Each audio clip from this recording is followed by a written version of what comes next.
even though Klopp is inept and he's tactically clueless right now, I still believe that with the right pieces, we can compensate for his incompetence.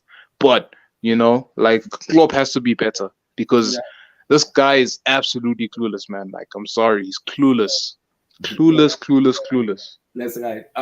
Like the video, subscribe, smash the like button, guys. Guys, we're gonna talk about Chelsea post-match reaction with Liverpool. We're gonna talk about Neyney going to Saudi Arabia. I never saw that coming. Hi, Neymar to Saudi Arabia, Mbappe staying at PSG. Lord have mercy. We're also gonna talk about this kind of this Saga stuff and everything. I think we're coming to some conclusion about it. So also you want to just some guys talk. We're also gonna do some of the matches, pre-matches, what we guys think about everything. And as we look forward to the Premier League, it started already. I'm happy everything has started. We look forward to the remaining matches, but we're gonna dive into some matches in terms of breakdown analysis. Who can improve more? What does where does it get wrong? How can we improve this aspect of the game?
Yo, my people, I wanna then like the video, guys. Like the video, the most anticipated match in the weekend is finally out. I hate to play Liverpool, man. In the last 6, 7 matches, it's been draw. Hi, Chineke, Liverpool. When will this end? I don't even know. When will this end?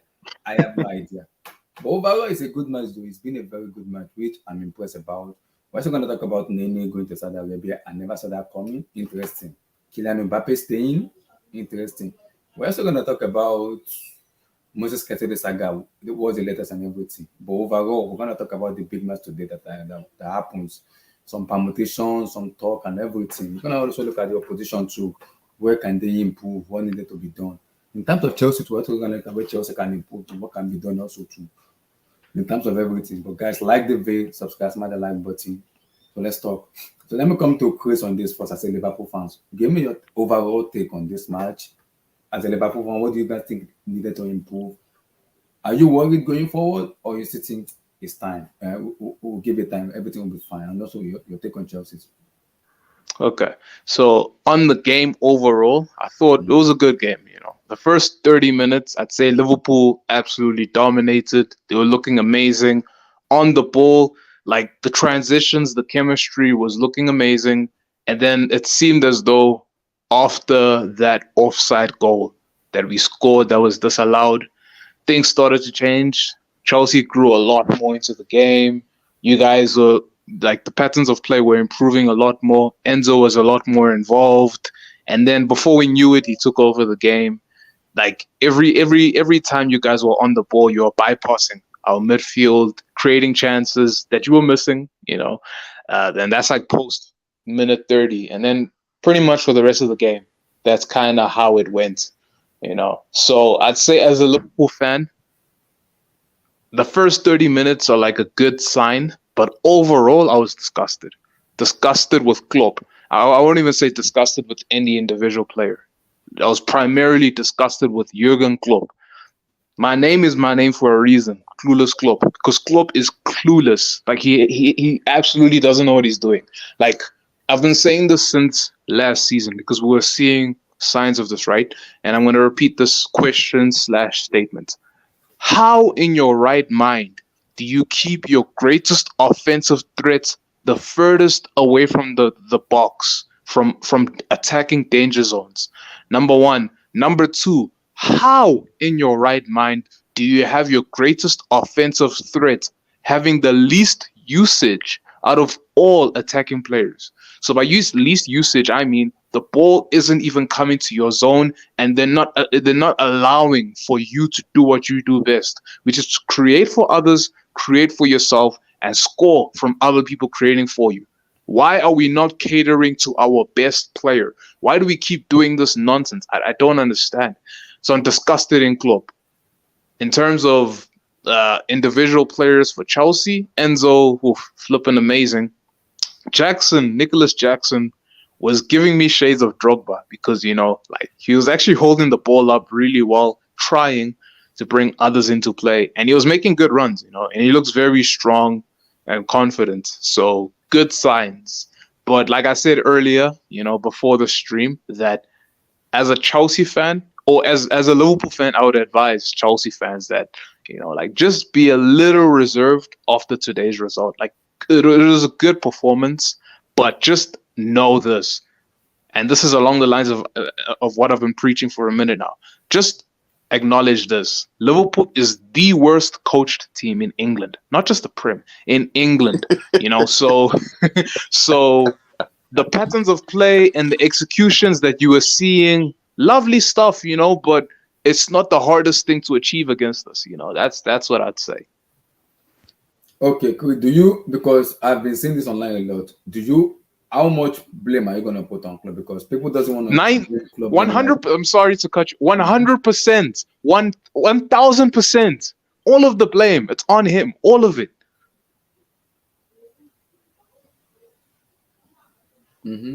Because the problem with it is people doesn't want to blame Club because yes, he's done so much for you guys, but people be like, it's Club, so we need to give him the pass and the leeway. But I'm still saying it. I'm seeing some shades of a rookie manager in Club, which I'm like, you're an experienced manager. You shouldn't be doing this stuff. You took up your best player in Salah, took out your best player in Diaz. I'm like, why? Because if you're gonna take a player, you're gonna replace him with somebody that you can trust. Even if you take out Club, who is the replacement? No one. Then why do you take him out of the game? He doesn't know what he's doing. He doesn't know what's the actual intent. Mute your mic, NK. Mute your mic. It's my turn. You'll get your turn. What's the actual intent? Taking Salah out for Ben Duke. What was the intent? Because with intent in terms of making substitutions, it's based off of what you're seeing in the game. What are you seeing in the game? It's not as though Salah's getting the ball and being wasteful and not being able to do anything. The primary issue was Liverpool cannot hold on to the ball, number one. Number two, Salah was not even receiving the ball. The ball was never, ever in the right side of the channel. So what is he supposed to do? And that's a coaching issue. That's a clear tactical issue.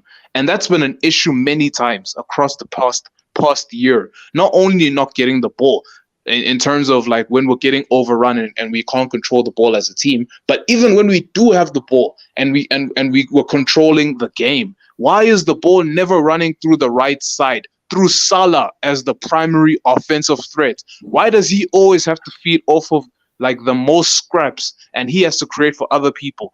He's supposed to be our star. You're wasting him. I'm sick of this guy Klopp, bro. I'm sick of it. I'm tired. And this is game one. This is week one of the Prem. Nah, man. We'll see, though. We'll see. Nana, how you doing, brother? I'm good, Abdullah. I'm good. About one match from Chelsea and Liverpool. Give me your take, because we're still gonna do a lot of talk about the Chelsea, but I just want let me talk about Liverpool first, because I think we don't, obviously it's the Blue Studio, right? And so Chelsea. Talk about tennis sport, not only Chelsea. Yeah, sorry, but a lot of people will be talking about Chelsea. It's because it's more Chelsea forum like. But yeah, listen, I think it was a decent game. The first 20 minutes, I'd like of this. The first 20 match, minutes, I was sweating. Yeah, the first 20 minutes. I was like, oh my days, and I'm like, oh, we are playing like an high school student and like an high school, and you're like, this is the level is too much. And after they score, we just I don't know what we cause up. I do not know what we Chelsea up. I don't even know. After Liverpool scored, Chelsea just woke up. I'm like, what the heck is going on here? It was the first 20 minutes felt like 60 minutes in the game. I thought I was like, yo, this is the longest, most it felt wrong, right? But we grew into the game. 1-1 probably failed, though I felt like we should have won, but it's okay. But I was really and Chris, I know you're grown up enough to know, like, this isn't trolling. I was really disappointed in Liverpool, to be honest, based on the games that we had when it was too short v Klopp, where we lost both finals. Both teams have fallen so far. I think that was also evident to see. Wait, And there sorry was to just no cut you off, resistance. Nana. Pardon? Sorry to cut you, bro. Don't just stop at being disappointed. It was just it was and the thing is, I'm not even a Salah guy like that. But the thing is, I've seen him perform worse, right, in the past. Not to say he was having the best game. I thought he was alright actually, but I've seen him perform a lot worse and stay on the pitch. So I was shocked that Klopp up today, first game of the season, took this guy off early. I think he had the right to be pissed off. If I'm putting all emotion and agendas to the side, like, honestly, I think that's an awful decision. But I think to start the season off and make a decision like that is head scratching. Like, it's completely erratic, Abdullahi. Like, that's not something you do. So I think already. And you can see the reaction of Salah when Oh, it of came. course, but it's He was pissed justified. off. It's justified. It's justified. I just feel as if um and McAllister is getting a lot of heat. I thought he played well, to be honest with you. I thought he played well. But I just think Klopp is giving me shades of Wenger, late, late Wenger, where he's just That's a very good point. I like it's, I like it's I like that. I like that. yeah, it's late Wenger. It's very fossil like. It's like it's I don't want to say outdated. I think But that's this too far. hard-headedness, It's hard complete. headedness. Thank you. Yeah, Exactly. Yeah. it's stubborn. I like that. I like that comparison a lot. Yeah, I it's like it. Big up stubborn. to you. It's stubborn. It's stubborn. It's not good. It's stubborn. It's stubborn. I don't know. I don't know what his plan is for this team, but it just looks like they're a step back. Even against Chelsea, I know it's one game. I'm not gonna get hype. It was a good. It was a better performance. The benchmark was so low last year. You could only be better, right? But it was a better performance. But now Liverpool, man, it's just scary stuff. Bro, and the personnel is so much better in midfield. You would think that the match overall, outside of the first 25, 30 minutes, you would think that the match reflects that. But no, bro, Sly, Mac, and who the hell was next to him? Gakpo. They were turned to roadrunners after the first 30 minutes. Bro, couldn't do anything. And if the entire team is looking clueless, without even watching the game, just knowing if the entire team is looking clueless, you have to look at the manager. The coach, But now we yeah, watched this game. We could see, bro, these niggas don't know what they're doing. yeah. Abdullahi, man, it was there was no the worst thing I'd lie is that everyone could tell, right? Like, on a signings basis, the midfield's improved. There's more technicality, there's more technical players, more leg power, but they didn't get to show it today. Not even like if they were getting Abdullahi, for example, if they're getting ran through, right? But they're still getting time on the ball to do their thing. That's one thing, Abdullahi. But the midfield wasn't there. The midfield wasn't there, and these are all technical players. So I don't know what Klopp's doing, right? And for example, the goal was. It wasn't like it was an evolved goal, if you get what I mean. It wasn't like, oh, Zobo and Mac linked up and then it was put through or something. It was the stereotypical Salah cuts in, and it was a lovely pass. Let me be fair. It was a sensational pass. And then the left winger, which was Diaz on the occasion, gets in from the run and scores it. And there was a lovely finish as well. It was more of that. And I think Liverpool fans are tired of, obviously you score goals to win, right? And the tried and test is always good. But there was no link up in the midfield. There was no vibes in the midfield at all. Like, no verve. And I think that's the thing, because with Sober and Mac, at least, you would think there's verve, but they were just running around. Like, They were just running around, and that's the scary thing because Thiago, right? Thiago again, when he came, at least he had the quality because he's world class, right? Where he could sort of still implement his own game, but Klopp had him running around as well. Oh wait, by the So way, sorry to cut you off. Thiago came in because you guys didn't know this, bro. As soon as Salah left, because my dad just came home from vacation, right? As soon as Salah went off, I stood up and I said, I'm not watching this anymore. I know what's coming. And I left the room. So Thiago came in. Wow. No, Thiago didn't play today. It was Bodok, whatever that name is. no, I'm sorry. Oh. I'm saying when Thiago came, He did not play today. first He was came not- he into didn't Liverpool play. like a couple of Oh, seasons yeah, back. yeah, okay. Yeah, And yeah. I hear. obviously he was still Thiago, right? Like Yeah. not say He's still he was- Thiago, by the way, but yeah. yeah, he's still Thiago, right? He's playing his own football, but Klopp was having him run around like a dog as well. So I just don't know. I don't know about this guy Klopp, man. I would be concerned. I'm not gonna say, yo, if I'm a Liverpool fan, say, yo, get him out. There's still a couple of weeks left in the window, but it's It's worrying. I think Nana, your mic. problem. Yeah, I don't your know the right internet word. is- He's Hey, Abdullahi. on like he's oh sorry, my bad. He's just not doing his role as the recruitment now as well. He's part of the recruitment, but it's looking like Your take on the Chelsea players too. my take. Mm-hmm.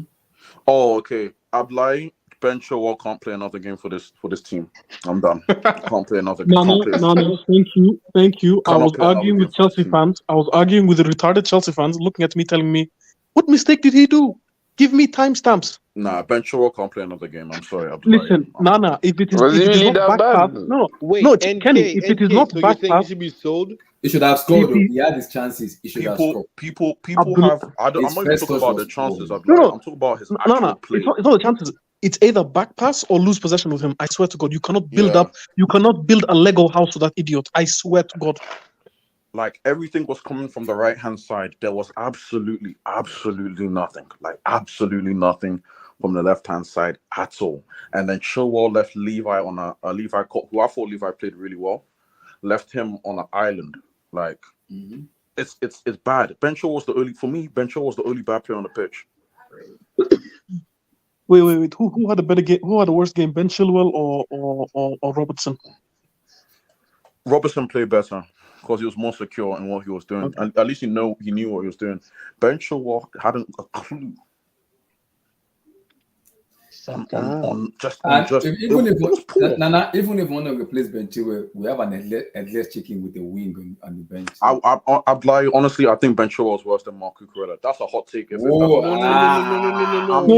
I don't Abdullah, care. he's I'm right. saying. Abdullah, I'm sorry, he's right. Abdullah, he's right. I'm done. sorry. I'm done. I'm No, done. no. No, I'm done. I can't agree with that. I can't agree with that No, one. I'm sorry. I'm done. No. That's too long. No. No, that's- I'm Unless, done. no, I'm Abdullah, done. Abdullah. I'm done. I'm not here for. You know the thing is, I'd lie because I think certain players in the past would have got like I don't want to say got like let off the hook.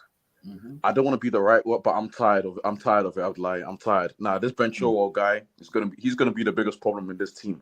I was even scared Sterling might, but he played all right. He played all right today. No. It was Chilwell. No. I have a question for you, man. What is the difference between Ben Chilwell and Marcus Alonso? He's Marcus Alonso I reincarnated. can't explain for my life. He's just the same guy. The only thing that they have, Marcus is would have finishing at least and given me a technical. goal today. That's all they have. Marcus would have given me a goal today. I'd lie. Yeah. Ben Chilwell, nah.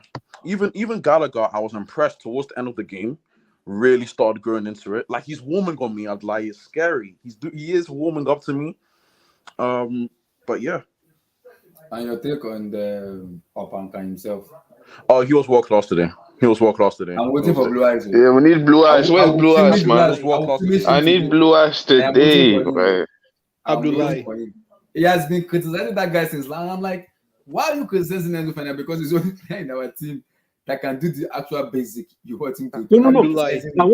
I want to hear what vote says. I legit want to hear what vote says. Right. Huh? I want to hear. I Go really ahead, do. man. Abdullahi. Go ahead, Stephen. Go ahead. Abdullahi, you know which player like frustrated me the most today? Raheem Sterling. It wasn't that bad. It was okay for me. It wasn't No, Abdullah. He needs to be sold. He needs to I be know, sold. but it I wasn't thought that bad. the performance It from needs to him, be sold. Abdullah, I was agree, but it wasn't that bad. dreadful. It's If not. if we started Modric that game alongside Jackson, would have been a different ball game. No, Steven, that's No, why no, I no, disagree no. with you. Nah, No, Steven, wait. no, bro. No, just one second. The reason I say that is you cannot play Mudryk and Chilwell in the same team. I'm sorry, you can't do that. Those Chilwell will be right behind Mudryk. They're going to be holding each other's hands in the corner, and it's going to be the most confusing thing. Believe me or not, they cannot play Yeah, together. it's They yeah, cannot like, play together. nah. They can't. Because Mudrik's likes to play like he's He a, likes like to a hold the line. Yes, touchline. He's a touchline winger, so he likes to stay exactly. on And there that and is chill. and Kenny, that is what Chilwell wants to be. Except I Yeah. don't know how to tell you this, but that's what Chilwell wants to be. Every time Also, they play together, they are always together. I don't understand. It's so let me weird. came on overall sum up overall Chelsea matches, the Liverpool also. Give us your take. Well, Enzo, firstly, let me say Jackson, assalamu alaikum. How's everyone doing? How's your day? Martin. I forgot my manners, man. I forgot my manners. It's okay. Well, listen, Abdullah, I was pleasantly surprised today. I was actually very surprised today because I expected us to lose. I had already taken that L. I said, you know what? I don't care. I've already won the war. Why do I need to care about this small battle? The first 30 minutes, Abdullah, man, I was shaking. Abdullah, I was looking at Sanchez thinking, have we paid 10 million less just for a new Mendy? Every time I'm seeing him, the guy's on his knees. Like, what's going Oh on? my Like, God, Abdullah, you told me that he's rusty though. You know, this is his first game. Abdullah, you told me that his playing out from the back is better than Kepa. The man passed to Liverpool. He passed to Liverpool. I know he make mistake, but yes, I know he make it's better from the back than Kepa. So No, but Abdullah, do you really think Robert Sanchez was the right move? I mean, think about all the other good goalkeepers out there. No, but Steven, our hands are tied. We couldn't do anything about it. This is just a cheap option that we just accepted. Said okay, he has you don't think we could have spent money on Mignon? No, of course you can do better, but the thing is, Steven, it is with what you have on your hand. Are you sure you can find better? Are you sure? That's the question. Are you sure you can find better? Because it's not been playing for Brighton for a very long time, so it's gonna be a little bit rusty. Yeah, I understand that. I'll forgive him for that. Yeah, but the thing is, one player that actually for me, considering how he has played and my hatred for him, Gallagher, man, he was my player. I know Enzo did extremely well today, but today I just second half I saw something else in Gallagher, man. I was like, is this Gallagher I'm looking at? Man, I was blown away by Gallagher. No, listen, I can't. I'm a fair man. I'm not going to lie. I always crash it on Gallagher, but this time I have to be fair. Mm-hmm. I was legit looking at this guy and started thinking, what is a Caicedo? Okay, speaking of Caicedo, I read one of the Chelsea Twitter sources. They said we're closing in on the move. He's expected to take his medical in the next 48 hours. Oh man, I wanted him to be announced for the stadium, but we've been closing on the move for like 2 days, man. I need to see him with that damn show. The thing is, Gallagher, the guy has impressed me a lot. I was so surprised. Did you see how pissed off Salah was? Yeah. Oh, when Gallagher, Abdullah, did you see that tackle from Gallagher on Salah? Did you see that tackle? I saw it. Uh-huh. I looked at it, I said, oh my God, that was so close to being a red card, but it was so perfect. I was so shocked. I had to do a double take. He amazed me. He really, I have to give my props, to be honest with you. Madsen, my God, the guy looks like a left back playing center attack midfield. I swear, it's so weird. Madsen, he's in opposition side, but it's like he's defending football. What's going on? What's going on? How do you miss your kick in the You need to speak about Lil Chuku. Oh yeah, by the way, Kenny, Lil Chuku, karate lessons in the first 15 minutes. My God, how did you stay on the pitch? But he grew into the match though. Huh? He grew into Abdullah. I thought I was looking at Jaden Smith. Karate kid.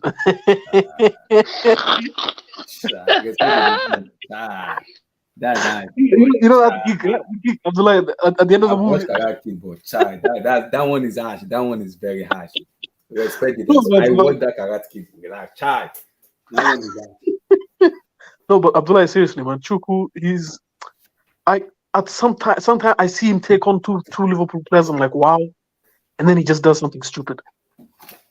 Yeah. He just tries to kick the ball, but then it just I don't understand, man. I don't understand. I was like, am I watching the same Gallagher? I'm like, okay. Oh yeah, by the way, yeah.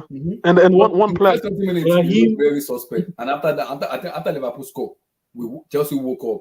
Yeah. And they're dominating. I'm like, Gallagher, what the heck is going on with Gallagher today? This man is Abdullah, I don't know about you guys, but I was very happy that Liverpool scored first. When Liverpool scored, I said, okay, I want to see if this is the same Chelsea from last season. When you concede goal, you completely break apart. I want to see. And the players woke up. Raheem Asling. What are you doing? What are you doing? You are the oldest. You are our main attacking player there. You're the big back and you're hiding. Why are you hiding? And he's been giving him iconic numbers. Demand the ball. Why are you not demanding the ball? I don't understand. Nkunku, we miss him, and Abdullahi, Jackson and Nkunku. That pair up would have been crazy. Because, like I said before, Jackson he's more creative than Nkunku, and Nkunku is far more clinical. We miss that, man. We really do miss that. It was. I loved the game. I enjoyed it. I wish Mudryk scored, but again he missed. The poor guy. The guy. Oh, that touch, Kenny. That touch. Jackson, he should have passed the ball early. No, but yeah, that's the thing. Is that because when he passed him the ball, Kenny. No, but the thing is that you had to get away from Trent. And then afterwards the goalkeeper came out. That touch was a bit bad. Yeah, it was a bit sad, to be honest with you. It was a bit sad, but like Ugolele, Abdullahi, Ugolele. You know, people who didn't watch that game, who don't understand ball, they tell me, no, Nunes, he hoodwinked him. I tell him, my friend, no, Ugolele is like shadow. He just, and I'm not because he's black, no, I'm saying he's shadow. Because a shadow is always there, but sometimes you just don't see it. It is high noon. You understand? That was a goal, if not for him. That was a goal. That was a goal, if not for Ugolele. That guy, man. That guy. Disasi. Wow. Our defenders actually look. Abdullah, when I looked at Thiago, I saw a happy grandfather. You know, like older gent. When you're retired, your children are now they're now leaving nest. Today was a very good game. I really enjoyed it. It was a very good game. Poch. They were very unfair when you think about it. The fixture, the team that we had, on top of the off-field situations, put a lot of pressure. There was a lot of pressure in this game. Let's be honest. And I love the fact that as soon as he saw did you see the report? As soon as he saw Liverpool's lineup, he changed it to a back five. Yeah, it was supposed to play back four, but but he changed the back five and said, no, we cannot handle this pressure. We cannot. Yeah, we cannot. Because and just quickly about Liverpool. Just quickly about Liverpool. With Modric being on the left wing, Sterling on the right, and when he saw the Liverpool lineup, he changed it like 5 minutes before the match. Yeah. No, but quickly on Liverpool, man. Liverpool, I understand why Liverpool fans are getting angry, but I understand they're getting angry at Klopp. But let's be honest, when you look at that Liverpool team, they're just screaming for a DM. He's just screaming for a DM. As soon as you just bypass Szoboszlai and McAllister in the midfield, the defenders, if it was not because they have Konate and Van Dijk and Alisson in the keep, I swear to God, it would have been a completely different story. It would have been a completely different story. They are doing really well. Szoboszlai, to me, that guy really impressed me. If Kepa was playing, we would have been finished. The guy would have been taking long shots. Szoboszlai really impressed me, man. He really impressed me. His set pieces, he just proved to us that we don't have a set piece taker in this team. We don't. We don't have a set piece taker. I'm sorry. Liverpool fans, I know I understand what you guys feel, especially in the second half. I believe that you guys fell off a bit, but in actuality, I don't think it's as bad as they think, as what they say. I don't think it's that bad. But yes, I do understand where they're coming from. I really do.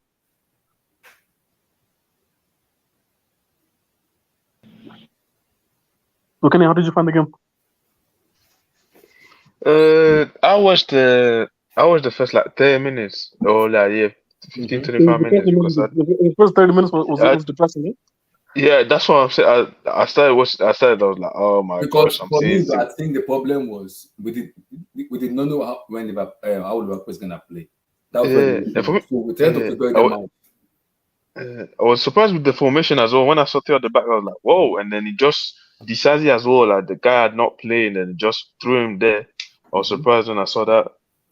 But then, obviously afterwards, I watched the long highlights. I was trying to rewatch the game, but yeah. Kenny, But yeah, yeah, Kenny, I keep telling people, Disasi, I keep telling people, Enzo Fernandez is a world-class player. Whether you like, baller.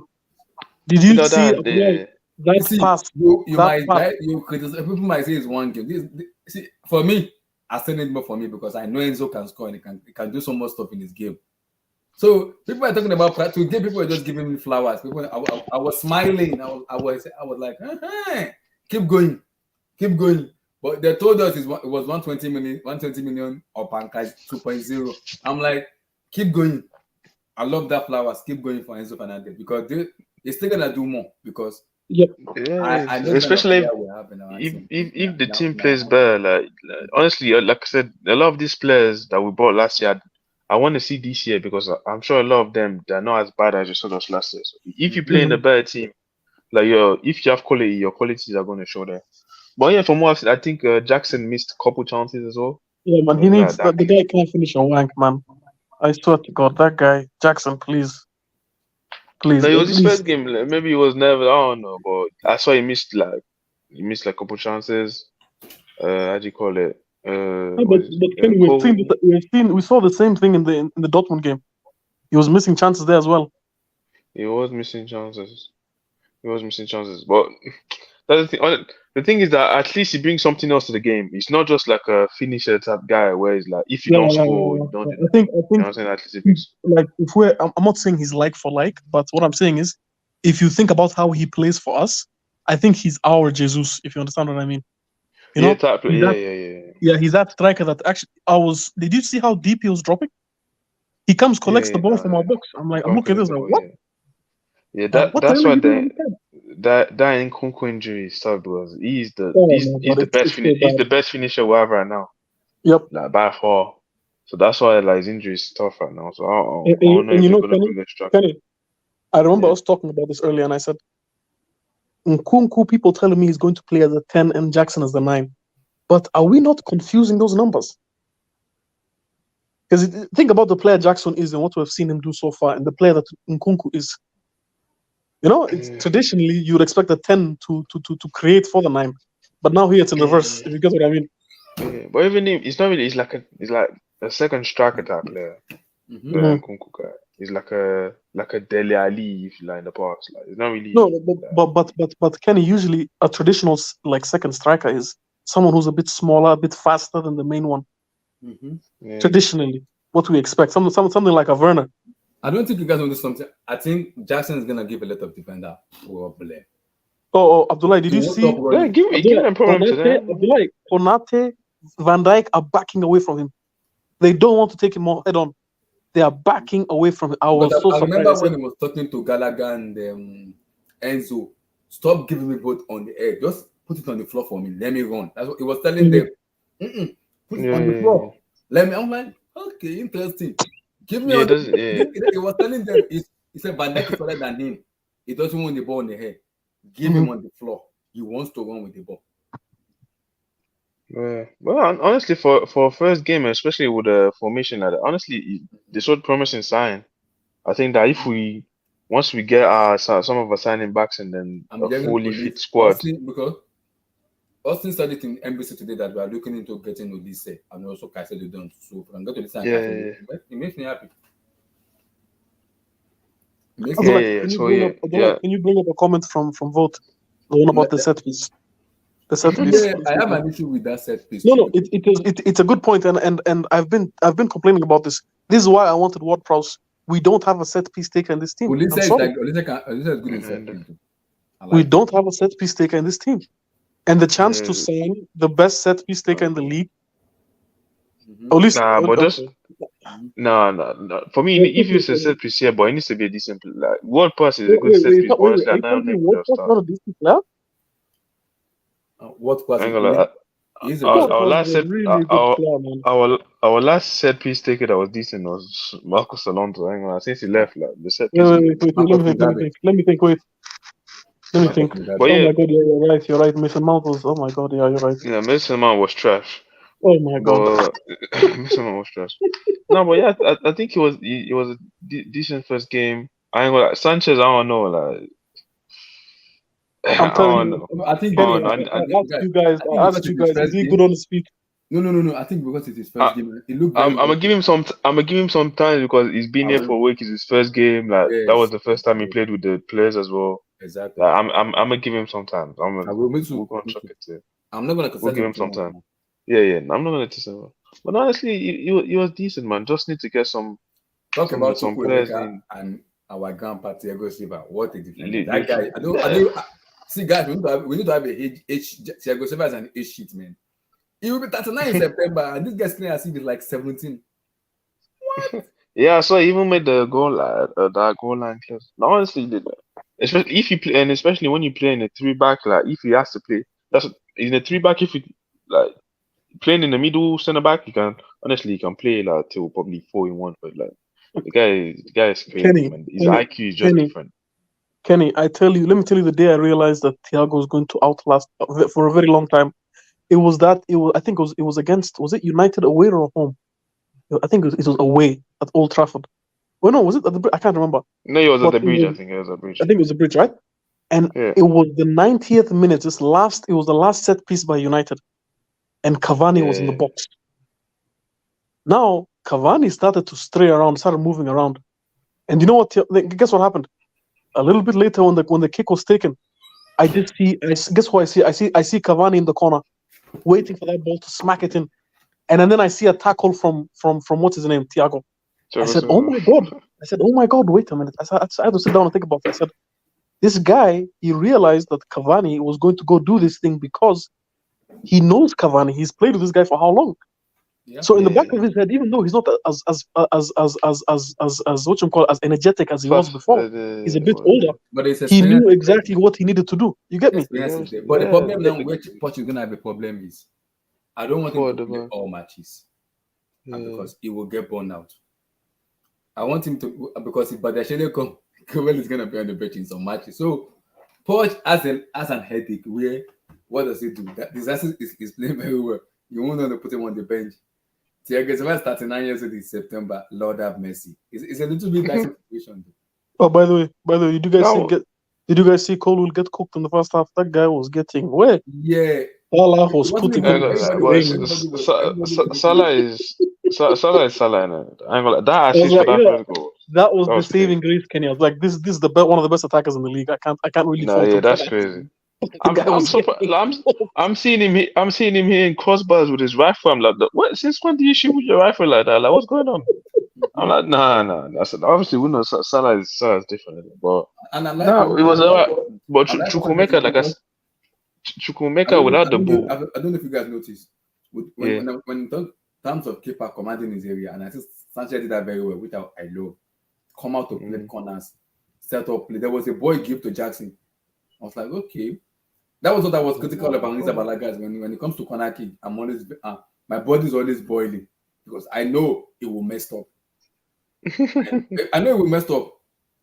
I know it will mess up. I don't have an issue with Sanchez. Sanchez will be fine. I'll give the chances time. But with Chukwuemeka, for me, it's the same thing. I think without the ball, he's very good, and like in the deeper part of the game, like mid, For like me, it's a number. It's not. It's a number 8. he's It's not not. number 10. That's the thing is like he keeps playing in like number 10. For me, like in the final third, I don't think he has like that like, he doesn't have that creative spark, or he's not a good finisher as well, like in front of goal. Yeah.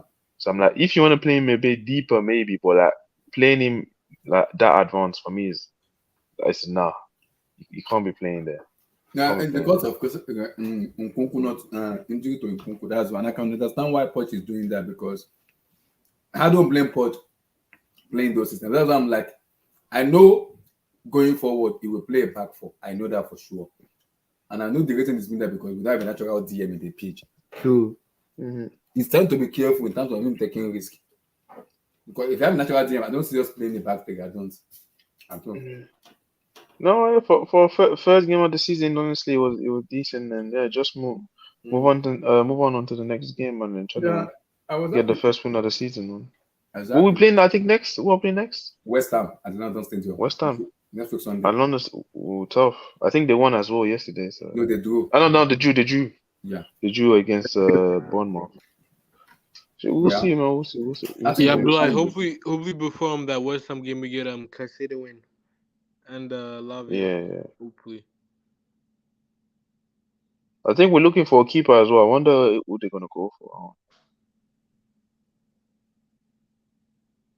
Keeper? We're going for another keeper? Yeah, we're looking for since Kepa's leaving. Wait. I think Kenny. we're looking I'm for a gonna say keeper. something. Yeah. I'm gonna say something. David De Gea 1 season. Oh my gosh, man. Oh man, I'm sorry. it's rated on No, the stars. The hair No. doesn't want. De The Gea hair will in. come to a rival, please. No. No, he will. No. He He has might, family to but feed, no, man. Come hell on, no. come on. He has family to feed. No, Come no, on, no. one season. No. You're telling me No. one season? So No, I have enough of what guys, for me, all these overall, Spanish goalkeepers, man. Guys, Too like the expensive. big, like the big guy, like the big guy, like the big guy, like so. But guys, talk about Liverpool. Where do you think the problem? Because with Liverpool, I think people doesn't want to blame club because of they don't have a DM, but you still have to look at some of the way they play for me too. Club look a little bit lost, and I keep telling people you can't keep playing this game pressing stuff. You have to mix it around sometimes. I think he's been doing that, but the problem I'm gonna have with him is club doesn't have a plan B. It's only a plan A. Where the game is evolving now, you gotta have a plan B. You have to, because the game is evolving. You have to have, and I don't think he has a plan B. And the way he's been playing right now, teams will beat him. See, he will score teams. He will also score. It's all about go. And if you want to win the league, you can't keep conceding goal. It doesn't make any sense. It doesn't. You can't keep Wait, conceding what happened between because from what I watched, they were dominating. Even when they got the goal chalked off as well, that was offside. What happened after that? I don't know. What? They capitulated. I don't even know what happened to them. I don't even know. They looked really lost. Even me, I was surprised when I saw he played Gakpo in the mid. I was like, what is he doing? The fuck? That formation, it was what 4-2-4 or some crazy stuff. Yeah. That was the reason coach changed it before they kick off. Modric was about to start. Yeah. That was why he changed the formation before kick off. Yeah, obviously, I think with Liverpool, you know what they need. They clearly need a deep midfielder DM. So yeah, they left themselves. Fabio he said, "Here we go for Caicedo." Okay. Let me check. There we go. Yeah, let me check. Wait. Which source, Abdullah? Which source? Fabrizio said, "Here we go for Caicedo." Wait, Yeah. Let me check. All right. Can someone check for me? It's real. Yeah, it is. Wow. Please DM me. Abdullah, play the song. Please. Wait, let me get the thing. 1 second. Hold on. All I want. 1 second. I've seen it. It's done. I just saw it on I heard Instagram. I saw Fabrizio Man's post. and sealed right now. It's gonna be transfer fee. 115. 115 plus salon fee for Brighton. Medical test. Both Caicedo will sign until June 2031 with option. Oh my God, it's done deal. I said it. Yeah, bro, Abdullah, let me tell you this. All the other title contenders. Damn, guys. 115. Okay. Interesting. Just get me Lavia. I mean, I want to piss off Liverpool. Get me Lavia. Oh, if we get Lavia, oh my God. Abdullah. I don't know. I just saw a tweet that says Lavia is set to join Chelsea as well. Yeah. Imagine let me piss off Liverpool. Let me piss them off. Oh my God, cooking them today. Yeah. You know, I mean, the thing is, at the end of the day, I mean, yeah, I know many people are going to argue about the price tag, but many fans are going to argue about the price tag, and I mean the thing is people need to keep in mind Boli and Igbali. I mean they tried their best to lower the fee because they didn't want to pay that much. I Oh think my they wanted to God, pay. guys! Labiat is about to join. Labiat is about to join. Yeah, I saw that. That's good. Interesting. But Abdullahi. I Yeah, don't know because about you, that. you know our intentions weren't to pay like around like 100 or 115 mil. We wanted to lower the price tag for But Caicedo. guys, we have to give credit to Caicedo too. He pushed the move himself though. Yeah, it did. It did. Most He pushed definitely the it move did. himself. In as much as this is it, here, guys. In as much as Liverpool did all the shenanigans, he pushed the move himself though. He did push the move himself. Guys, like the bit guys. Now Caicedo is here. It's here we go, guys. Ah, cool. He's done, man. He's done. Wow. Guys, quick reaction. So yeah, obviously it was long D. You know what I'm saying? Obviously they couldn't do they couldn't present him at the stadium, but I think so they at don't least want to Missed cause a chaos. opportunity. yeah, but at least it's done now, man. So Gallagher, he was decent, yeah, but It's time to go. get your ass back on that bed, boy. Oh Lord. No, Abdullah. You know, Poch likes him. I think Poch likes Gallagher. So No, I definitely liked him. But like I said, on the bench, like I said, as a squad player, I don't mind. Like people saying that is that. Honestly, there's progression there. Like the guy's decent. Like I said, you can get back on the bench. Annoys me, man. Lord have mercy. No, I think people are too harsh on him. Like the guy, he yeah, has I his, mean he has the his, guy's young. I mean, he's like yeah, Gallagher's no younger. He's 23. no, yeah, I think it's 23. I think or Mhm. 23. Now the guy's decent. No, honestly, from what I've seen the preseason in this game, there's clearly there's been progression from last season. So at least the guy, you can see the guy is working hard. Yeah. So you always need guys like that in this. Honestly, as a squad player, I would keep him. Except if we get like a high fee for him for like a 50 mil, then you can sell I'm him. hearing West Ham is coming back for him. Yeah, So we'll see if they sell Paqueta, they're gonna buy. to replace him. Yeah. oh yeah, because Paqueta's going to Man City. Caicedo, here we go. Liverpool match. It's not a bad week though. It's not been a bad week though. No, it's nice. I saw the B team Strasbourg as well. They won as well. Also won, yeah, they won 2-1. Yeah, they It's won not 2-1. bad though. Decent week, man. Decent week. Wow. Decent week, man. Finally, if Caicedo get his Yeah, goal, can't wait to see him play next week, man. Yeah, he's gonna play against West Ham. Finally, we play against West Ham. Wow. So we are getting Lavia and Caicedo off of Liverpool, man. Liverpool need to just they need to hang themselves, man. Yeah, Abdullah. I don't see. So guys, how do you see your lining up with guys? How does with Lavia and then Caicedo and Enzo? It's a great midfield partnership. So, Kenny, are we playing the 4-3-3 or 4-2-3-1 with Lavia, Caicedo, and Enzo? I think, like I said, I think it depends on the game. I think Caicedo and Enzo will be for sure stars, and then I think it depending on the game. I think against maybe like if it would have been today, I think maybe he would have played like Lavia, but I think against like easier teams, I think he's gonna play like a 4-2-3-1. So Coach can play the three of them together in a match, maybe like a 4-3-3. Maybe Lavia, Enzo, Caicedo, then play like a Neyney or Ulisse and then Modric and Jackson. Oh no, I feel like in that 4-3, like I like Enzo going forward, but I think like against different teams, like you can play another 8 there. I don't know. Lavia for me, I don't know. I haven't seen like on the ball is good enough, but I don't know if he's really good like in the final third. So I'm like, you can play like maybe play like a Chuku. We are getting that. We have the quality player in our hand. Caicedo is a very quality player. Now honestly, I wouldn't even mind if you play a 4-3-3. You can play a Caicedo Enzo, and you can even put Gallagher there. Yeah, that's actually where that's actually where he would. That's where actually he played his best at Crystal Palace, because right now we're playing him like deeper as well. So it's tough. So I wouldn't mind it. Well, it will be good depth. People making a react to people are saying let's go live. I've sent the link out now. Why are people saying let's go live? The link is out now. What is going on with people? No, it's out. But I sent the link I out don't know. now.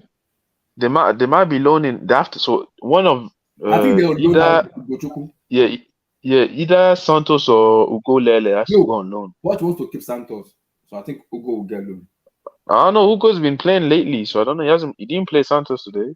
Yeah, we'll see though. It depends on what posting though. So I don't know. Was Santos even on the bench? He was on the bench. Yeah, he was on the bench. He was on the bench. He was on the bench. One more. I mean, Poch rates Santos though. He rates him. He said he's in his plans. So it'll be interesting to see how he uses him in the midfield. Damn. Guys, according to the report, now I'm hearing Potter and his staff with Cucurella and Moises Caicedo with Sanchez. We have spent 250 to Brighton. No, but honestly, Brighton have finessed us. 250 to Brighton. Child. It's crazy. We've been paying them like, but oh my god. Why are people saying FFP this, FFP that, man? Chelsea have lawyers and they have people in their rank now. So respect, man. That's like, people always complain about like this like these guys have accounts like crazy. Like they won't be making that if they know that they can't get it. And FFP is over 5 years. I don't know why people like FFP is 5 years. It's not 1 year. Yes. Yeah. So don't issue. Amortization, yeah, exactly. And also, I just saw it now. Caicedo is about to join too. So you're telling me you're gonna get Caicedo and Lavia under Liverpool's nose? Interesting. This is gonna be a banter of the year, man. It's gonna be a banter of the year. Caicedo and Lavia under the nose of Liverpool. Bring it on. Liverpool fans is gonna hate us, man. And I love that. I love it. Oliver, how you doing now?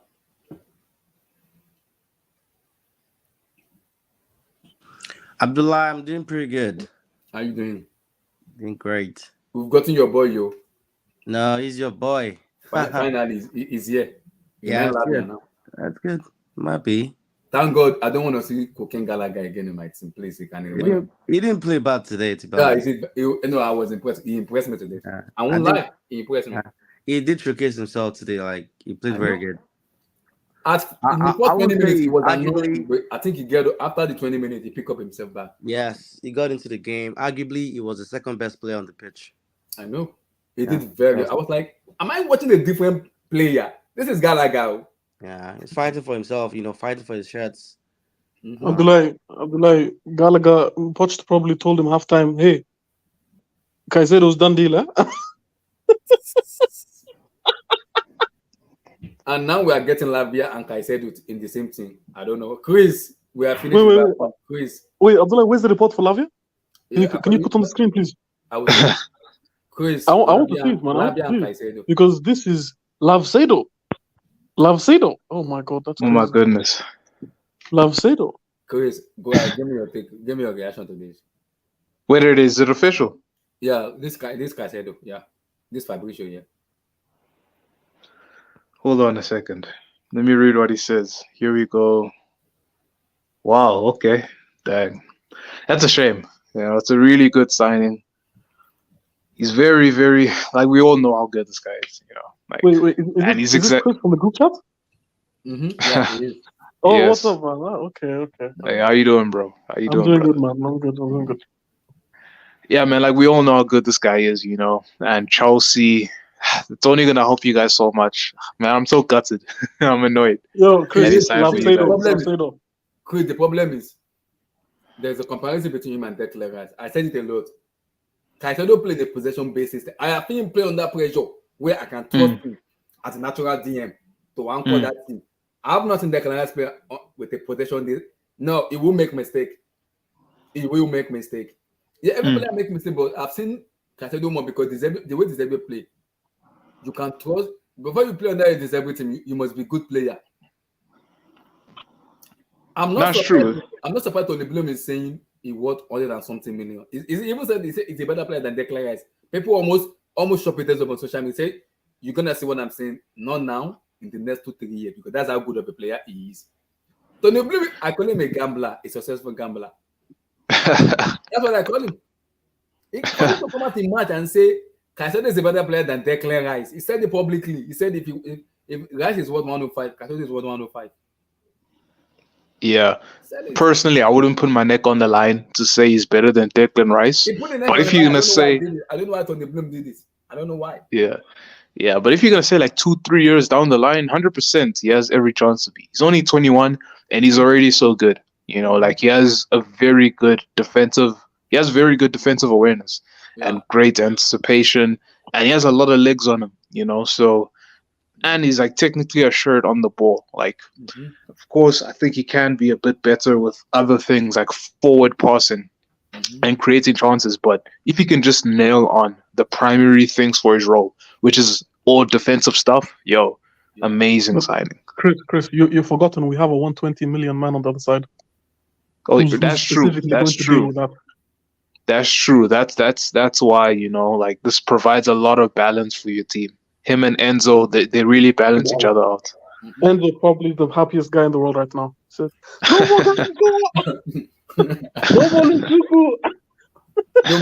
no more cocaine Galaga, no more Chukwe. But hey, listen, man, rip like peak cocaine Galaga, man. From halftime to 90 minutes. Let me ask you a question. We have the memories, man. I've been willing to ask Liverpool fans this question. I said it to Liverpool fans, and I will say it to them again. You put in a bid for a player who you know is not going to come to your club. How? Is that incompetent from the ownership or from club himself? Wait, what is your question? Is that what from the ownership or club? Is that like, how do I put it? Incompetent from the ownership. Oh. I mean, you can look at it glass half full or glass half empty. Half full, I can say yes.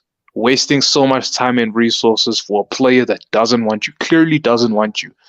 And only to lose out on that player. That's glass half full. I mean, glass half empty. But glass half full, I can say, okay, you did all of that, but you played your hands. You show that, you're willing to spend money. So even if you missed out on this guy, there's no excuse not to spend minimum of 115 million for the rest of the summer. There's no excuse not to spend that money because you've shown you have money, you know? So, yeah. So I'm looking at it glass half full. But people are blaming club, and why are you blaming? You should blame the ownership because you can't spend that amount of money on a player where you know you do. Yeah, see, you didn't do the groundwork. You didn't even have a personal terms with him. It's gonna be like, no, I'm not gonna join this place. Excuse me, I'm not joining this. What? I'm not joining. Yes, because it's not convincing enough. As a manager, you have to do your own job. You have to convince the player. You have to, and I don't think club did his conviction. It didn't convince the player, so it's a little bit dicey, though. Yeah, I think you can only personally. I'd blame the owners for not being able to get the signing over the line because it's not club's job to do that. It's more so the transfer committee rather. But if you're dealing with a player that doesn't want you, what more can you do? But the only blame I can throw towards Klopp in relation to transfers is his passiveness to actually want more players. Like he's enjoyed having these Hendersons and Milners and finished Fabinhos, you know. So we've gotten to the position where there was a lot of work that needed to be done at one go, and that's on him. So that's as far as my blame goes. Chris, you know what I say? I think it's these German managers, especially when we had Tuchel. The same guys who were letting him down are the guys he was protecting. When we lost 4-0 against Arsenal, he had the gall to come out and say, "How do you expect me to do better? I have the same players." You kept him the whole time. It doesn't make sense. So it's these German guys. I don't know what's wrong with them. Yeah, there's this weird blind loyalty to certain guys in the team, man. Doesn't make sense. Chris, where do you go from here? Look, I said no Lavia. Where do you go from here? What is that? Where do you go from here now? Look, I said no Lavia. Where do you go from here? I mean, I'll like at the beginning of the transfer window, even before being linked to Caicedo and Lavia, I was saying, let's go to Portugal, let's go to Benfica, let's put in a bid for Florian Luis. Yeah, I know the guy. Mm-hmm. Like it's still an opportunity. Like we have money, if there's money, Now go do your job. The scary part about it, you've showed your hand. Club will not, if club wanted to play at 50 million before, they will put it to 70 or 80. That's true. That is true. You've showed your hand already. You've proven you can spend the money. You've proven that you can spend the money. So that's why I was looking at club like that. The ownership of you guys, that is incompetent as an ownership, because if you know a player doesn't want to come to your place, you don't bid. That's my first question. You do not bid. And when you bid, you have to make sure the player accepts you. Like when I was doing this thing, I told people, Chelsea will come back and match that bid. And once we match that bid, Caicedo will join Chelsea ahead of Liverpool. There's no changing back.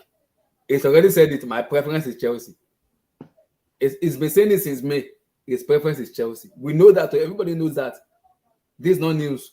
So I'm looking at Liverpool like that's being daft, because this player will not join you and you bid. Like, is a club that told them to bid? I'm confused. No, I think it's like a little bit of both. That Klopp has this idea of the team that he wants, and he's telling the owners that, okay, like, I want this player, go for that player. And the owners, they're trying to do everything that they can. But like I said, in terms of Klopp wasting so many summers and windows to replace finished players, that he's prolonged so many issues along the lines. Like, this DM issue should have been sorted years ago, in my opinion, from 2021, in my opinion. So the fact that we missed out on Caicedo now, I'm a little disappointed, but like, I'm not that mad, because I've been angry for years. This is something that should have been addressed a while ago. So the board looks incompetent conversation. This is something that started years ago.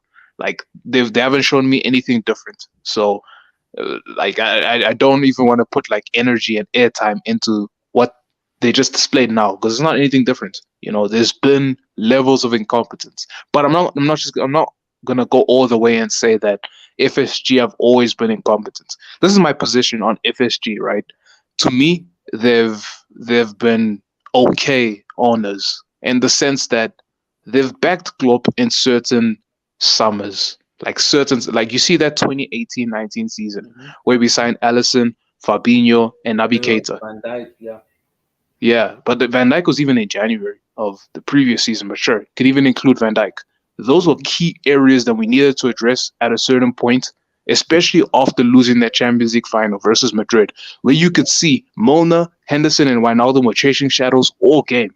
What did FSG go and do? They went to go sign Naby Keita, who was amazing for Leipzig the previous season, and they went to go sign Fabinho. So that was intent, ensuring that, there's weaknesses in your team. We're going to address this, and we're going to help you be better.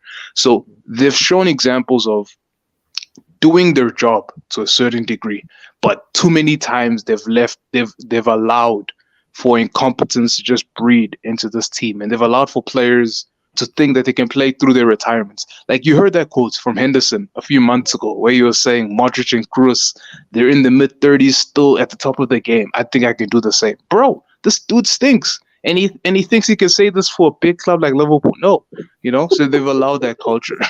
They've allowed that culture. So that's why I can say, okay, I can throw a certain level of blame, but I can also acknowledge, they haven't always been bad. Chris, So it's. they gave him the number 10 jersey at But the problem is, Oh my goodness, man! Oh my goodness! This is it now. Does Klopp walk away? Does it work? Because No. the idea is now that if he does not get Caicedo and Lavia, he might walk away when the season ends. Personally, I don't think Klopp walks away unless we finish like 10th or 11th. Like, that dude is stubborn as hell. I don't think he walks away. I think he has to be safe from himself. I think he needs to be sacked if this nonsense continues. Like, so midway through the season, if we're 6th or 7th and we don't look inspiring, the football still looks trash, and we still look clueless, kick rocks. Get out. Like, I have no allegiance to Jurgen Klopp, the man. I love him. I appreciate everything he's done for him, but you're not God. You ain't Jesus, brother. Like, if you can't do your job, kick rocks and we'll hire someone that can. That's crazy. This is not a free ride. It's not a free ride. Mhm. And you know the thing is, Chris, coming from like Liverpool, that is really crazy, you know. And considering what he's done, Mm.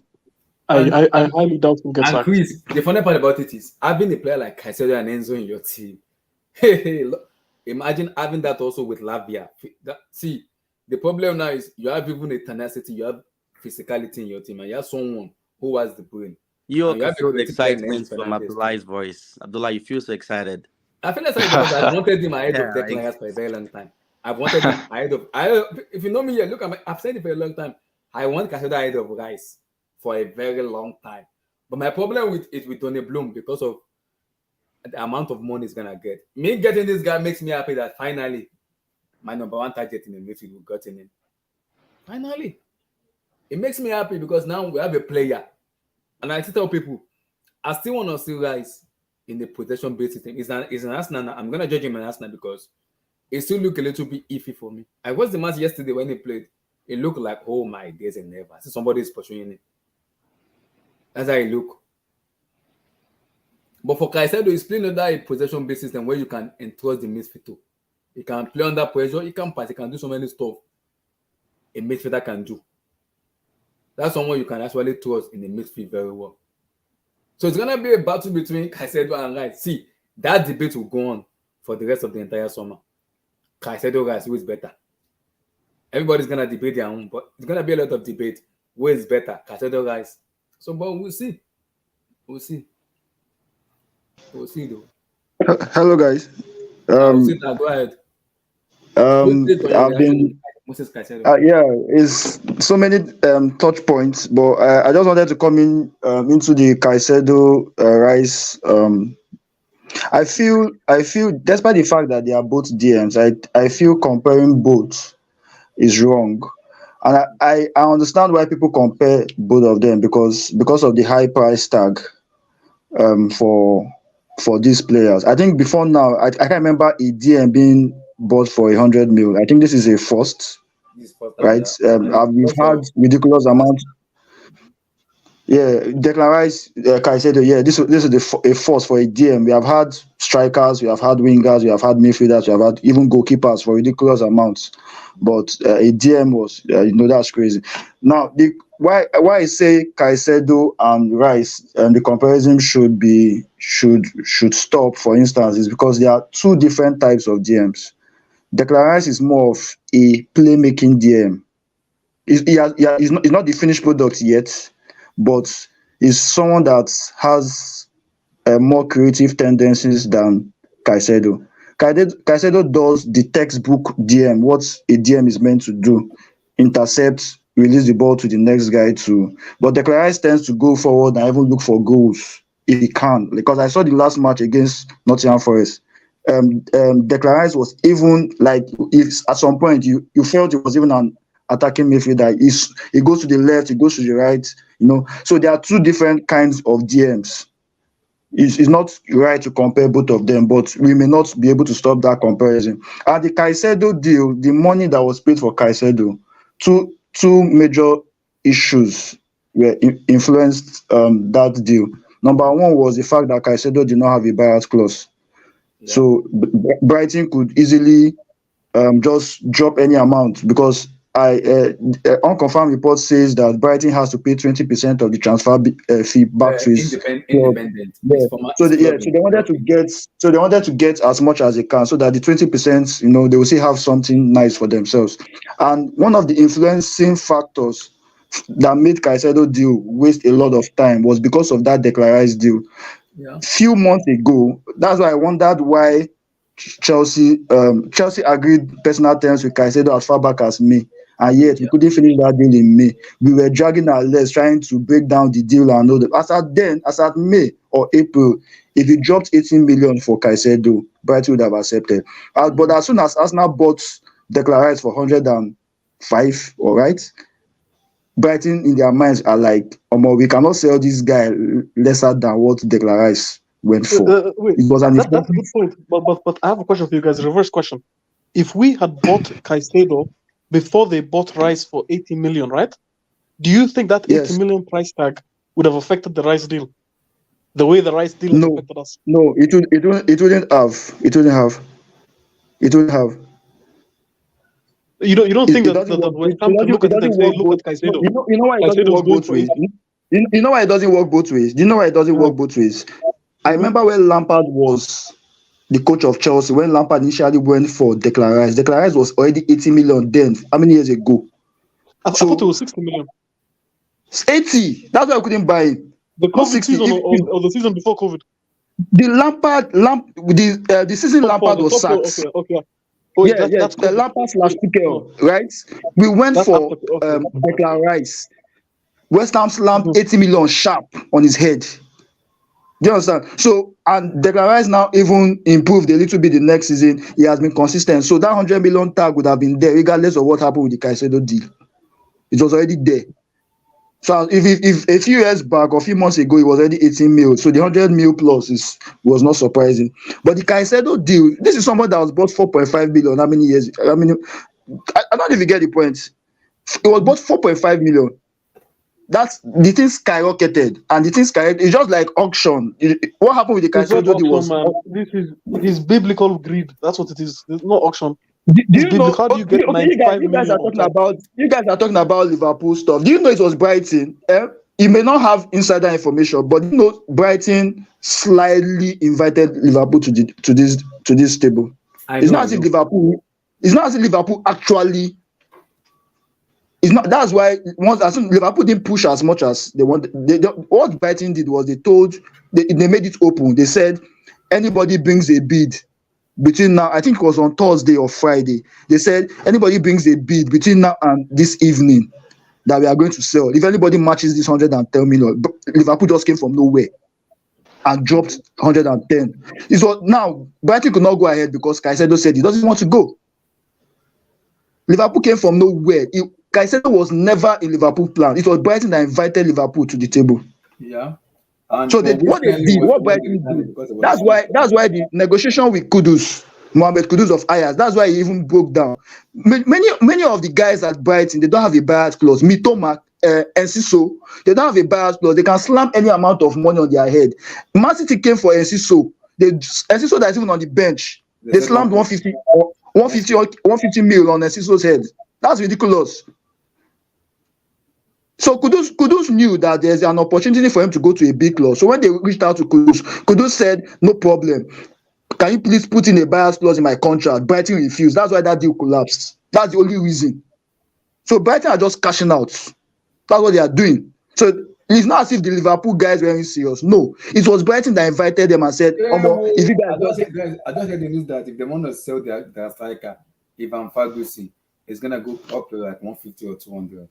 Yeah, they want to make all their deals. If Ferguson, Mitoma, you see what will happen? Let any club come from Mitoma.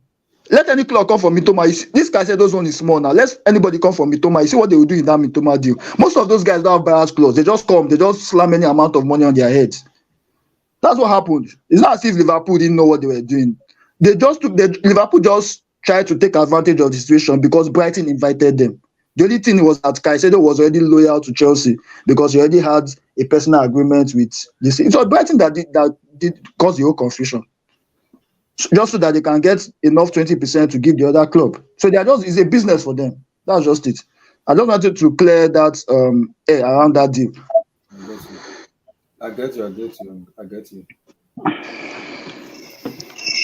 Chris, where do you go for now? Where do you go? Because I'm hearing the people saying you should go and buy. See, Liverpool fans are weird, Chris. It's not possible. You are not buying Bruno Guimaraes. You are not buying Guimaraes. And if you're gonna buy Guimaraes, you have to spend 200 for Guimaraes to even leave. With Guimaraes in the Champions League, Newcastle Champions League team right now, playing very well, I come to club Liverpool. I doubt it. Yeah. Bruno Guimaraes should not see. Liverpool fans need to understand. What do you want? I say it right now. Bruno Guimaraes is not leaving Newcastle United now. If it's gonna leave, you're gonna deal with someone that's gonna be getting 200, 250. Are you paying that for him? 250, no ways, man. That's no what ways. Now, but on the whole Bruno Guimaraes link, I don't know. A thought that I have sometimes is that like it's so lazy, to target players that were talented at lesser clubs that were valued for less.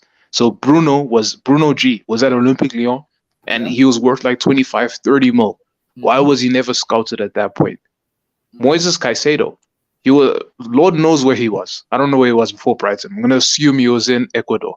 Yeah. He was worth 3-4 million. Why was he not scouted and taken a chance on at that point? Why wait until they're worth 100 mil?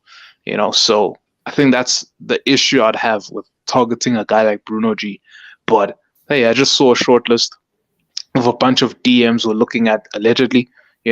So, and amongst all of them, the only people I'm looking at are like Sangare and Florentino Luis. Everyone What else is about everyone Paulinho? else. But Chris, you What know about what you have done? Everyone I think else is Paulinho could be everyone good for you. else. Came out with, you know what you have done now. Chris, what you have done now, you have opened up your hand to other clubs. See, Mm. Sangare will not live less than 80 million. Will Liverpool be able to pay that? And Nah, man. you also have to deal with Benfica. You got to deal with their president. What's his name? What's his name of this? The Portugal, former Portugal player. What's his name? Rui Deal with Costa, him with Rui someone Costa, who pays you. Rui Costa. Rio Yeah, Costa. yeah, yeah. You're gonna Yeah, deal I'm with here, him with Chris. Florentino. Yes, because it's very important to them. I'm here. Beat your mic, no. But with But Benfica, yes, finish. I can see that happening where they're gonna inflate the price because these guys always sell players for like large amounts of money, man. They make a lot of money. But for other players like Sangare, because he plays for PSV, right? Yeah, PSG So DM. I think 30-40 mil, that's enough, man. No. PSV is gonna demand a lot of money because they already saw what's going on in the market. You've Yeah, but showed like your how many hand that- times how many times have they sold someone for 50 mil plus? Yes, I don't think it's ever happened. Yeah, Chris. I don't think it's ever happened. You I guys think like their most expensive sales are like Memphis and Gakpo. and Gakpo. But the problem now is you've showed your hand out in the world that you have the money. So people is gonna be targeting you that Ibrahim Sangare is very important to us. We're not gonna let him live on sheep. And remember, he just signed a new 5 years deal until 2028. Now you can't buy him for cheap. Yeah, I still don't think we'll be spending anything more than like 50 or 60 mil on him or Florentino Luis, personally. But you Yeah, have to PSV are not so greedy. They don't roll like that. I don't think they will do more than 50. If you drop 50, PSV are good. Those Yeah, guys, I think so as well. In fact, teams in the Netherlands, they don't make deals so hard. Once you just drop the right price, and not forgetting that most of these guys, they already have a buyout clause and all right. Once you activate the buyout clause, it's a straightforward deal. Yeah. It's within England. You see the wildlife in transfer is within England. Clubs doing themselves. That the level be doing his own one corner. This one be that is they don't most other countries in Europe they don't behave that way. I know. Straightforward deal, sharp. They have done. I know. So I especially agree. Netherlands, I don't see them doing that. Mm-hmm. I agree. Sangare is a good player. I like Sangare. Ibrahim Sangare. Nana, your boy is here. I talk. This one here is shocking to me because I thought he was gonna go to Liverpool. Oh, You're joking, right? It was you'll never walk alone to I'd rather this walk guy. alone to Stamford Bridge. It's shocking because again we finished 12th. I'd lie, we finished 12th. So I thought that we wouldn't demonstrate the pull. Bro, you're Bully FC. What are you saying? Chris, like you said to me, I'm speaking. You will have your turn. Don't worry. Just thank you very much. I was shocked. I was like this really surprised me. No, let's get serious. It's a good deal. I don't want this to take away from the fact that we did a poor job. Both Chelsea and Liverpool did poor jobs, and Brighton fleeced both of us. If Liverpool were going to get this done, they were going to get fleeced. Have you seen the latest report now? If Brighton want to sell Evan Ferguson, that young guy, they're gonna send record transfer. The world is not ready for the price tag Brighton are gonna sit on that boy. We're not ready. And Siso, Evan Ferguson. And Siso is 150 mil. They dropped 150 on Siso's head. And Siso, Nana, I don't know where this market is going. That team, I don't understand anymore. And Siso, I'm Brighton, man. Nana, guys, I don't know if you guys saw this new kid from Brighton. This Adingra guy. Have you guys seen that guy? I've seen that guy. Oh These my guys are God, flipping their that's players like real estate. Guys, They are Tony flipping their Bloom. players. Guys, Tony Bloom don't I cash swear out. to God, When these I guys say are a FIFA successful regions. I swear gambler, to he God. has cash out. Tony Bloom has cash out. No, but Tony Bloom. it's listen, Brian are a well-one club. Let me not take anything away from them. In terms of the way they recruit players clearly, and the markup, the Caicedo markup. I mean, what we're talking 5 million. 4.5 to 100 and something mil. Who Yeah, does that? In how many years? that mark. I keep telling you guys, man, that is Who biblical does greed. that? That I is won't. biblical 4.5 gluttony, man. mil. It doesn't make sense. Even I, even N'Golo Kante and Leicester that they bought for how much? They couldn't do that. He was a Premier League winner, and on top of that, can you imagine? I swear. it's What? Can you it's imagine? it's Guys, listen. Huh? I it's finally crazy. understand. It's been a while coming. The Super League was not it was not a villain, man. It was the necessary evil. Believe me. If Brighton can now say what's up financially to Barcelona and Real Madrid, Listen, it's let me get serious now in terms of the expectation. I would like. I'm gonna be real. I can imagine this is gonna be clipped, but I don't care.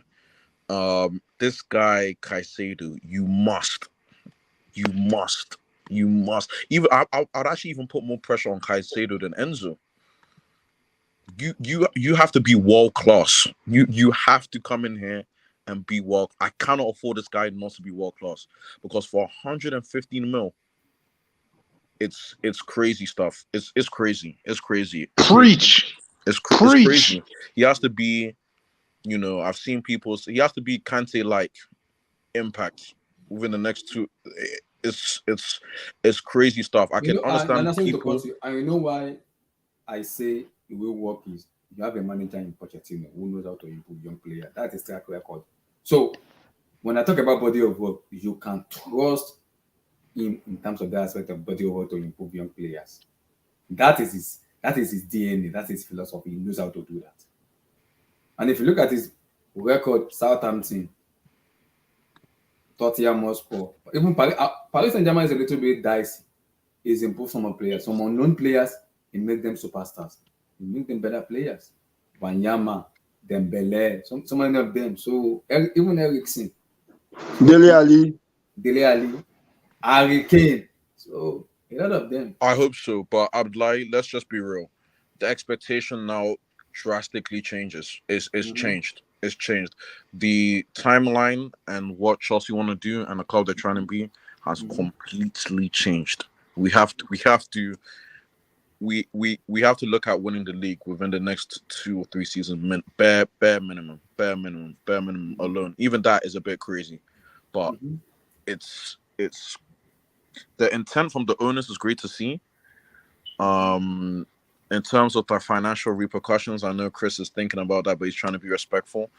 That one there, I don't know. But it looks like Abdullahi as well. It might be the end of the road for Connor. Adios, Mr. Conor Gallagher. It might be the end of the road. Gallagher, please. You can bounce. I think Gallagher gets a lot of stick for Yeah, clearly. and I don't so much agree with that. I think it's just popular opinion that people just jump on without actually watching this guy. Yeah. Several times I watch this guy being played out of position just to do the hard work. He's Do you understand? He may not be so skillful like Lego vase and stuff, but he does the hard work. And you need players like that in your team, right? Players that are ready to put their body on the line in the midfield and do stuff. Gallagher has played almost everywhere in that front three, and even as a central midfielder, he has played on the left. I've seen him on the right once. I've seen him in the middle. He has been almost everywhere, and he's young. This guy is young. He's 23. Like, he has not even gotten to the peak of his career. So I feel it would be so bad.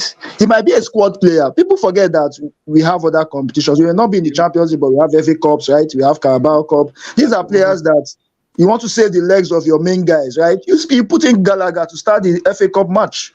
Yeah. You have a big squad. You don't just offload somebody because you have bought somebody. What happens if he gets injured? What happens if, God forbid, Caicedo or Lavia, if you get Lavia gets injured? What happens? Who do you look at to your bench? So I feel we should be used to having a big squad because it actually helps the balance of the team. It enables the coach plan more for smaller games, bigger games, and all that. That's what wins you the league or wins you trophies. So Gallagher gets a lot of stick. He has a good attitude. He's see his work professional. rate. He's a model I professional. see his work rate. I see him. So Yeah, and today, Osita today, because I went to Shija Street towards Gallagher. I almost broke my Samsung phone because of Gallagher because I was it was just average for the first maybe 10-20 minutes, of which every other player in Chelsea team was today all of the first one. Gallagher bought the second half. If you watch the second half, especially, he bought the second half. Yeah, and Enzo, they did very I was surprised myself, right? I watched him, like I even left the whole game. I was just watching him, his positioning. He was ready to receive the ball. He was not hiding in the match. Enzo Fernandez has been getting a lot of sick. Who, Enzo? Yeah, he was getting a bit of people like. It's because you are telling Enzo to do what he's not supposed to do. That's why we bought Caicedo now. We are telling Enzo to do what he's not meant to do.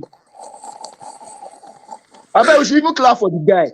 We are telling Enzo, we know what Enzo is capable of, but we are giving him extra luggage and surrounding him with average guys. Now, let's put some guys that know what they are doing. Now, watch that midfield. Enzo, nobody should talk about Enzo right now. Enzo is the only person that I know in that Chelsea midfield that can flog pass with his left and right, and I'll be happy. Now we have Caicedo. That's why I'm happy about this Caicedo. This because of Enzo. Finally, you'll be able to unleash the potential of Enzo. The creative thing, but Enzo cannot do much of the before now. He couldn't do much. We saw the flashes, but he couldn't do much because he's thinking about his back. He knows that one person behind him goes. I know both in the chat is having a field day with this now. You said some very triggering words, man. Let me sorry. You're going to hear 115 million to let loose Enzo. Let me He is a full-time panelist. Osita is a full-time panelist too. He's here. Let me just say something quickly. Sorry. Because I do feel for Liverpool fans based on the fact that in terms of the ownership, right, they were under the impression that money isn't there or there's a reluctancy, and then all of a sudden now they put their hat in the Caicedo mix. But I'll suggest Doucouré from Crystal Palace. Yeah, I'll suggest him. I'll suggest Paulinho as well from Fulham. Very competent defensive midfielder.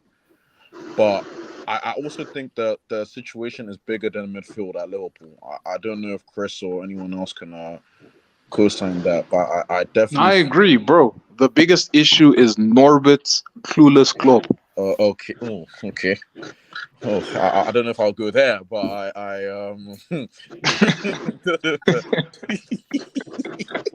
It is. Have to keep it a stack. No, you can't. That's I understand. I'm like, but Chris, I'm happy because you can be boldly criticize club. Liverpool fans doesn't want to criticize club. I'm like, if this guy make mistake, criticize him. I know it's one you stuff. Managers and players get criticized. I don't know why they do. Liverpool fans are doing this. I don't get it. These same guys that didn't want to criticize Tuchel on the job he was doing. I criticized Tuchel. I wanted him out. Bro, you know what it is? You know another thing I just realized it is? It's like, you see when like Liverpool fans, when they're annoying and they say, oh, we do things our way. We sign players our way, which means we don't spend too much. That time we've been spending a lot of money recently, but we sign players our way and we win our way. When we have all these useless average players like Milner, Henderson running around doing nothing, that's our way. So now whenever so now no, listen, because the thing Liverpool fans can be happy about is this poor man gimmick is completely shattered now. Yeah, the poor man gimmick is over, man. It's over. No more. Oh my God, we need to sort out sales. Oh my God, the shirt sales. Oh my God, we have to put money into the food banks. No. That doesn't work no more. It doesn't work no more. It's over. It's over. So, when you go for Paulinho and Fulham put a 100 million. at this point of where football is at now, you have to just admit you're gonna get undressed in the transfer window. Yeah, man. Like Football is so screwed. you're getting undressed, man. It's just how bad are you getting stripped? Like it's getting bad, man. But at what point does it end? Does football come to the conclusion where FIFA has to put something inside? FIFA has to put something in place. FIFA would have to hold the Premier League back in order for it to return to normality. Because And I think the reason because Carl said the same thing. It's all about the TV right and everything. We talked about it the last time we did. We talked about TV right and everything. And because look at America now, they're taking over the football now.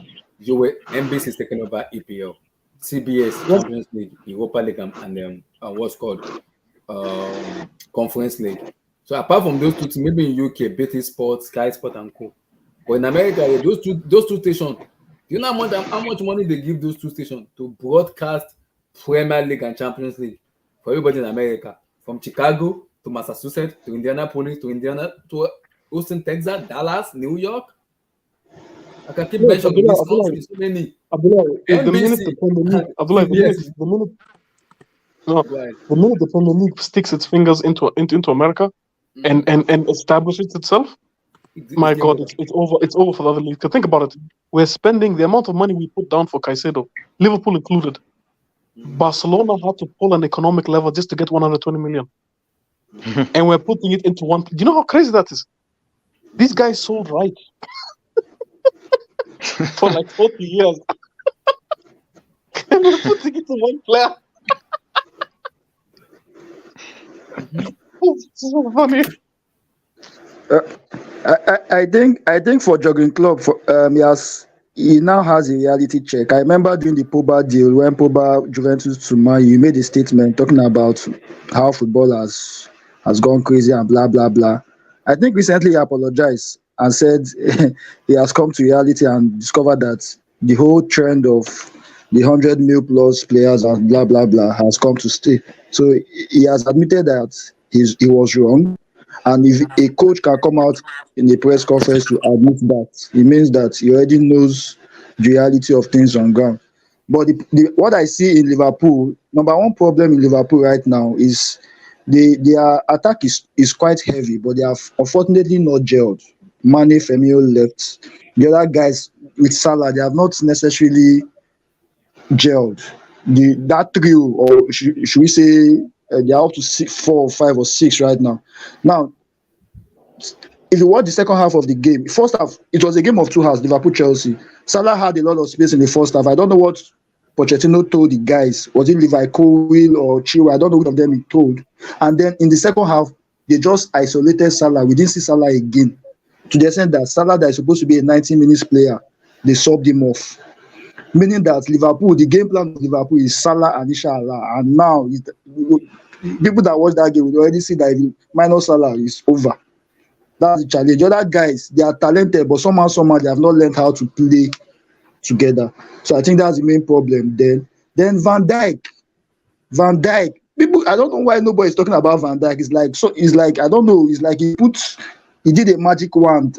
Van Dijk is making mistakes and nobody's talking about it. Even against Chelsea, I was seeing Van Dijk. The problem was that Chelsea was not even capitalizing on that guy. That guy does shadow marking. He's afraid to mark. Van Dijk is just big. He's just afraid. Anybody that I saw mistakes. Konate is even better than him. Van Dijk is probably they have seen the best of Van Dijk. They should be talking about a replacement plan for him. They should be talking about midfield. Fabio is like Liverpool acts as if they did not know that Fabio was going to go. Henderson, I don't even talk about Henderson. He's an average player. Fabio, that we saw the peak of Fabio in the Premier League. The way Liverpool acts, they act as if that the replacement for Fabio is an afterthought. So it's left for them to decide whether they actually want to buy a DM or they want to continue that way. If you can put McAllister there, we'll see what will happen. They'll become 10th or 12th like Chelsea last season. I think that's my analysis from an outside view about Liverpool team. Cruz, Moises Caicedo is done. Give me your thing. Yeah, big up, bro. Big up. Yeah, man, I'm happy. I mean, we need that position, man. I mean, the money is It's not my money, so I'm not going to talk too much about the money. I mean, Cruz. We sold Havertz and Mount and bought Caicedo. yeah, Yes. Yes. if you want to look, if you People want to talking look at about it like FFP. Eat that. We sold Havertz and Mount. listen, Yeah, I see Arsenal and United fans complaining about FFP. You paid for this. They are complaining about FFP. Jealousy people. They did not do the mathematics well. yeah, don't mind them, don't mind them, don't mind them. But Cruz, what they do, Enzo Fernandez and Caicedo in that midfield. Yeah, Opanka, yeah. That's a partnership. It was the man of the match. It was good today. I'm waiting for Blue Abdullah, Eyes because you I have will to- finish that tonight. I will finish him tonight. He better come gently and apologize. Yeah, but you know, me as well. To be honest, I'm not as bad as Blue Eyes. I think Blue Eyes has a lot of criticism for me. I've been similar though. I didn't really know up until today. Look, he played really well today, but in general, I had question marks because I wasn't sure if he was going to be that player that needs players around him to perform, or he can control the midfield. I think today showed when the responsibility is on him to boss the midfield, he can do it. But also context for today, that Liverpool midfield was horrendous, man. I would be surprised if he didn't show up today. I mean, that midfield was there for the taking, and he done the job, so you give him the praise. But I think there's a long way to go with that midfield. I think now Caicedo there, we can really see the best of him. But his mentality as well, sometimes he's a bit rash, he's a bit passionate. Look, for me, Enzo's got a lot. As I heard someone say earlier, I think it was NK said, the money that we've paid for Caicedo, he has to perform. And Enzo's exactly the same. Like, Enzo has to perform. It's a lot of money. If we get Lavia, they said it's the most. I think they said it's going to be the most experienced, the most expensive midfield in the history of football. Yeah. So yeah, if we get Lavia, I like that record. I like that record. Do you understand? So if we're walking around with that type of midfield, and our attack is not cheap as well. Our attack is not cheap. So we have to. We us as fans, when do we say, look, we have to challenge? Because we can't. If this was another team, we'd be saying, yo, you have to challenge. You're looking at nearly £1 billion if we get Lavia and Caicedo. Exactly. We have no So, choice now. you can't, £1 billion in 18 months. I mean, come on. You have to. That's why we don't have a rookie manager. So we have to challenge. That's the expectation. We know that. Yeah, 100%. 100%. But no, look, I'm excited. I think for this season, he's a rookie manager. Yeah, for this season, I think now we just need to.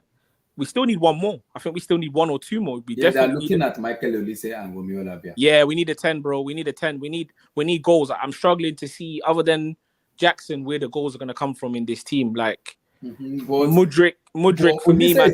He's a creative player, though. He's a creative player. Yeah, I'd rather get Kudus because Kudus can score goals, but Elise is going to be more assists. But it's worrying that Madueke can't get on, and Mudryk. I don't know when do we start to have a conversation about Mudryk, man? Because we need to. But calm down. When do we start? I think I'd rather talk more about Sterling than even Modric. Yep.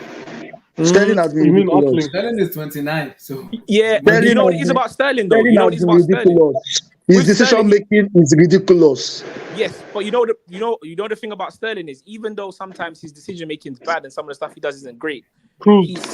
Chelsea put out an edit the other day, right? The official page. Yeah. He looked bad in the edit. How do you look bad in an edit? Who's that? Sterling. Who are you talking about? Sterling? Is that Sterling you're talking about? Yeah, I think it's Sterling. Guys, I even preferred Modric to start ahead of Sterling today. Yeah. Despite, if you notice despite that chance he missed where he could have easily even gotten a penalty, set up the goalkeeper or something. Sterling, I didn't see the impact of Sterling in the game. And funny enough, Sterling was always having the ball. Like, he was always in space. But when they give him the ball, that creative tendency, I didn't see it in him. But you know, now, let's not forget that in preseason, we saw a nice relationship between Modric and Nicola Jackson. I was thinking that Pochettino will bank on that and start those two guys together. Let's see if they can replicate it in the Premier League. 20 minutes, 10 minutes is too short for a player like Modric to settle down in the game and probably. I don't think Modric as an impact player. I feel he should start, right? But I feel Also, on the other hand, I feel that he was forced to bench Modric because of the formation he started the game with, and because he wanted Gallagher. He felt because we are playing Liverpool, he wanted Gallagher to do the whole marking thing, No, he which changed the Modric does not formation 10 do. minutes before the But kickoff. attack-wise, Modric right now, his IQ is higher than Sterling. I rather go for a No, Modric than Sterling. I disagree, man. I think Sterling. There was point. I thought Sterling was bad today, but there were points where you can see why he's in the team. He still knows how to like create things, make a pass. His dribbling with the ball is terrible. But he still has that. Modric, when he's on the ball, I don't know. He's doing step overs when no one's around. He I still think the looks problem with Mikhail he looks Modric, raw. He looks too no. raw. He doesn't Cool. The look. problem with him is I think he just need coaching. He will be fine. He need coaching, and young players like that need coaching. Where consistent coaching and telling him positioning, and I'm happy with getting Poch because Poch is the guy that can coach these young players and improve them and make them better player. So I'm not worried about him improving. I'm not worried about At all, I'm not worried about Modric. I rather talk about Sterling. Like we bought Sterling for experience and his pedigree. It is not delivering since last season. I'm worried about Sterling because it's 29 already. He will be 30 soon. So if you cannot use your brain and play as a professional player, that's why you being an experienced player. There's a problem. I agree. Someone should call Saudi Arabia, please. After Thiago Silva is the most experienced player in that team. Silva is going to be 39 in September. He's playing as if he's 21 years of age. That's Yeah, how but the good thing Oh is- my Thiago. Oh, Thiago Silva. But the thing is, Abdullah, yeah, big up everyone. But the thing is, Cruz, you've been criticizing Modric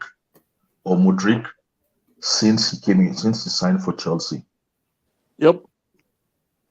Cruz is Cruz back today? Yeah, I'm here.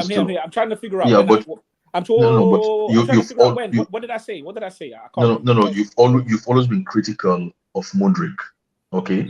But the Yeah. thing is, Modric since he came to Chelsea has actually been improving and adapting and playing better and better and better and better. I Okay. disagree. You I cannot- disagree. you can- I disagree. So the Modric in the first month he came to Chelsea, the Modric of January is still the same Modric of now. Is that what you're saying for Chelsea? I disagree. I haven't seen. So No. Hold on. So Well, you give me asked me a an- question. You just asked me a no, question. yeah, but give me an answer I'm saying my question is clear. Is the Modric of January at Chelsea still the same as the Modric of August at Chelsea? Well, I don't know. I'm being genuinely serious. I don't know any difference. Like, what are you highlighting? I haven't seen any But- difference. I haven't Well, seen I any mean, what difference. I'm trying to say is it doesn't really matter what you're saying now because you only had like 10 minutes to assessing. But what you're saying now is still what you have been saying since January.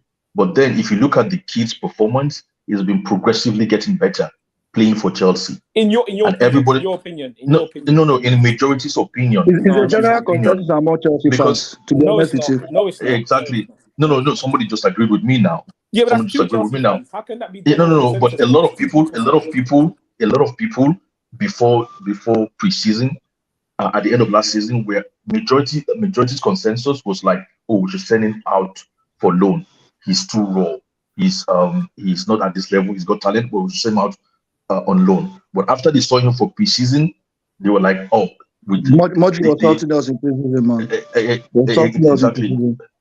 Exactly. People started The saying, link up play was top notch, especially with Nicola Jackson. Like if you look at the goal he scored. People started saying he's getting better, that he should remain. Okay, that noise about him going on loan just died down. Natural death. But it seems you have not seen any difference in No, I've not Modric seen any and the way difference. Unfortunately, but then that's not. But why have you not seen any difference when everybody else is seeing a difference? What do you said Kevin De Bruyne wasn't world class, but there's millions of people that think he is. So No, but we're not talking about it's opinion. I'm just trying to say it's opinion. No, we're not talking about Kevin De Bruyne. We're talking about it's opinion. It's opinion, right? So it's never going to be the same for everyone. So some opinions are facts. It's not everything that is opinion. Of course, I can only express my opinion, but some things are factual when you say it. I don't know. Hey, Abdul, give me your take on today's match. Talking about today's match, man. What can I say? Man, I went crazy, man, when I saw the lineup and I saw three at the back because I was thinking we have moved from this three at the back thing. But Honestly, then, Abdul, I But saw you Potter. switched it up, Abdul, 10 minutes before the kickoff because of the lineup of Liverpool. see, that's what I don't understand. Why could you be changing? They should be changing, not us changing. No, Liverpool put out We the should. squad 1 hour before the No, no, match. but what I'm saying is, irrespective of what the other team are doing, we should be the one imposing our play on them. You Which we know, did. so yeah, we did at certain point at majority of the game. But what I'm saying is, Poch changing. What if um he did not have that avenue of seeing their lineup? You know, we're going to play a lot of teams this season where Poch will not see their lineup before he makes his own lineup or before he announces his own lineup. We're not going to have that luxury in a lot of games this season. So what happens then? He's going to get it wrong. So that's my fear. He should be able to we should be able to translate our play where irrespective of who we are playing, we impose ourselves or our playing style on them. Our performance should be higher than anybody's performance. So it means he was lucky today because for many teams, he's not going to like see their starting 11 before the game starts or before he makes his own announcement. He's not going to see a lot of teams' first 11. So then what happens? What's he going to do? You know, so I don't know. Maybe that's a balance between him being a good coach and an elite coach. I I think don't know. But the thing is, every team's lineup comes out an hour before the game anyway. Every team no, no, in the Premier no, no. League. But But obviously, one came out first today. That's why he was able to.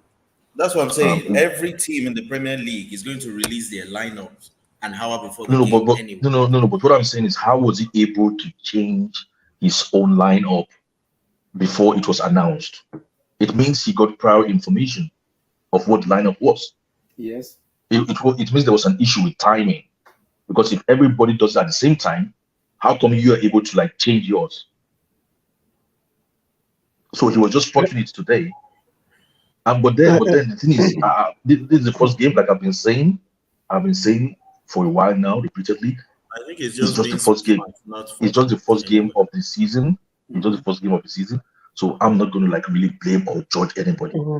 I'm just going to like give people kudos for the good performance they were able to do. And apart from I think maybe like the first 20 minutes or so, we were the better team all through. We were the top team all through. Yeah. I mean, by the way, a quick question. Was there any leaks by Goldberg? Who's Goldberg? Alex Goldberg. No. Hey, what do you mean leaks? You know, you don't know? No, leaks. What sort of leaks? Like the lineup leaks. How the past 3 years the guy's been leaking lineups.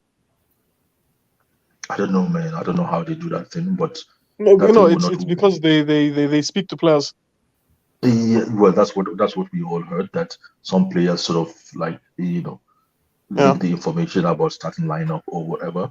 But if you're a top caliber manager or elite manager, I don't think that's what you should depend on.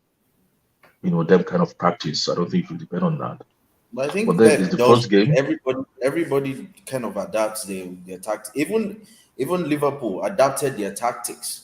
They didn't adapt their formation, but they adapted their tactics before the game. No. Klopp said it King as Black, well. what we're saying is, somebody had a set lineup, and then he changed the lineup. I think he removed play. Always get to know what the lineup is. He removed player and then replaced player. You only do that if you had advantage of timing. Because if we both do it at the same time, how will your own team influence what I do? And then I'm able to replace a player. So I don't know what that is, but I don't really care about that. Really. But you are making a valid point. Not forget it, because Chelsea was at home. And the match day, so there's an advantage. I think Chelsea was away. It may not be a valid point, but the fact that Chelsea was at Stamford today, there's a big possibility, because I know how this works. Exactly. The away team most times drops they have to, because they have to send it to the match officials. Somehow there can be an insider in Chelsea, in Stafford Bridge, that might look at it and say, "Oh, these guys are starting." Oh. Before you know, the next dressing we hear it. It's possible because Chelsea was at home today. Very possible. I think there's a Exactly. possibility, but there's a possibility. Exactly. Just like But what I'm saying is, When Jose Mourinho was if we had go ahead. Caicedo, he wouldn't have changed it. That's exactly what. That's the point I'm trying to make. He knew we had no six at all in the game. We had no Anyway, six going into this game, and he has seen the lineup that this guy brought out with five attackers. Five attackers. It's impossible to cope with that if we played a midfield three or a midfield two or in a 4-2-3-1. Yeah, It's very impossible. correct. What we are trying to say is that normally both teams are supposed to churn out their lineups at the same time. But in But that's practice, it's not. not always so because Yeah, the home team has an advantage. Yeah, The but home I team has don't an think. advantage I don't think in we the should. sense that I the away don't team think we has should. to drop their lineup first. That's what I'm trying to say. Yeah, I get that, but I don't It could be think we 5 should minutes stay difference. It could be 5 minutes difference, but that 5 minutes is something. I get that, but that doesn't mean that he's not a top coach because he decided to change his tactics. I don't think we should be saying that at all. That's my point. Yeah, it If he actually changed worked. If it didn't work, would have given him stick, but it actually worked. So I don't see any complaints anyway. Another person I want to give a shout out to, which I hate to do it. K is here. it's I not watched him, Mr. K. We watched him in Soldier's Field, and I almost get pissed off. It's Conor Gallagher. He looked very, very good today, and maybe because the way Liverpool set up, but I think he had a better second half for me. Yes, after 20 minutes, we look much better because when Liverpool scored, we woke up. And when they scored, it makes us kind of woke up and we play better and we kind of impose our tactics on them. But Gallagher was everywhere today, which kind of impressed me that, okay, he's improving some aspects, some talent aspects of his game, which before, it just looked like an headless chicken. That's it. But today, it looked very good and it played excellent. Maybe because of the way Liverpool set up, maybe that's the reason. But I still want to see more of him coming. Now that we're already we're getting Caicedo and potentially Lavia. Maybe him coming from the bench might also help him to see. Maybe we can see more of him in an attacking phase rather than a defensive phase. Because I know playing as an attacking phase, he has more to his game in terms of shooting and scoring goals. So that we always want to see in him. But defensive phase, I'm not sure yet. But he was good today. I have to say that he was good today. He was. So, Mr. Kim Black, overall, your thought on today's match? I was absolutely impressed. But when I saw the lineup, bro, I was angry because first of all, I hate this five at the back, or I hate to see five defenders on the pitch. I've hated it since maybe Antonio Conte days. I honestly don't like. I never liked it at all. You know, to me it's like you're a coward. You understand? You can't tell me you win a game playing five at the back and you know your team was brave. Your team is just being overly cautious. Yeah, especially from the beginning today. But then when the game started, it was not five at the back at all. It was basically not five. It was basically not five at the back. Basically, this guy was at some point, you know, it was actually a hybrid. If there were times where Disasi was like a right back, and there were times where Liverpool was like a left back.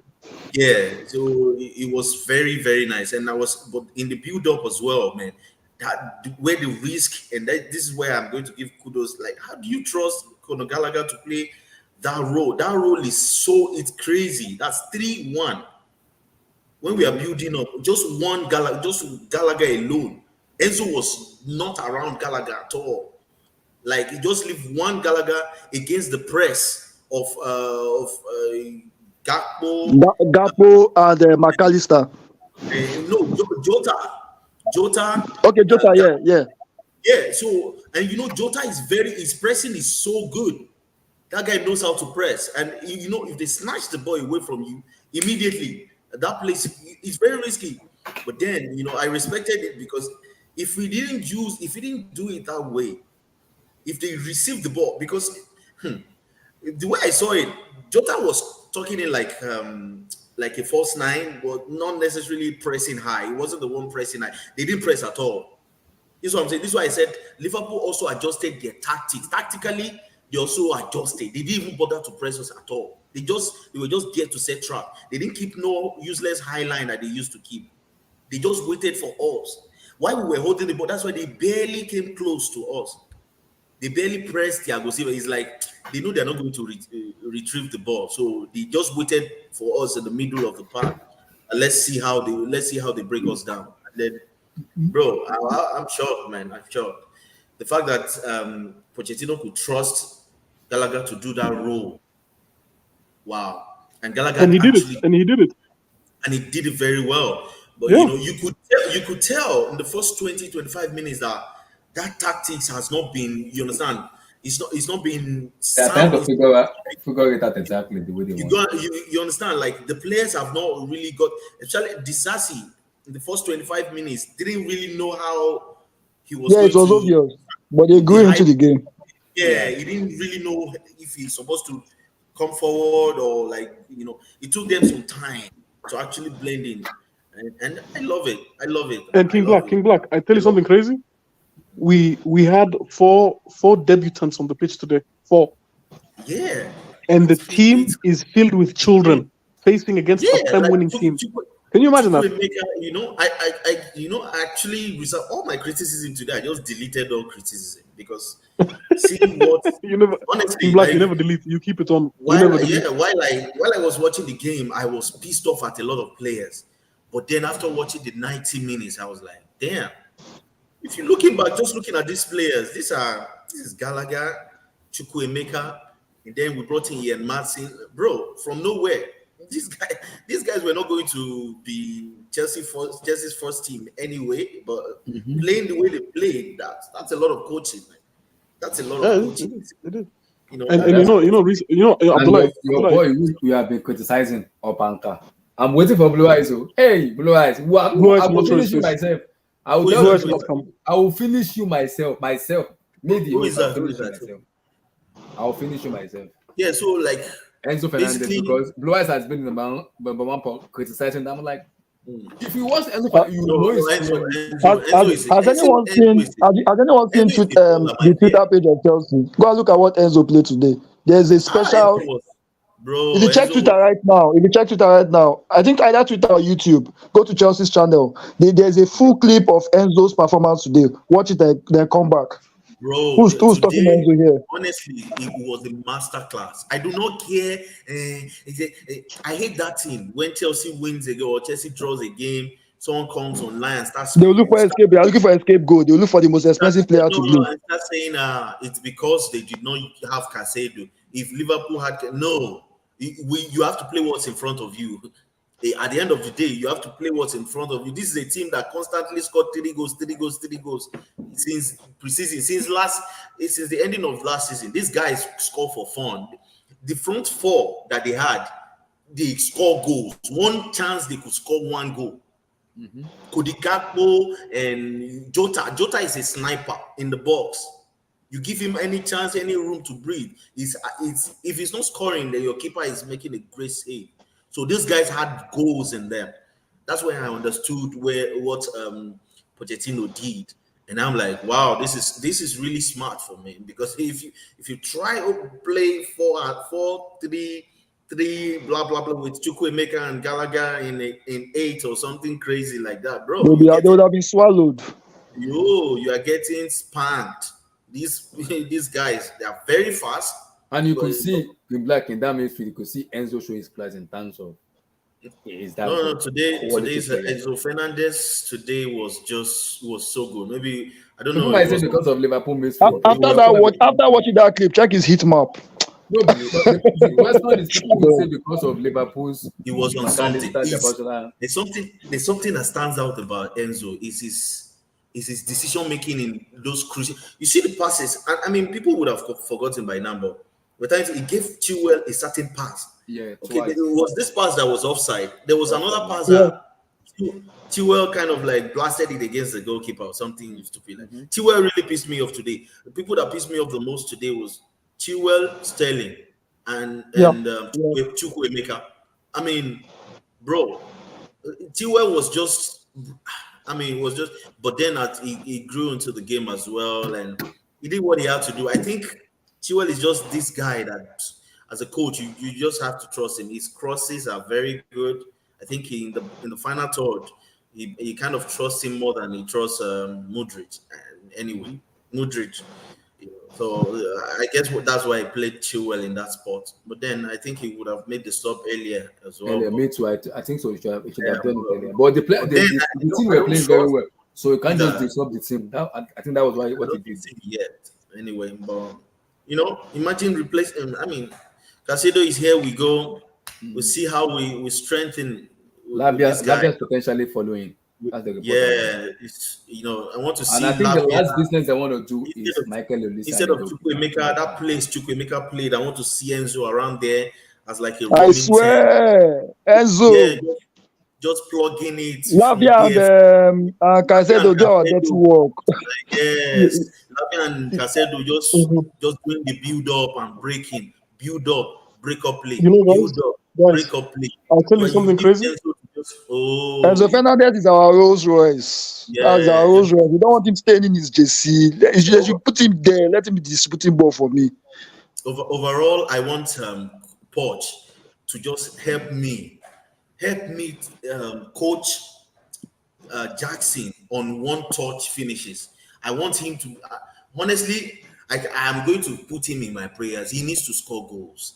He needs to score goals. I want him to score. This guy is too good. His overall game is so good. He does not lose the ball. He's coming to track the He's ball back. hardworking. And bro, he played against 6 foot. All these. Do you know how tall this Konate and Van Dijk are? These guys are the tallest centre backs in the league. King Black, Alongside King Black, Sportman and the rest. King Black, Bro, King Black. that guy is good. Yeah, I'm here. When you are creating your own chance, against Van Dijk and Konate. I'm telling you. You should realize it's not an easy job to do. Mr. Abdul, it's not even creating your own chance. They are backing off of him. They are backing off of him. Yeah, that's because they are for me, sensing that's the early danger. They are backing off of him. This guy, this is his first Premier League game. They are. There's a My God. there's a difference in when you're a striker and others are running around, others are falling over each other, others are sweating, creating chances for you, and then you're missing it. Right? There's a difference in that and you creating your own chance and missing it. Okay, Jackson did everything today. The only thing he didn't do today was score a goal. He didn't score goal. I'm telling you. And the last So- chance he gave to The exciting thing for me, the exciting thing for me about Jackson. You also need luck as a striker. I know there's techniques and everything, but some strikers you just need the luck sometimes because that chance, that cross that came in that he put his foot on, it could just be the wrong, like just a little bit, 1 inch, half inch. Okay, that cross James get to above him. where he was supposed to touch the ball with. You understand? Like, He and laces the it's ball gonna too come- much. It's gonna come with time, I know, but And Damn. also, I think for me, with coaching, it will come with coaching. Though. yeah, Because I but, know but then coaches, if you have Chukwuemeka as your number 10, what chances are you supposed? Who is? I did not But see same one line, single there's Lincoln play. Nkunku is going to be back Not, at I did not see January. one Lincoln play between Chukwuemeka and Jackson. Not one for throughout the time Chukwuemeka was on the pitch. I don't know why he stayed that long, why he was left down, but then it's encouraging. Maybe it's a way to encourage him and all. It's But for then encouraging. we need quality there, and we need quality. Thank God we got. That's why they are Caicedo now. looking at Ulisse too. Yeah. Because We need bringing in quality in Ulisse for me, that's that part another of the quality. pitch. Especially and on the right wing, only say, hey bro, that right wing was empty until what's this guy's name? Until Mudryk came in, he drifted. I love what he did on that right hand side. You see the 1-2 with Jackson as well. Oh my God. Yeah, and also Link up play, baby. Link up play. That's what I want to see. Link up. Cuban chain. That's what we No, keep on I saying. love the game, man. It felt like a win to me. It felt like a Yeah, win, man. really, because this Liverpool, everyone is saying they need DM, they need DM. Let them play the next game. They will still beat, they will trash teams this season with or without DM. The attack they have and the defense they have already, because Alexander Arnold talks to the midfield. They have McAllister and they have Soboslai. These guys are creative. The These guy is really guys, good. yeah, The player is really you good, man. understand what they needed. Yeah. So and Konate, no one is talking about him because you understand we had the upper hand. That guy is so good, bro. He is Without so that good. guy, Unpopular Liverpool, Enzo would have opinion. scored. Unpopular opinion is Enzo better would have than scored. Van Dijk right now. that Unpopular guy is good. opinion. I've never seen a defender that is quick, tall, and strong like that boy. And But then smart, he by the way, just very clever, red very line. intelligent. The guy's very intelligent, man. And speaking about intelligence, just quickly, right? Abdul, remember how we said that Bowley is a very smart man? Is it Abdul here? Yeah, that's right. Yeah. I tell you, guess what I found today? I tell you something. I tell you something hilarious. You know these 10-year contracts we keep giving, and how UEFA has banned this amortization until like they have capped it at 5, right? I tell you something interesting. It is only UEFA that have put that rule. The Premier League doesn't have that rule. So unless you're in Europe, that rule doesn't apply to you. Crazy, Yes, I man. saw Abdul, you know it. I Crazy. how saw it crazy as that is? well this We have evening. just signed Caicedo for 11.5 million. That is Hold on, hold crazy. on. Can you hold on, Kima? Can you say that again? Repeat it for me again. That when we were given the 10-year contracts, right, and we were amortizing it over 10 years, so 10 million Okay. every single year. Okay. UEFA came in and capped it this summer for 5 years. Oh. But the Premier League hasn't done that. Because they felt Chelsea was So taking That's why advantage of that Chelsea are leakage. going for Olise and Premier League yeah. players So wait, instead let of me going tell for you, right? Kudus. So now, only teams that are in Europe get affected by that. So we might have ended up 12th on purpose. We might have. This was the I plan. knew we were going Hiring to. Potter and I Lampard was the knew we plan. were going It was to all the give plan. Caicedo a. I knew we were going to give Caicedo a bondage contract. Abdul 2030. said 10 years. Abdul, you are sick. 20, I hate you. Abdul, I hate you. 2032, bro. Abdul, I hate you. Chelsea is wicked. You Abdul know, said they're 10 like, And years. you for and you they're tell like, me In black. Abdul, and I you love It tell you. feels me good to be the villain again, man. It feels good to and be you the tell villain me again. and you tell me Todd Bowley is not a smart dude. The Come guy on, is a guys, man. genius. He's a genius, man. Oh, he I'm was gonna go like, line up, Caicedo, man. you have disturbed us a lot. Brighton put a sell-on clause on him as if we are I know. going to sell him. Yeah. 10 We years. are not selling Exactly. him. You're going to sell 31-year-old. By the time we sell him, he would have been on retirement, a retirement plan. He'll I'm telling be you, we'll he'll be probably worth renew his he'll be contract in worth like 2 million 2 pounds years. then. It'll be, No, King Black. You know toothpaste. You know the tube of toothpaste. You squeeze everything out of it, until you get that pen, and then you just start to like. Caicedo's you finished, will man. I'm cut sorry. it. 10 You years will of cut. service. You haven't seen where you cut the toothpaste and you put your brush. That's what we are doing to. We're going 2032. He will play football from 2023 to And 2030. King Black. The funniest part, they will retire at Strasbourg or some Brazilian team that we bought. Yeah, So Strasbourg won so as so well. what so what that means is we are practically going to get more players this season to take advantage of the rule. Exactly. We Mr. Abdul, we have an open check. We have an open Oh my checkbook. god. So I suppose that's we are the only top team that can play without a sponsor and not have financial issue. Yep. Man, you gotta take your hat off for Bowley, man. Who are all these people that criticizing Bowley? I think When Abdul, you see a genius, you go and learn from a genius. Why you see you start yapping it? Mr. Abdul, Loopholes. Mr. Loopholes. Unpopular opinion. I think we came 12th on purpose. Exactly. I just said that. I just said that. So that we can make use of this loophole very well. When we asked Todd Bowley, sack Potter, this guy is like, you people to calm down. You to calm down because if I sack No, him but now, King Black, Lampard was there, so it was okay. Lampard was there. But they must Wait, King Black, you know what it reminds me of? King Black, you know what it reminds me of? When everybody's disturbing you, and you say, look, I know what I'm doing, just leave me. I know what I'm doing. And everybody's worried. and everybody's tearing their hair off their head. You do this now, do this. Can't you see? Are you blind? Are you deaf? And the only calm guy in the room is just this guy. I think Abdul, let me hit you with two flags quickly. We just had our worst season, right? And then for us to go on top and dominate, that's the perfect Hollywood movie. 2025 Chelsea FC, the documentary. Rise of the Phoenix. Liverpool had only one shot on target. Yeah, Liverpool had one shot on target, and that was the goal. Todd Bowley, you rocked my world, man. You've rocked my world. And I just want to talk about. Wait. Oh wow. We have a Liverpool fan who's angry. Wow. Gule also said Todd Bowley is a type of owner that will take your girlfriend and your sidekick and then invite you to the wedding and go to presidential.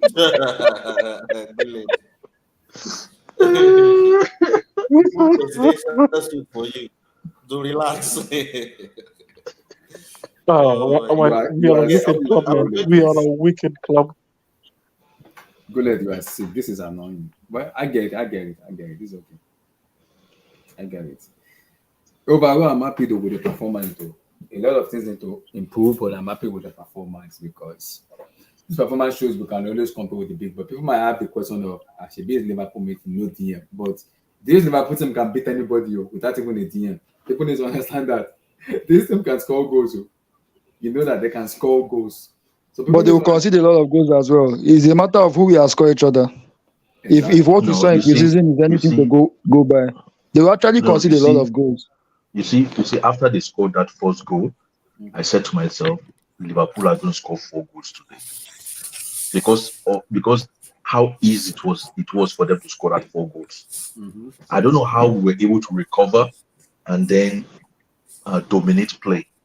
Look, all these people that are like all these people that are being critical. That thing was through. Wow, I was so shocked. No. All these people that are being critical of Liverpool, okay, they should go take a back seat and relax.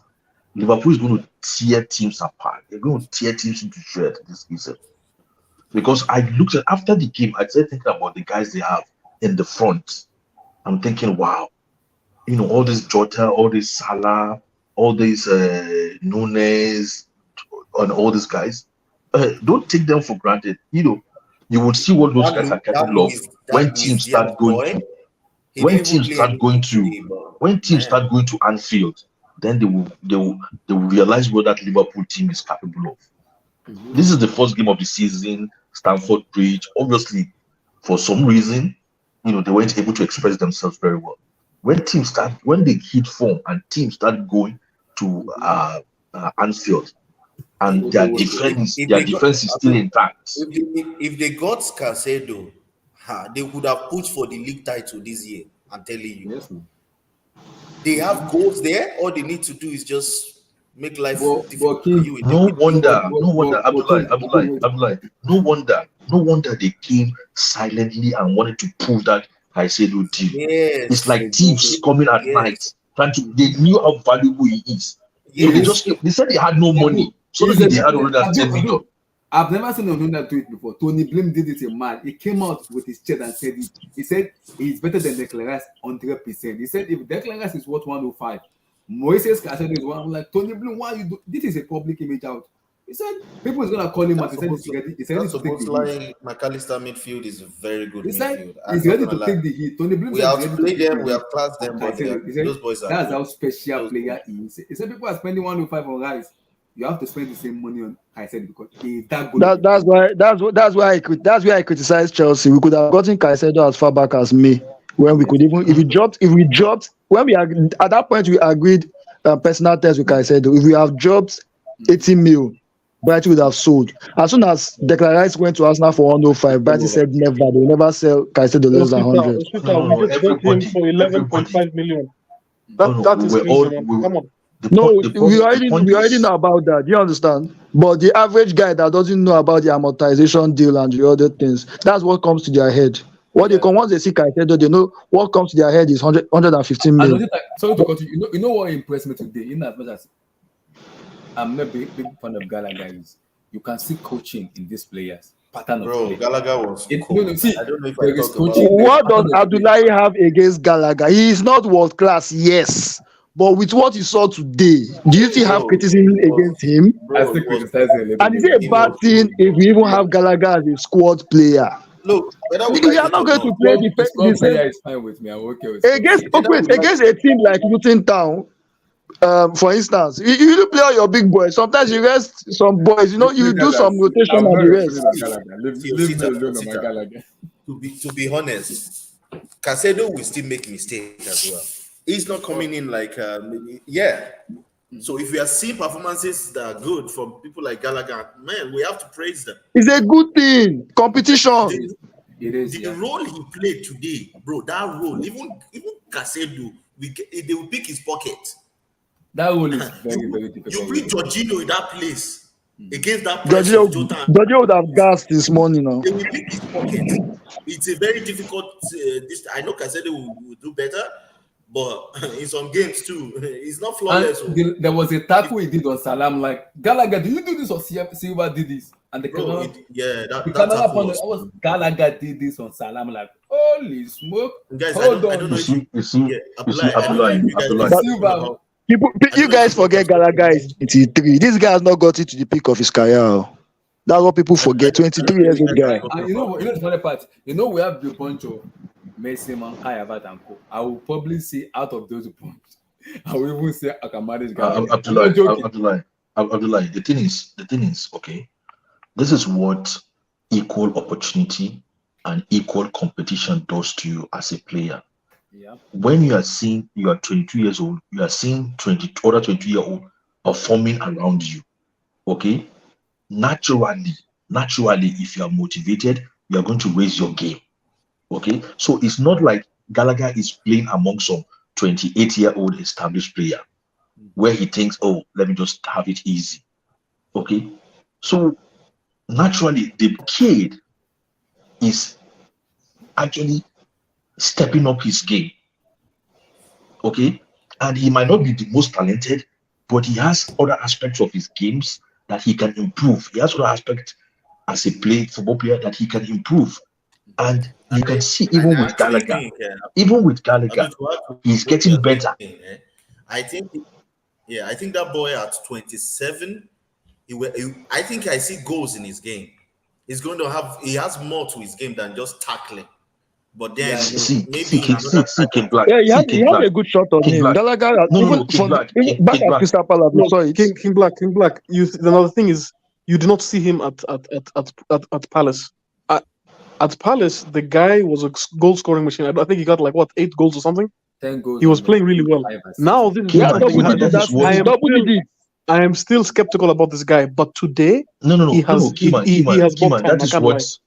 Kima, that is what I'm saying. You see, when he was at Crystal Palace, majority of Chelsea fans, when saying what they are now saying about Gallagher, they were saying a different thing. They were saying, "Oh, he's improving. Oh, he's getting better. Oh, we hope we can have him back at Chelsea." Blah blah. They were all positive. Majority of them were positive about him. It's when he came, people forget last season was his first season, and he had to step up. Okay, everybody had a bad season. Okay, but after last season, this guy has been decent. This guy has been performing. Okay, and that's what happens when there's equal opportunity and equal competition. Because there's a difference when there's no equal competition and equal. Look, you go and bring 19-year-old Lavia, and he's benching you. As a professional footballer, won't you think twice? Won't you reflect on it? And what excuse do you have? You got to step up. Again, and this guy has not been poor since preseason. He has not been poor, except you want to banter him, you want to be critical about him. That's fine. But if you break it down to football wise, okay, I'll be. Maybe if we get a big bid for him, like 50, 40 million, maybe Chelsea will sell him. But I don't see Chelsea just deciding that, okay, we're going to allow this guy to offload him. Just like that. What is that word, offload? I don't think they'll offload him. Another guy I want to say is Santos. I really want to say Santos play though. I like that guy. Andre Santos. Yeah, There's a reason why Ugochukwu entered and Santos did not enter, guys. that's true though. No, no, no. We Is need there to no trust, is there no we is need there to no trust reason is there no reason why Gallagher started and Santos was on the bench? no, You gotta give Gallagher credits now. Gallagher is Yeah. more equipped. he's more equipped for the He's done occasion. very well. I mean, that was what I You put See, said. like Santos in the Santos 70th will minute, get was the it red like in card. was it like in the 70th minute when he put his line on the line Yes, I to block remember. one shot One or shot. block? I don't know, maybe it's a shot or That somebody block wanted That to. was from Darwin Nunes. Or That's a John Terry block, Yeah. and you say this guy's not improving. You got to step up now. You Kimba, you know the step funny up. part. The funny part about it is people talk about Enzo Fernandez and his price tag, but today's performance, people were like, "This guy is just class. He just too good." And I'm like, people are giving Enzo flowers, and I'm laughing like, this is not the first time I'm watching Enzo, and this is not the first time people are watching Enzo. But people talk about him They, because of the they are price. just seeing the lights. You can't blame them. Not everybody sees the light at the same time. See, Michael Owen and see Tom, like, that boy's Owen. decision in a tight space is actually remarkable. It's not that stuff he's doing in a very tight space against a high press. That stuff is hard. You put your many there, You see that two passes you pass put to your many there, it Enzo? will shake. You know those two passes pass You to put an Chilwell, I'm like, inexperienced player there that does not know how to play like that, he's going to shake. We're talking of a high press of he was this given the Liverpool. man of This the match Liverpool today. side, they are energetic. So Bosla can run for two days. Yeah, he was Non-stop. given the man of the match today. That boy is a very good player as well. He is very Liverpool good. got And I'm themselves happy a they very gave him good the number 8 jersey. I'm happy. I wish Chelsea got him anyway, but They we get can't him. get everybody now. Enzo Fernandez is good now. They get him. Oh, you mean Zabos No, I'm talking of Soboslai.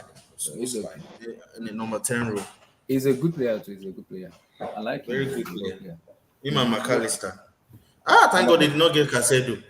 They would have had Caicedo, McAllister, Soboslai. That's so much balance. You just have Caicedo just destroying, receiving the ball, returning it back, opening up for space. Hey, Van Dijk will just be like chairman. Guys, look at And what then Liverpool. and then and Guys, then look at and what then Liverpool you and then you have Salah. You had Salah penetrating from the wings. Sorry. With them, they are deadly fullbacks. I'm telling you, with the passes, you see the passes that led to that offside goal that they scored. Those boys have quality. That Liverpool team. Thank God, Don't thank God, give them thank the God we Premier League. snatched Caicedo back from them. People are look, we did the league in favor by taking Caicedo off them. Mr. Abdul, imagine Caicedo. Blue eyes, I'm ready to cook you today. Can you imagine? Chelsea family, what's good? Blue eyes, you are in trouble. Hey, is that Yo, is Chelsea, that, big up. Blue eyes, That's I am meaning you, and I will finish you today. Today is me and you. Everybody making a talk. It's me and you today. I will finish you.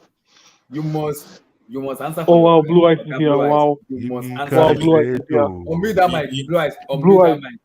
Unmute that mic. Blue Eyes, I will finish you today. Today. Blue Eyes, you have been the one that have been criticizing Opanka. Today. Abdullah, don't use that name, please. Don't use that name, man. Please stop that. Stop that name.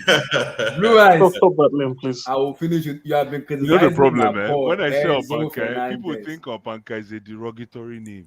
That's what people don't even know how to associate. It isn't. It actually Abdullah, isn't. You know? Exactly. Blue eyes. Wait, is this Tosin?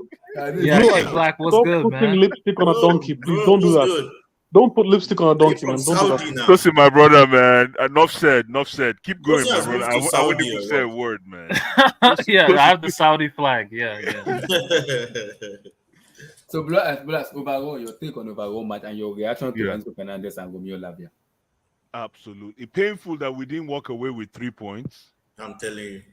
Painful, but you know what?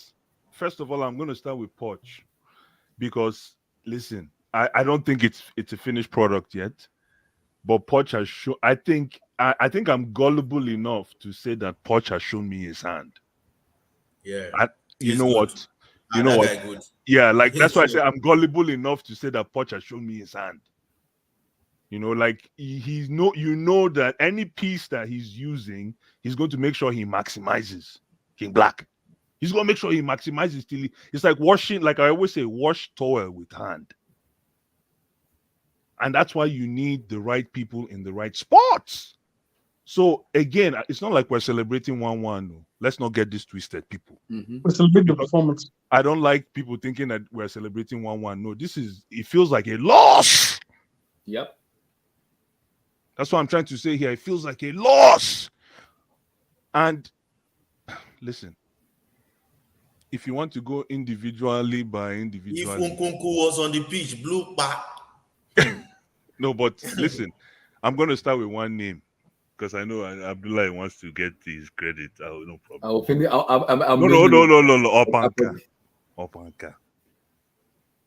Opanka was classy. It was classy. But This thing hold had on. you. This thing had you. He had me, but hold on.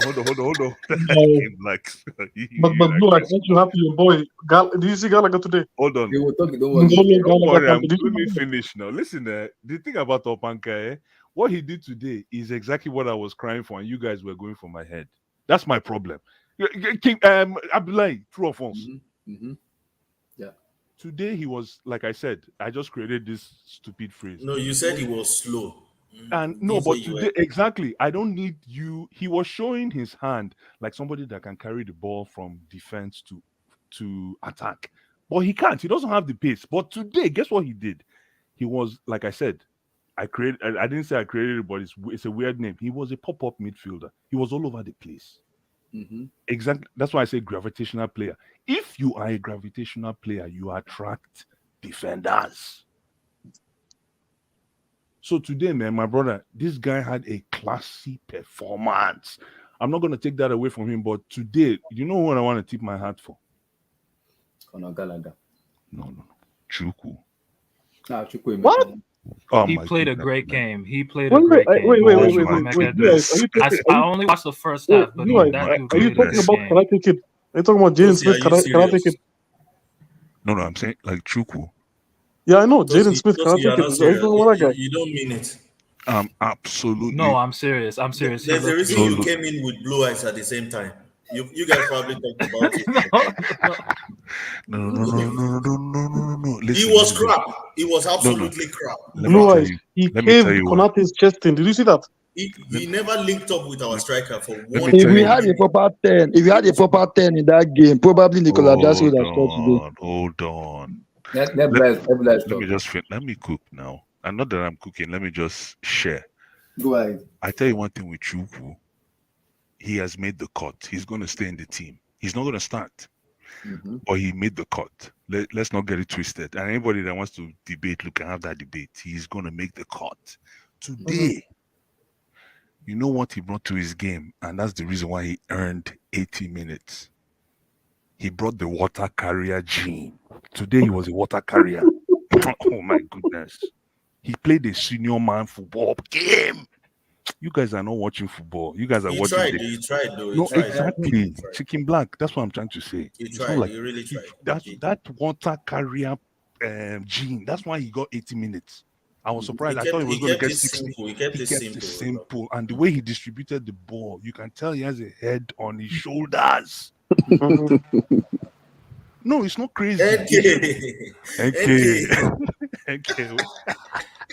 So listen, I was surprised, but I won't be surprised if he stays. That's what I'm trying to say. And especially, you know what? This guy, what's his name? Poch. He threw Chuku in the throes of the fire because he gave him a number 10 role.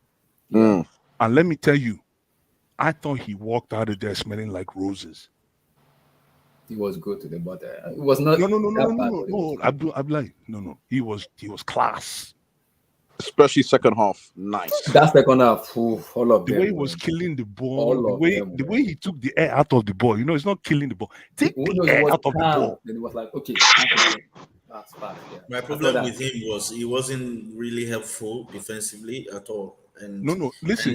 You know why he was good today. He was not vertical at all. Let me tell you why he was good today. Do you know why he was good today? In my opinion, that wasn't his role. Exactly. I thought today the reason why he was good is because he was behind the ball. In the past games that we've known him, he's always been in front of the ball. Today he was behind the ball predominantly. So it was like he had no stress. Poch is good, guys. Poch I is think Poch so. is I Poch think is so. good. One game. Poch is good. One game. One He- game. I wonder, man. Where is he's- Edelman? Yeah, it's Where is one Edelman? game. Yeah, it is It's one one game. game. Bro, It's one game. It's fine. Chukwuemeka last season was running like a headless chicken, falling down. Today he looks functional. Today he looks functional. So are you saying today? All of them were fit today. They were very fit today. No, Blue Eyes, talk about my boy's cameo. Blue Eyes, let me talk just about my boy's cameo. Raheem Sterling was not good. Raheem. Abdullah, let me just finish now. Let me finish. NK would No, never you guys didn't do a good. No, you Hold guys. on, let me just finish now. underperformed. Really quick, man. Okay. Listen here. Nicholas Jackson. His name for me is Nico. He's an average. No, he's an average striker. I beg you. I disagree. No, let him finish. Let him finish. Continue, Blue Eyes. Let him finish. He's an average striker. He's a fantastic midfielder. But he's an Thank average you. striker. Thank you. Yeah, Thank you. Yeah. Like yo, this is what I thought about him in that first half. So like, I remember that cross that Reece James played for him that he should have scored, but yeah, come on, you man. know, like, Listen, come on. but the thing about That's him though, food. like, That's food, he's a man. nuisance. That's What food. he is though, he's a nuisance to a back line. He's a nuisance to a back line. Benzema miss those chances. I know, but like overall, world class players miss that. Please. Yeah. No. You don't blame him for that, but like he's a nuisance. He can be a nuisance to a whole back line. The runs, Thomason, the the timing, guy- everything. He opens he opens up space this for a is lot of Thomason your also, players. didn't you? Like I've noticed that he opens up a lot of space for your players. But what I'm worried about is, does he have that finishing quality? Does he have that last touch? No, Like he is he just going to be one of those players that gets about? That Enough was said. work. Enough said. That was Mike, work with coaching. enough said. I believe that. I believe Blue Eyes, before you run away, I talk hear about my that. boy. Yeah, I believe. Tosin, I hear that, but as a striker, if you have all the armories he has, unless you are Kun Aguero, if you have all the armories he has in his game, unless you are a Kun Aguero, it's very difficult for you to actually finish like a Lukaku, finish like an Harry Kane, and still have all those tight spaces. It's very difficult. Let's not deceive ourselves. That's King Black, very King Black, difficult skill. King Black. Thank you for Be able to mentioning. run the channels Oh, at King the same time, Black. guys. King Black. Thank you for mentioning. Thank you for mentioning that name. If that was Kun Aguero making his first debut in the Premier League and he performed like that and he displayed like that, what would you guys be saying? Oh, Let's be honest. Aguero scored on his debut. Aguero scored on his I'm debut. not saying no. I did not say what did Aguero do. I say if that was an Aguero. Okay. So what are we talking about? If that was Aguero, Blue Eyes always kind of criticize African players way Blue Eyes too get much. specific. Blue Eyes get Jackson. It was the first.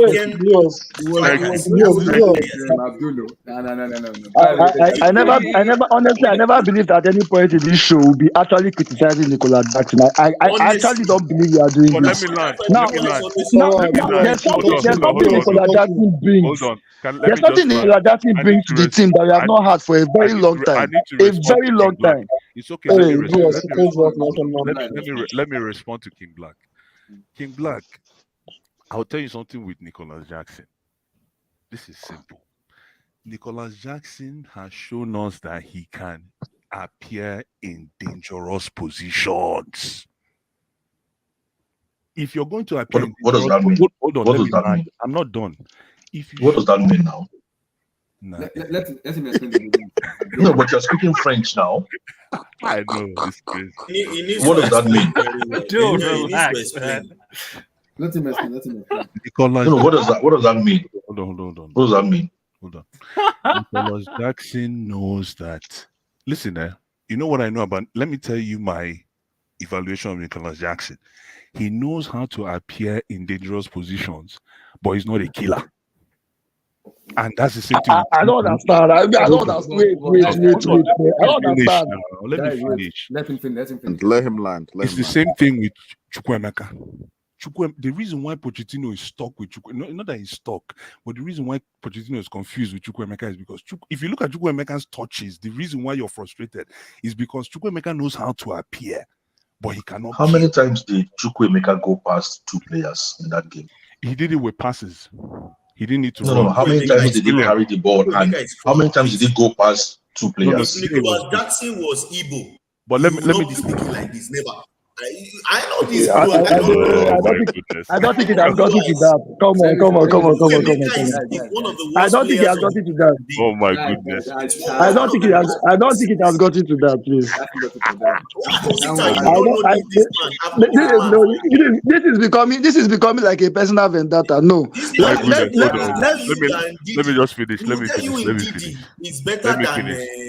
Let me just finish Essien. now. Let me Finish finish. up, finish No. up, like Chukwuemeka Blue Eyes, today. sorry, finish up. Listen, I told you guys that if Chukwuemeka gets traded, I will not be. If he gets sent on loan or sold, I won't be surprised. But if you keep him, I won't be surprised too. I said it to Abdullahi. Will be useful. And today, let me tell you, Pochettino already signed his contract.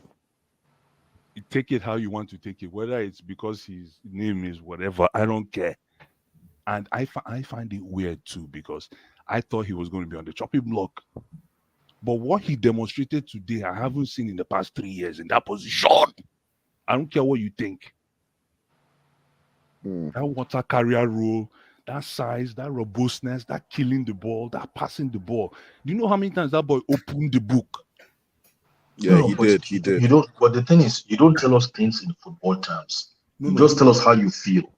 it's You not said about how if I he feel. gets, No, if he remains. Hold on. You said you don't. If he remains, you won't be surprised. If he's let go, you won't be surprised. but let me How land. can Generic it's and like politic, very generic and it's political statement. You have to take a Let me exactly land. stand. Let me land now. Let exactly. me land. It's like saying Blue Eyes is a politician. Let me no land. Hold King on, hold Black, on, King hold Black. on. It's like saying, oh, if she's tall, I don't mind. If she's short, I don't mind. No, Which one do you So want? where do you stand? now. Where do you stand? Let me finish. Abdul, your energy today? What's going Listen, on? You get Caicedo, don't want listen. that. I just want to be very clear. Okay, go ahead. Okay. Abdullah asked me that I should give him my take on today's performance, and I started by saying that I am deflated by the loss. By the draw. Exactly. I call it a loss. It's a loss. It's a loss. Yeah, It's a That's loss. just me. win that match. Because of the way we performed. But No, it was not a loss. What's this? What are we listening to? I know. If And if, that's Tot- this if is me. Tottenham was This is managing me. this What's game, you guys NK would have been saying? pissed. Don't With piss me off. Cucurella on your profile. Can I finish? Can I just finish? Finish it. So the only thing that I'm hanging my hat on is individual performances, and I'm just going to call a few people out. And if Oh you my have God. exactly, Go and if you have ahead, a go ahead, go ahead. thank you, my. If you have a problem with the people I'm calling out, you know who to go and hug. Let me hear. I want to hear your opinion on Mudrik. I want to hear your opinion on Mudrik as well, Mudrik please. was. Oh my God.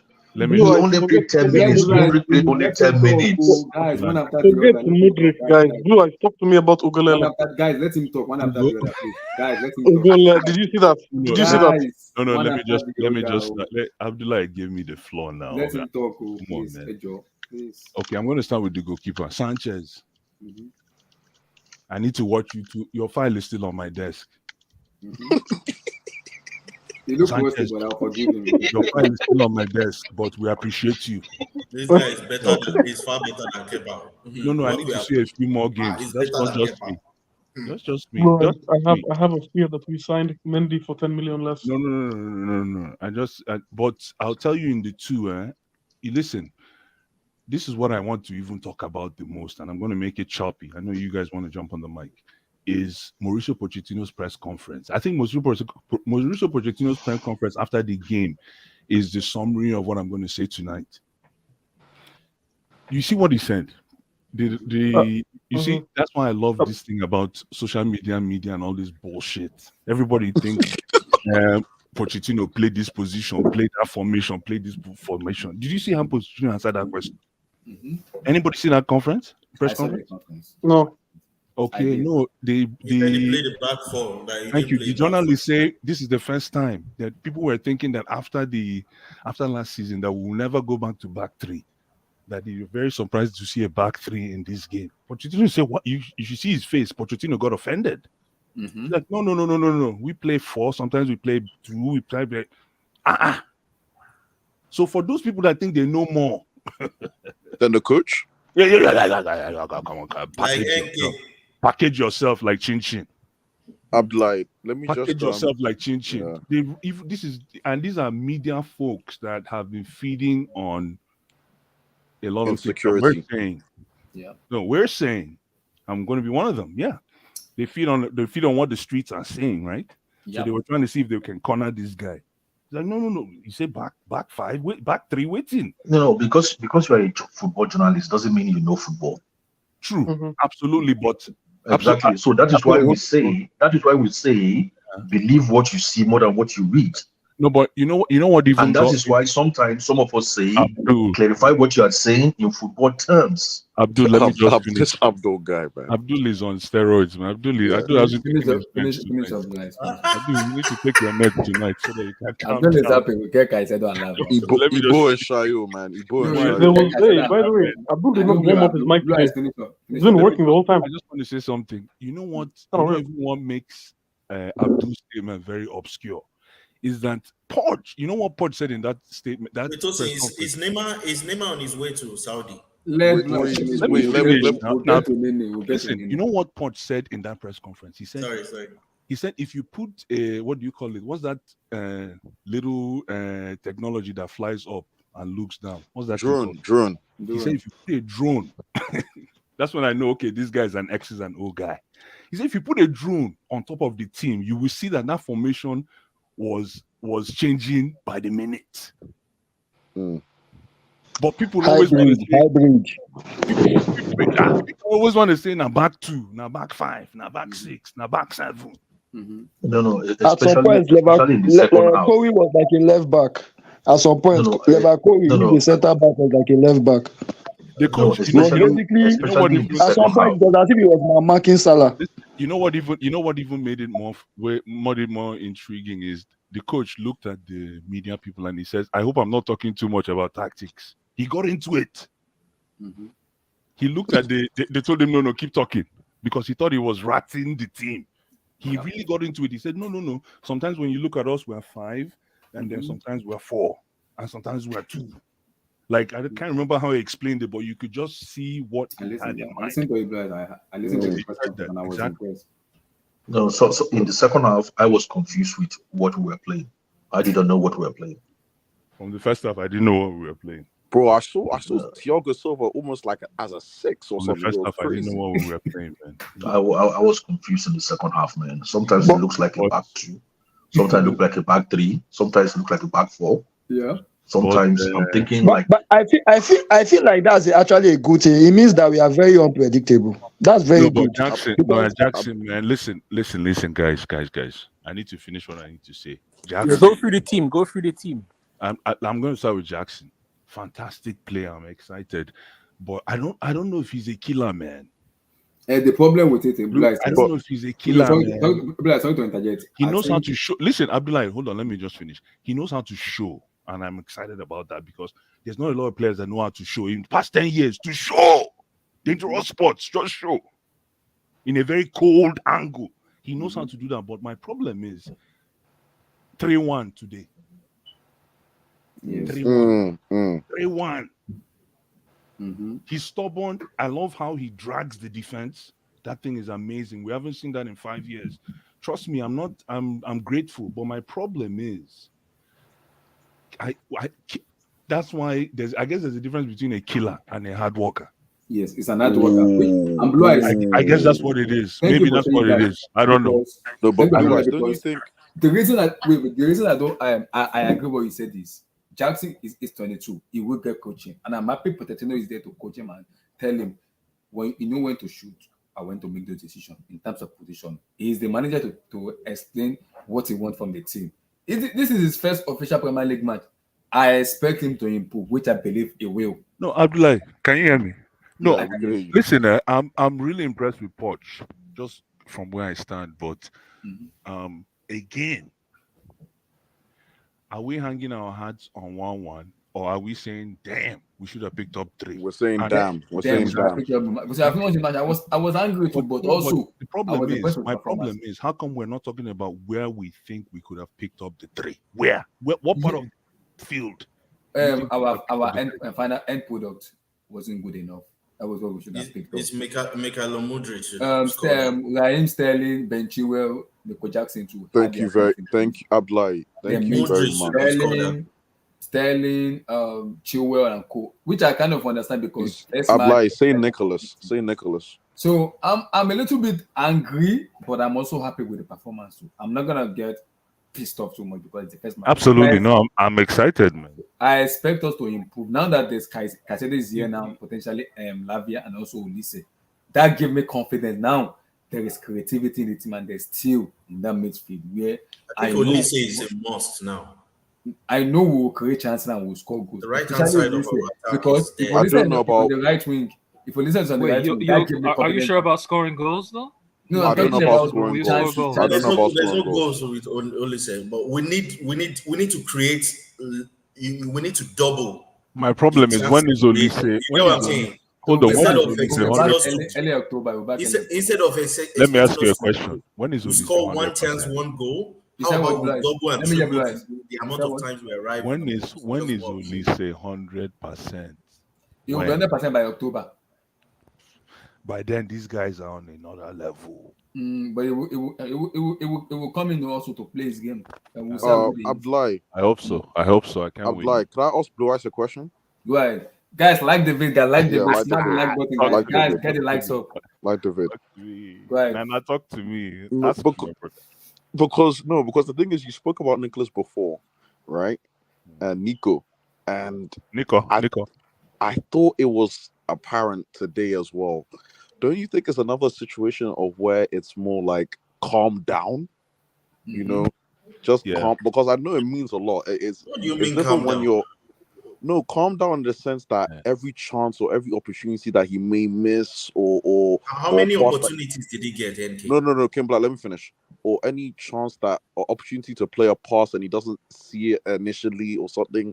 I don't know if it's all in his head and then he starts saying, like I get it. It's emotional. I mean, being a striker for Chelsea could be a very emotional thing. But is it a case of just calm down and just naturally play?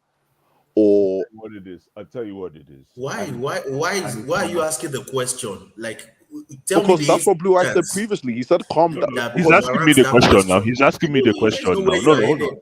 He's asking me the question. We need to understand the question now. If you want to ask him, you go and DM him and ask him personally.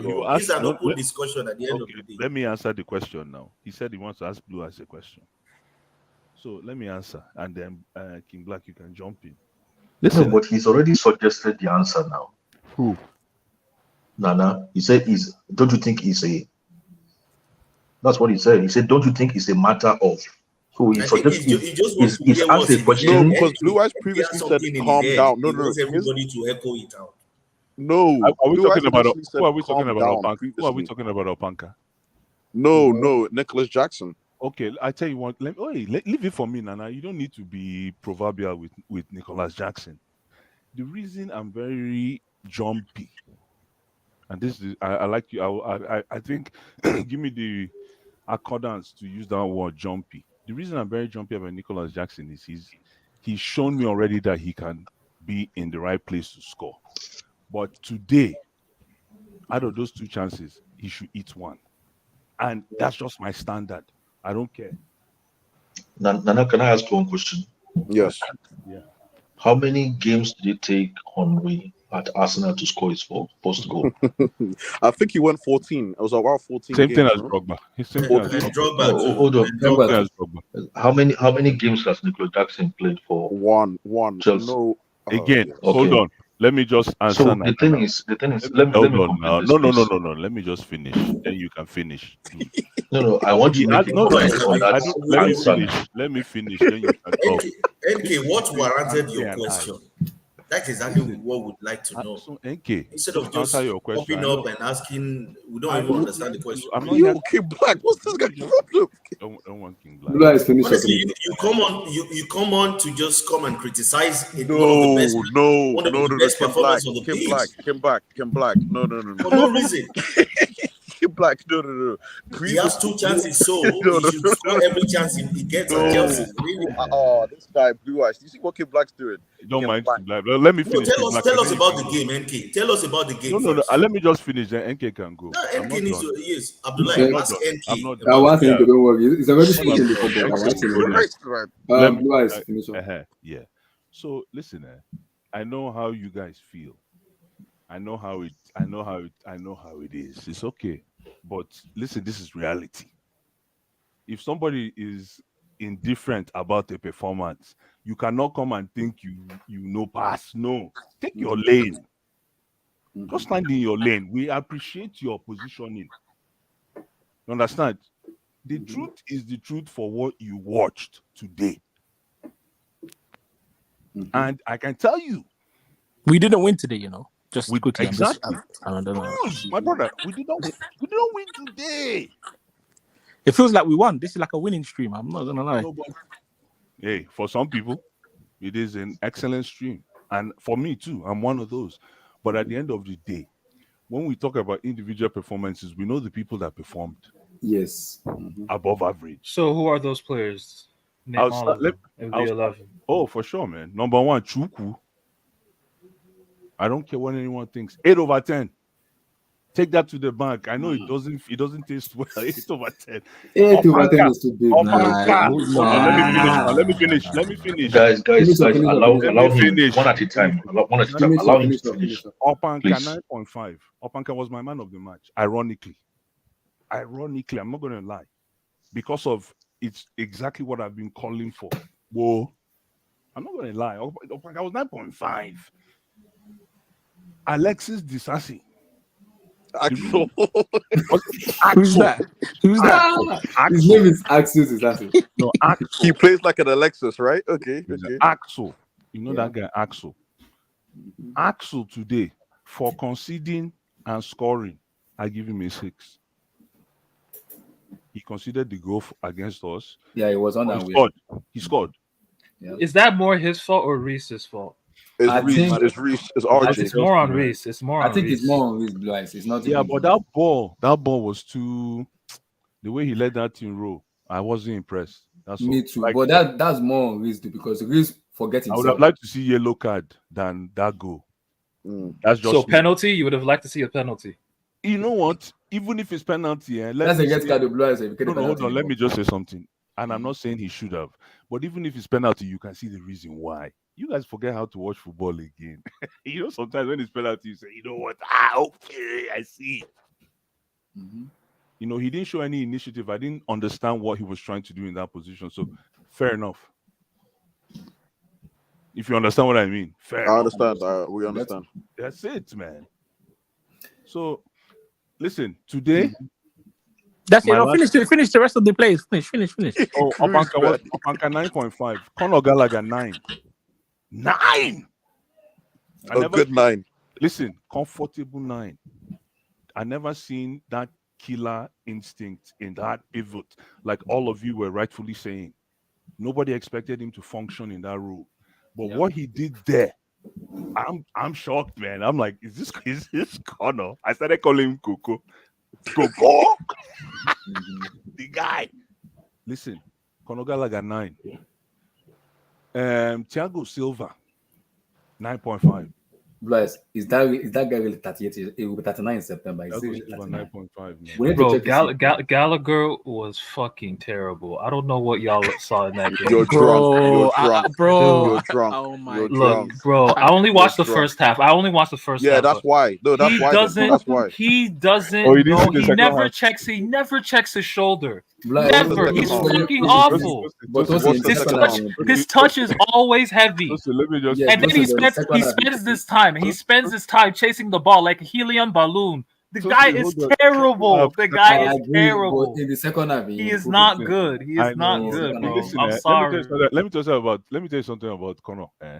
Is because of discussions like this, when there is a very antagonistic right versus left, he's gonna stay. Yep.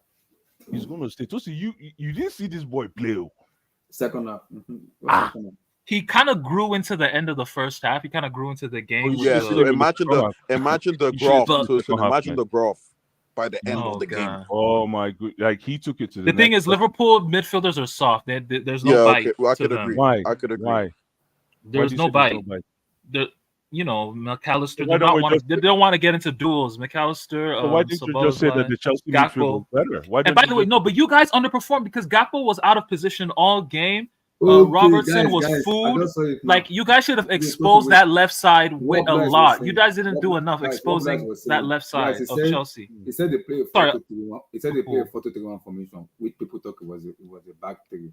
By playing, he said they play Levi Cowell as a left back and he play Chilwell because of Trent Alexander not playing in midfield. So That he has was a very double. revealing. That was very Yeah, revealing. he said he had a double left-footed centre back and one left back. So he told them to double mark, and because of Trent was playing midfield, it was like, okay, you guys do your job. And so that he said it's a 4-2-3-1. It doesn't change, same formation, but you have to just tweak something in that aspect. That it's the same formation.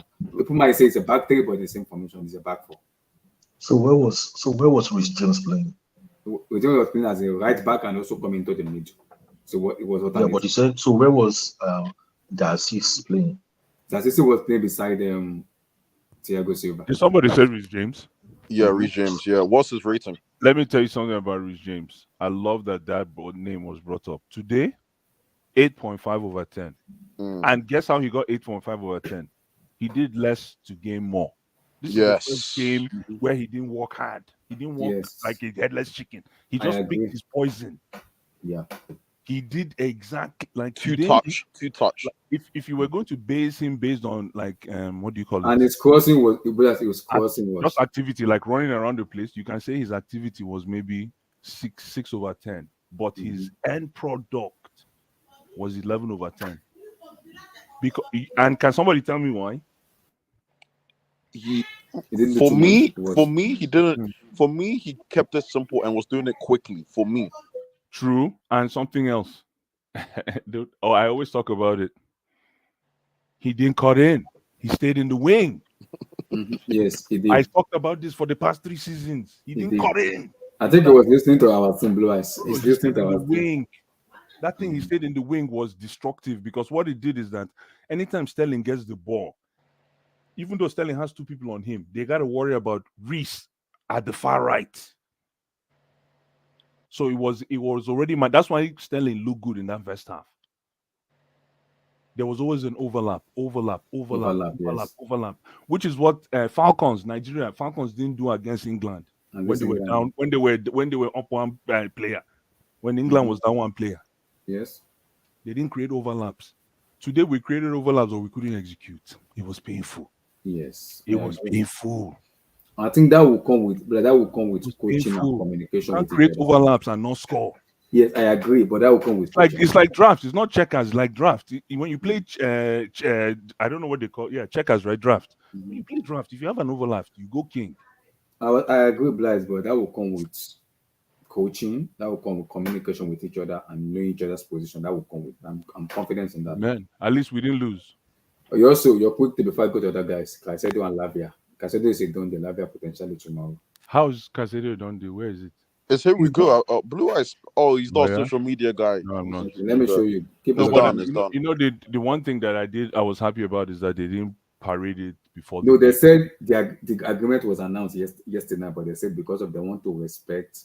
They said they don't want it to cause a chaos in the fan base. That was why they didn't announce it. Okay. Yeah. Hey man, fantastic. I just didn't want anything to obstruct the game today. Yeah, that was exactly what you said now. That was exactly what I said. Okay. And I'm glad that that's exactly how it unfolded. Listen, if we've gotten this kid, fantastic. As long as Liverpool don't get it ahead of us. For me, I don't know anything about this kid. As long as based on World Cup, I'm impressed. But Liverpool cannot win this bid ahead of us. Impossible. So if we win, I'm happy. I'm happy, man. So again, how do we streamline the midfield? Because right now we're picking up. Caicedo is going to be the most important midfielder right now, or is it Enzo? Who's the most important midfielder if Caicedo comes in? It has to be him. It has to be Caicedo. Are you sure? No, it's always gonna be God, it has to be Caicedo. Enzo. I don't watch Premier League. Y'all know I don't watch Premier League, but it's obvious that Enzo is the best midfielder in that league. So for the balance of the team, okay, then let me coin. So he'll be your most important. Let me going to be the two of them starting. Cap. Okay, Abdul, let me recoin the question. So who's better? It has to be Caicedo. Wow. Off the ball. You think Caicedo? You think Caicedo is like No, you but guys the think question- he's better than Enzo in a vacuum? I No, don't but, think so. But No. let me ask you guys a question. No, I think that both of them will be the best two in terms of. Let me ask you a question. Yeah, it'll be a crazy Go partnership. ahead. Let me ask you a question. You think for the two of them, for either of them to have an edge over the other, do you think it's based on performance or do you think it's based on character? Both of them. No. Just pick one. It has to be a character thing for me. I think character for me because both of them can perform when it comes to performances. I think it has to be character. See, the two in terms of character, the two of them, I believe they are on the same level. Okay, they are practically in a way from the same background. So character-wise, it's going to be on the same level, but they will have an upper hand, I believe, when it comes to character. If you compare them to Lavia. But the thing Blue Eyes is saying is, or is it Tosin that says, off the ball, I think Caicedo is better. But on the ball, with the ball, I think Enzo is better. Okay, so perfect. they have to complement each other in that way. Let me continue from Abdul. The guy removes. Okay, go ahead. No, keep going. I'll go after you. Man. So the guy. Now we sort of like Enzo to some extent carries the responsibility of trying to defend to some extent, but he will be totally free of any defensive responsibility when Caicedo arrives. And Caicedo is very defensive aware that he knows he has to practically mop up shop. He knows that he has to protect his back line, his back four. Okay, so he's very aware when it comes to that. So they'll complement. Either way, the two of them combined, I think it's going to be fire. Trust me. So you're absolutely right. But the problem today, and you know why Caicedo was so good, is that he did a little bit of a 4 and a little bit of an 8. Enzo, sorry, Opanka. Yes. The reason why Opanka was good for me is that he was a perfect mix between a 4 and an 8. He was so seamless. The way he was all over the pitch, Abdul. He almost got in the first tableau, as I remember. All over the pitch, and I didn't know he had this. And what really impressed me is he was all over the pitch without running up. I didn't see him running anywhere. All I just saw him is appearing. And this is what he tried to do before, as somebody that can run, that can be that. Remember, I used to say locomotive, that train, somebody that can run from midfield to attack. He used to show that hand, but the way he played today, I don't know where it came from. For me, this was his best game. I also think this was his best game in the blue. Abdul, wait, because what you have to be aware, as 2 seconds aware, what you have to be aware is last season was a garbage season for everybody. So you cannot use what you saw last season to influence what you're going to see. Don't allow what you saw last season to influence what you're going to see this season. Okay, because even last season we didn't even have a coach. Already you can tell that these people, they have somebody who is giving them good direction. Yeah. So what you're going to see this season is going to be totally different. And like I've said to you last season, or towards the end of last season, I said Enzo's strength is able to be at the right place at the right time, especially in midfield. So for him popping up today, I'm not surprised. But the thing is, last season, a lot of them were all over the place. And I think because he believed that he came for 100 and something million, he has to be man of the match. So in the first 10 minutes, 20 minutes, if he's not the best player on the pitch, he starts getting frustrated. Okay. And then he's 22, he's inexperienced, but a lot of people a lot of these boys had trouble last season. Okay. They said Modric was stressed, was highly stressed last season because of the war going on in this country, and then him coming to a big club, big state, big league, and all that stuff. Okay, so a lot of people, and then they didn't have any manager, so there was no people to give them guidance or anything. So they were all over the whole place. So what I believe is you're totally going to see something totally different. And these people, they've practically built a new team again. So what we should see, or what we're going to see from Opanka this season, is going to be totally different. And he's not going to have that defensive responsibility by the time some of these guys come in. It can only lead to the best, to see the best in this kid. No, my problem, me, Abdullah, you're preaching to the choir because this is exactly what I want to hear. But my problem is when I hear he's not going to have that defensive responsibility, he will have it. He will. No, He will. my problem. Then I get worried. No, Bless. I get terrified. Bless, I don't like that. I don't like that phrase, Abdul. No. What you guys don't know is you are mistaking people. Working hard to having defensive responsibility. No, a team minimum requirement should be work hard anyway. If you're playing for a top team, or if you're someone like Nicholas Jackson was working hard today, it doesn't mean you expect him to be doing all those stuff he was doing. But because he's a hard worker, and I think that's been drilled into them. Okay, it is different from defensive responsibility. Answer the question. You don't even know how to skate. Answer the question. I'm clarifying what is confusing you guys now. You guys think if somebody is working hard, then it means he's trying to defend. No, that's not what nobody thinks. So no. That's why you said like, oh, you're scared because it's not going to. No, I'm not saying he wouldn't have work hard. That's what I'm saying. I'm not saying because he wouldn't have defensive responsibility, he's not going to work hard. He's still going to work hard. Listen, when I hear somebody doesn't have defensive responsibility anymore, that he can now focus on what he does best, that when I hear that statement, I said all those defensive responsibilities, he will not have them again. I don't know how else to put it. Okay, no, you were clear, but I thought today, what made him classy was his defensive responsibilities. That's what made him classy today. No, what made him classy was what he was doing with the ball. No, for me, no. I'm just saying for me. Of course, what he did with the ball is crazy, but his defensive responsibilities, interceptions, tackles, tackles, killing the ball, and then showing in very no. But in terms of defending, Gallagher did more of that today than him. No. Don't get too excited. I'm just talking about Opanka. Gallagher is my guy. You know, I don't need to talk about Gallagher. He's my guy. I'm just talking about Opanka. What got me really intrigued about Opanka, Enzo, is his defensive responsibilities today. Without doing too much. Exactly. Yes. He just stayed. He didn't overcommit. He was causing havoc in very strategic positions. Today, I felt his presence ever in the team, in the performance. That's what I'm trying to say. Abdul, don't know about speed. Don't go too fast. Calm down. Calm down. I'm just talking about today. The way the cookie crumbled today. Opanka, I thought was classy. I'm like, wow. You know why most people thought he was classy today? Why? Okay. What he did today, he's always been doing it in games. I.e., he knows how to appear, he knows how to be at the right place at the right time. But the thing that most people were most impressed with today was everything. I would say 90% of the things he wanted to do with the ball today, he actually pulled it off. But previously, he couldn't do what he was doing today with the ball. That's a very good point. That's why most people are impressed today. A lot of people are impressed today.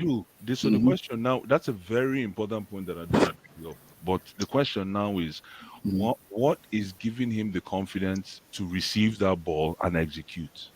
Is it? It's a lot of things. It's a lot of things. Is it not the fact that Liverpool didn't have I don't know. I feel like we're missing the elephant in the room. That midfield was up for grabs. Like he just got his foot on the ball and ran the show like he's supposed to. Like he's the £100 million midfielder. Like I feel like we're going a bit too far with Enzo. I just think. Let me just say one last thing. I just think Enzo looked for me. If you guys really want me to give you my Enzo narrative, I just think Enzo looked across the line and saw his compadre in McAllister and wanted to outperform him. I thought Yes. it was tick for tag between McAllister and Enzo. Mm-hmm. That's what No, I thought. no, no, no, no, no. I thought it was a McAllister and Enzo show. I'm No, telling no. you. What Cruz? I like what Cruz said. Okay, but what is actually happening is a combination of things, not only one thing. Okay, so a combination that starts at the top. They're getting better coaching, better direction, better instruction from the coach, Poch. They are playing more. I mean, it's a totally different team now Both with compared your feet, to my brother. last You're season. absolutely right, man. Abdullah, put up both with your It's feet. Abdullah, keep talking. Abdul, keep talking. Abdullah, put up a vote with your feet. it's sorry it's a different team now. It's a different team now. And then, like in the last game that we played, I think it's the last game that we played in the second half against Dortmund. Dortmund. When I said when Gallagher reverted completely to being the DM, and Gallagher was doing all the mopping. Okay, it freed up Enzo and Kearney, and they started playing better. I said this after the You said Dortmund that. game, You did say that. You did say that. and this is what happened again today. When Gallagher became a madman and he started kicking everybody and mopping up everything, the team started getting better. And those two especially started, Synchronizing. performing better. They started synchronizing a bit more. Okay, and then I'm especially glad Kearney. Gallagher is getting his flowers. Keep talking, my brother. No, and especially Kearney. Blue Eyes Kearney did was mention earlier on that Kearney Kearney was did this. classy, man. No. You are Blue Eyes.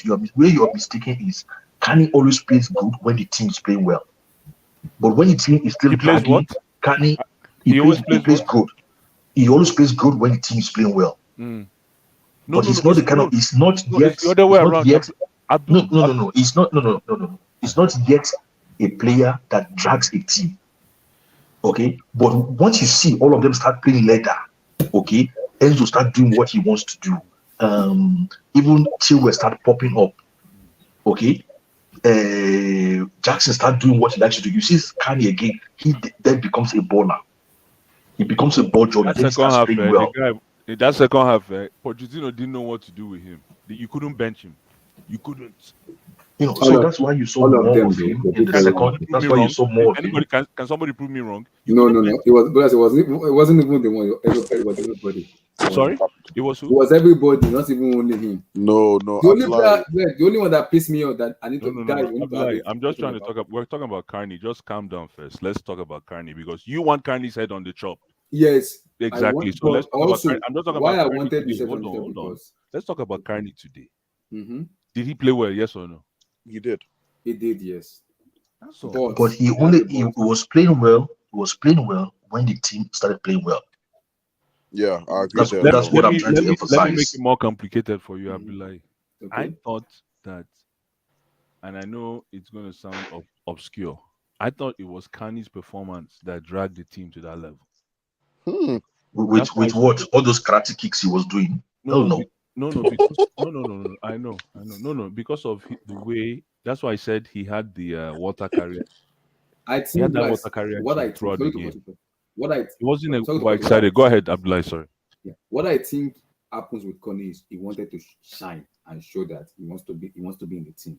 Which sometimes, if you do that, you have to do that in a way that not too much, but a little bit where people can say, okay, did very well. And what he was doing in the first 20 minutes before we took over was he was overdoing stuff. It should have been just. Are you serious? Nah, I thought you need a loan because he wasn't doing the bait like his first touch. That was what I was saying. He wanted to over impress, which I wanted him to just do the basic. Wow. It's the same lenses that you guys are using to criticize my positioning. You have to use the same lens to. So, Bless, quick thing before I go to other guys. Who? Caicedo is a don, and also Labia to follow. Yeah. And Michael Olise too. Yeah. Give me your take. Oh no! Listen, for today's performance, I'm absolutely excited, and yes, I am celebrating a 1-1. The reason I'm celebrating a 1-1, sorry, the reason I'm celebrating a 1-1 is just because of what I saw on the pitch. You know, the maturity, the decision making, the execution, the ugliness, if that's a word or a phrase, I don't know what that is. The The ugliness, identity. the nastiness. Thank you, my Good brother. The idea. identity, Guland. All those ingredients I saw in the game today. And again, like I said, still work in progress. Yep. I'm not here to jump the gun, but what I saw today says to me that we have a gaffer. You understand? And it says to me that we have a bunch of guys that don't want to get chopped off the block. There's people today, people played with pride today. I saw pride on the pitch, and I know it's the first game. I'm not getting too excited. I know it's the first game. The reason why most people you saw today play is because Punch is saying to them, tell me why I should keep you. This is tell me why I should keep you. Today's game, that's what he Punch. Did Ben Chilwell tell you why he should keep? Of he course, should be no, kept? no. The Ben Chilwell is a member of the committee. He's a member of the CFC committee now, of course. And the reason why it's a very interesting question is because of the way he's been able to assimilate or combine leadership with playing, and just being that you can tell he's the old head, even though he's young. Is he a good old head though, Blue Eyes? Is he good? I don't know. You guys tell me. You guys are out there. I'm not He's there. garbage. He's Are you garbage, serious? man. What are you talking about? He's garbage, man. Are you serious? Garbage. No, but Disasi was giving him his flowers today. No, Disasi was giving him his flowers, man. he's political. You know when you said Mason's ambition and all this guy Ben Chilwell is one of the most sly, That's okay. conniving guys. No, This listen. guy's trash, man. Nana, listen here. You see his performance today. I don't care how sly that guy is. If he can give me that performance for 70% of the remaining games this season, I'm good. Wait, you thought he played well? Of course, that's a senior played man. well. No, Come on, Blue that's Eyes, because please, that is Blue a senior man Blue Eyes, performance. no. Come on, Blue Eyes, no. He was very good today. He was poor. No, stop. He was the worst player on the pitch. No, he Worst player. That was Ash. I don't think so. you could get better. Who was worse? Sterling Who was the worse? worst player for me. No. Sterling wasn't the worst player. Chilwell was worse than that guy. For me, I'll tell you who the worst player was, but you guys will hate So, me. guys, Don't tell me Nico. Don't tell me Guys, let's talk now. Nico was We'll the come worst back to player in Chelsea. the pitch. Tosin, is your mic working? Finally, he's being reinstated back into the team, Kylian Mbappe. So he's gonna sign a new contract with Paris Saint-Germain until 2025, and potentially maybe he will leave next year with a fee. We don't know how much the fee is gonna be if he wants to go to Madrid. And Neymar Jr. to Al Hilal, Saudi Arabia. Brother, Tosin, go ahead. Tosin has muted his mic. Mbappe and Neyney. One Saudi Arabia, the other one is staying. Lord have mercy. Maybe Abdullah, if that's true, don't you think that guy is playing with his Real Madrid future? He is. I know. So why would you? What gives you the guarantee that Madrid will be willing to pay a fee for you next season? I don't know. Or sorry, next summer. I don't know. He's agreed to Madrid to pay fee for him next year, which is a dicey situation, though, for me. It's what? It's what? It's a dicey situation because Madrid will not pay them. No. You said something for. I think he agreed on 2025. Okay. For next year, whoever wants to buy him will have to pay money. How much? I don't know. So whoever what wants if to buy Madrid Kylian say? Mbappe. Now, What because if if they Madrid sign say that contract, it depends on PSG how much they want to sell him. Because he will have only 1 year on his contract when the season. What if Madrid doesn't? If Madrid are not willing to pay, that's it. It's future is being jeopardized already. It's finished. or maybe Madrid thinks they want a different. Sorry, go ahead. So Tosin, Neyney to Saudi What's good? Arabia and Kylian to stay in Paris Saint-Germain. Oh, yeah, y'all are Chelsea now? Okay. Yeah, go ahead. It's a beautiful day, man. It's a beautiful day. Another fuck you to Barca, another fuck you to Real Madrid. This is what we do. This is just what we do. I mean, Abdul told me Qatar don't care about PSG no more. It don't look like that. Don't look like that, bro. So Yeah, So tell us what's wait, tell us what's happening now. since he's agreed, since Mbappe has agreed to stay now, is he gonna go soon next year or no? no. Mbappe will play his whole club career at Paris Saint-Germain. Until 2025? Come on, be real, man. Tell us the No, reality. past 2025. No, he Excuse will play me? his whole club Child, career at Paris Saint-Germain. child. Okay, what's the situation now? What's the real situation now? Yeah, I know. You guys are jealous. You guys are jealous. Yes, we have the best player in the world, and he will play for us forever. What's wrong with that? what is the real situation out of today? We're not telling you what you hope for. Okay, what is the real situation? No, it's not what as I of hope today? for, because you have to understand. What's the saying? If fool me once, shame on me. Fool me Oh twice, my shame God. on you. Fool me 3 times, shame on both of us. So Mbappe is looking at Real Madrid. He's playing with. He doesn't rate Real Madrid. Mbappe doesn't rate Real Madrid. So, but Tosin, with how many He contracts? doesn't rate them. The agreement. How many- How many years is it gonna be? The agreement 2025 or 2026? The agreement is gonna agree. Why you have Saudi Arabian flag? Let me wait. Hold on, Tosin. The agreement. Tosin, just tell us the How situation. many years? Tell us the agreement? Is it gonna situation be now, 2 years Tosin. or 1 year? Abdullah, hold on. Tosin, just give us the report on Mbappe's situation, current situation. Tosin. Let me. He's talking to represent Mbappe. Tosin It's for on, now. it's on the phone to Mbappe. Lord have mercy. Tosin, we No. can't hear you. We cannot hear you. Go let Abdul, Mbappe yeah. to stay in PSG and Neymar to move to Saudi Arabia. Al Hilal. You know what? Basically, the reason why he actually got integrated back in the team is because apparently Al Khalifi said that they had talks regarding his contract, and it was positive talks, but he didn't sign anything yet. Right now, they're working on the structure of the contract. Okay. According to Mbappe's camp, obviously he wants a short-term contract, which probably could be a year and a half, 2 years, right? And obviously he would want to add a release clause in the contract because he doesn't want to be in this kind of situation again. So apparently the talks are going well, but he didn't sign anything.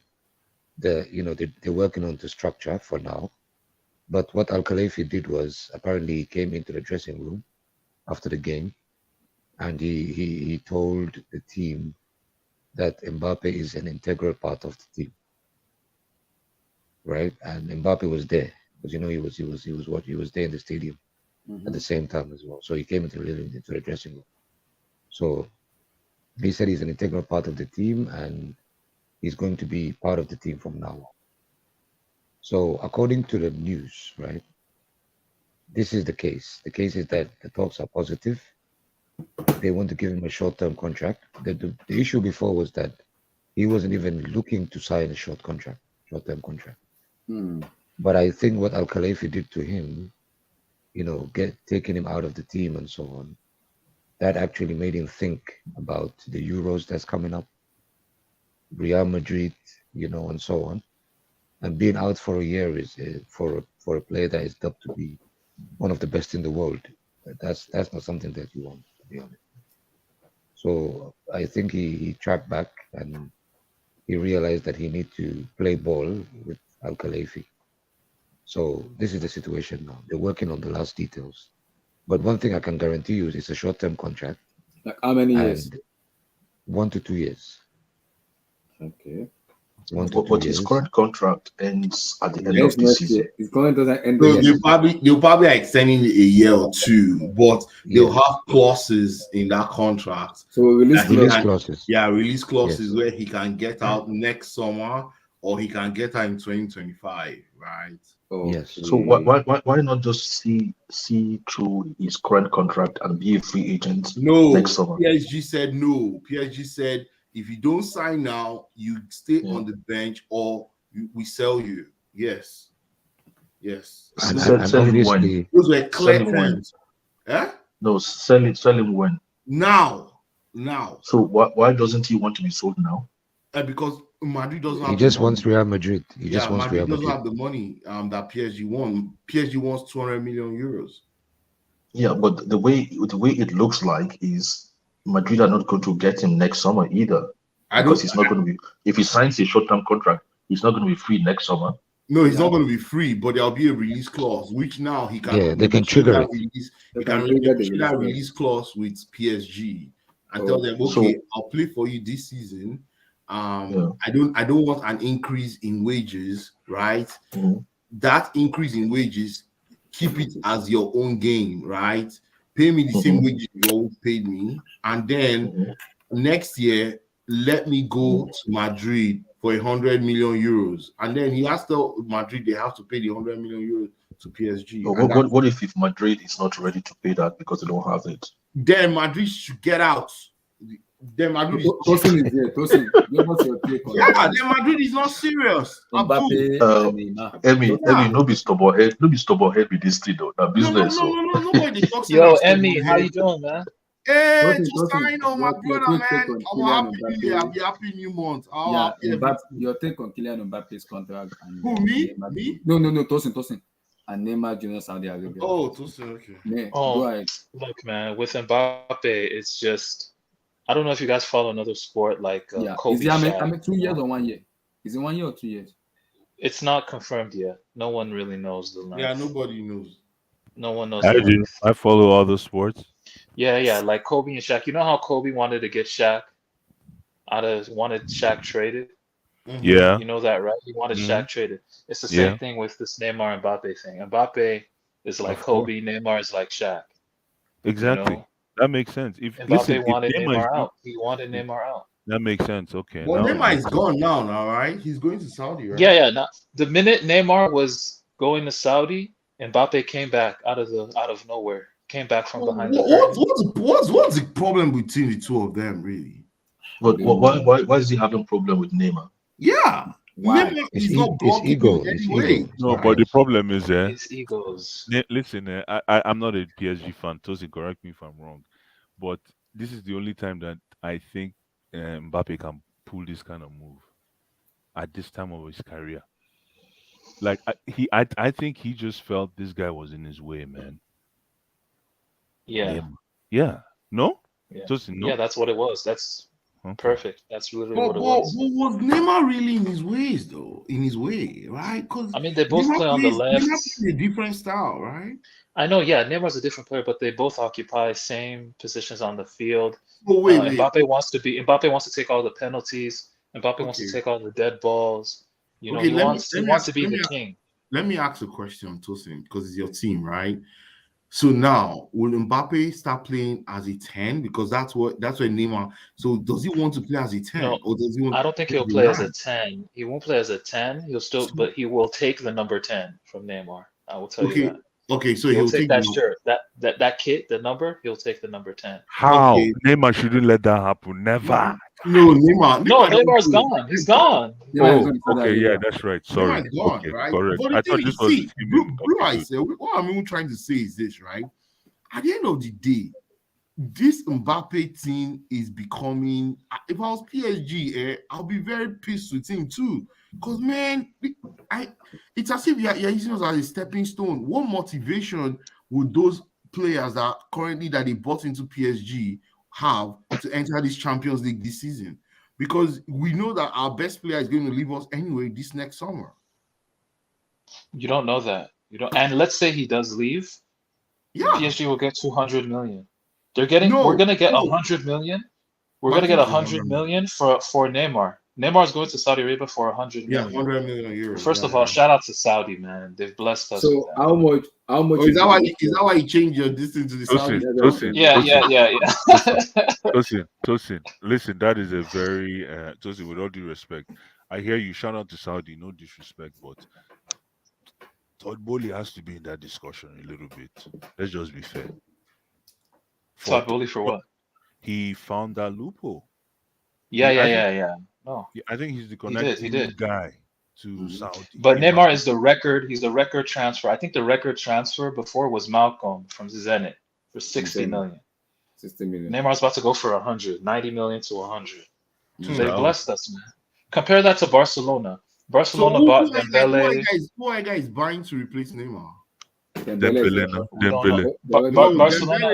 Dembele is you can't replace Neymar with Dembele. No, Dembele yeah, is no, a no. right player. Dembele but is the Di Maria. you He's can the Di kill. Maria replacement. Dembele is the Di Maria No, but you replacement. can kill one profile and introduce a new profile. Okay, yeah, true. So Yeah, so you can kill the Neymar profile and introduce someone else that's more On efficient, the right? wing. On yeah. the wing. No, Yeah. I'm telling you guys. I think we're gonna get Bernardo at the end Bernardo of the month. Silva. Yeah. Bernardo Silva. Oh, Yeah. where is Carl? Carl will get pissed off. Carl, because Man City is No, about it's to because Carl will offer him a long contract. Gundogan left. They replaced him with Kovacic. Mahrez left. They're gonna replace him with Jeremy Doku. Who's Paqueta replaced? And then Paqueta is gonna replace Bernardo. Okay. No No wonder they're going Paqueta for was Bernardo still they have a contract. City have a contract out for Bernardo to sign. Bernardo still hasn't signed it. When does Bernardo's contract expire? 2025. 2025. So he has The 2 thing years is, left. City just don't want to. Samir Nasri went on French television 11 days ago and said if Bernardo leaves, he's actually gonna go to PSG, not Barca. That's what Samir Nasri said on French television. Yeah, but why is he ratting, So, man? Come on. Yeah, come where on, is Nasri. Nasri? Yeah. Does Nasri know him personally? Come on, he... Nasri, Well, I man. mean, he has ties to City. He used to play there. So. I thought Nasri was for the streets, man. Come on. Oh, the guy is for the street. That's Nasri's dirty. my but guy, it's okay. man. Anyway, So let me before I come to you, hold on. Guled, how you doing, brother?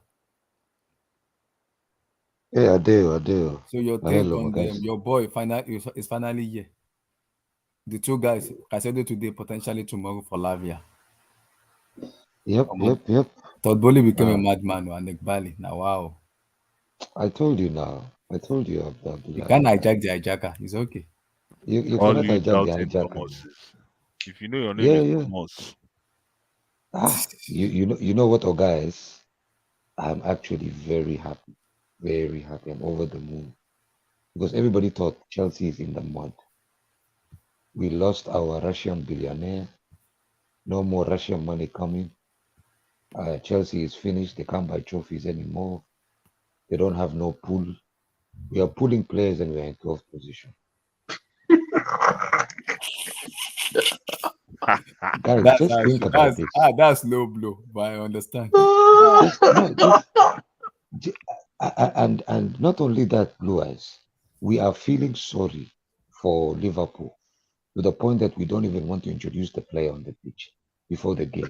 I heard that was part of the deal. That was a part of the thing. That was the agreement between Tony Bloom.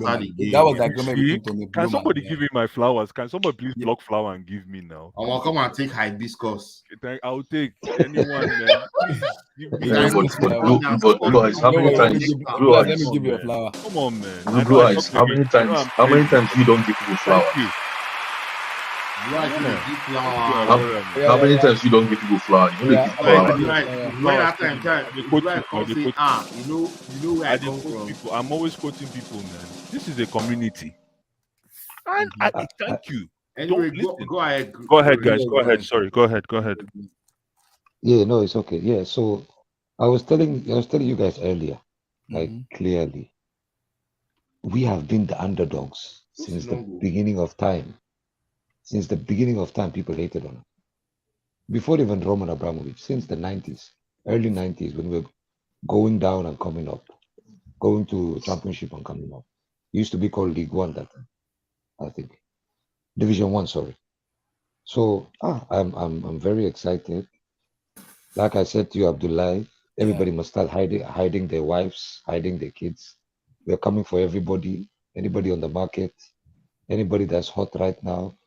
Everybody have to hide their family and hide their children. I want Umba 2024, 2025. Please, Todd Bowley, do that for me, please. I want Umba. Continue. But you know what? Guled. Is he still here? Yeah, I'm here. Okay, Guled, you know what really impressed me today? And I know it's your mic, sorry. No, go ahead. Is the fact that if this was Thomas Tuchel, people will be saying he doesn't have his players yet. That's why you're seeing this. With Pochettino, you can tell he was able to construct something with what he had. Yep.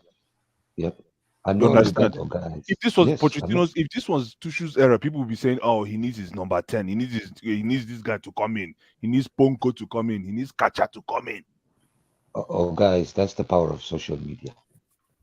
The reason why Tuchel is in a position that is very revered at this moment in time is because of his accomplishments and what he did with what he had at that time.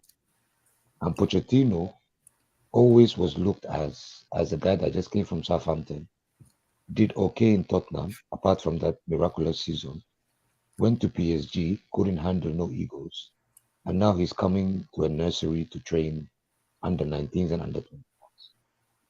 But if under 19 and under 21s can do this to a well-established club that has been here for 9 years, I repeat, this is his 9th year. He has well-established players that have been doing this year in, year out, competing on all fronts, quadruple, treble, you name it, apart from last season. And he can do this with a core team that is based between the age of 18 and 23. Now, we have to give him his flowers. We have to give him his flowers. People can hate guys, but thank God we have an owner called Todd Bowley. Get the likes up. Get the likes up. Continue. Todd Bowley. I was telling this to, I don't know if I told you this. You told me, yeah. I think I told you this last time. Guys, there was an issue Yeah, before. I'm with you. Between the owner of Liverpool and the owner, our owner, Todd Bowley. You're talking about their baseball rivalry. Thank you. There was a player that used to play for There was a player that used to play for FSG. They owned Boston Red Sox. So there was a player, I don't know his name, but he was an upcoming star. He have a funny name like that.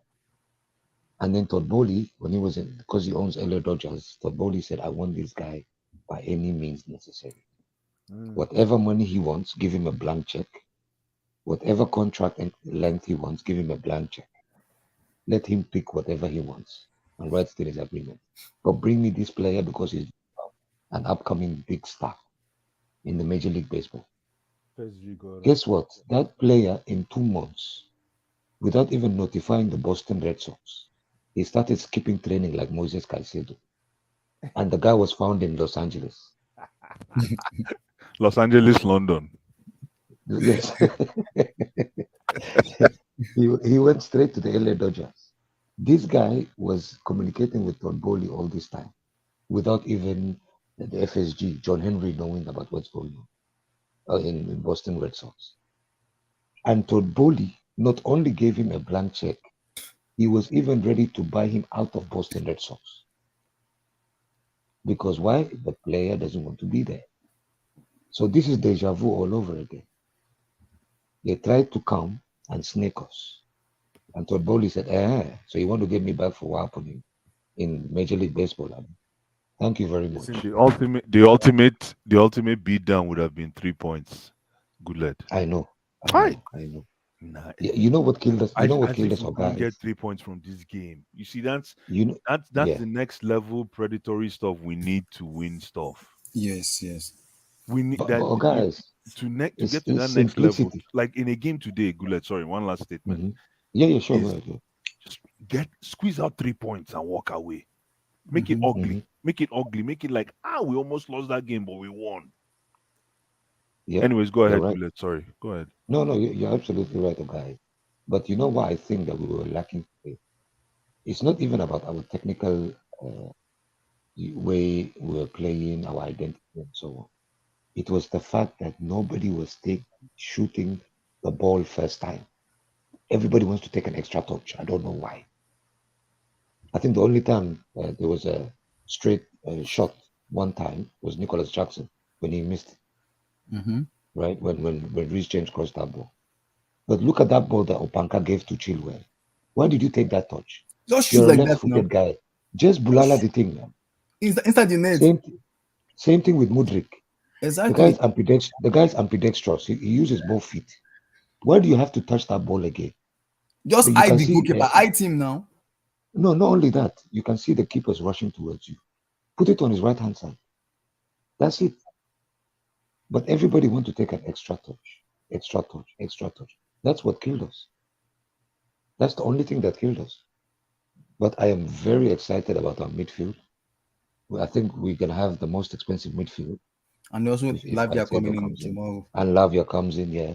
That's going to be the most expensive midfield in the world. Yeah. Even if we include Real Madrid. Mhm. So, guys, I'm very happy. I'm very excited. And that man, I believe. Guled, and that midfield is gonna be difficult to bypass. No. Guys, I need to ask a question. Guled, ask that question again. There's something you said right now that was very critical. I can't repeat Yeah, it. Yeah, we are going to have the most expensive midfield in the world. No, before then, there was a question you asked.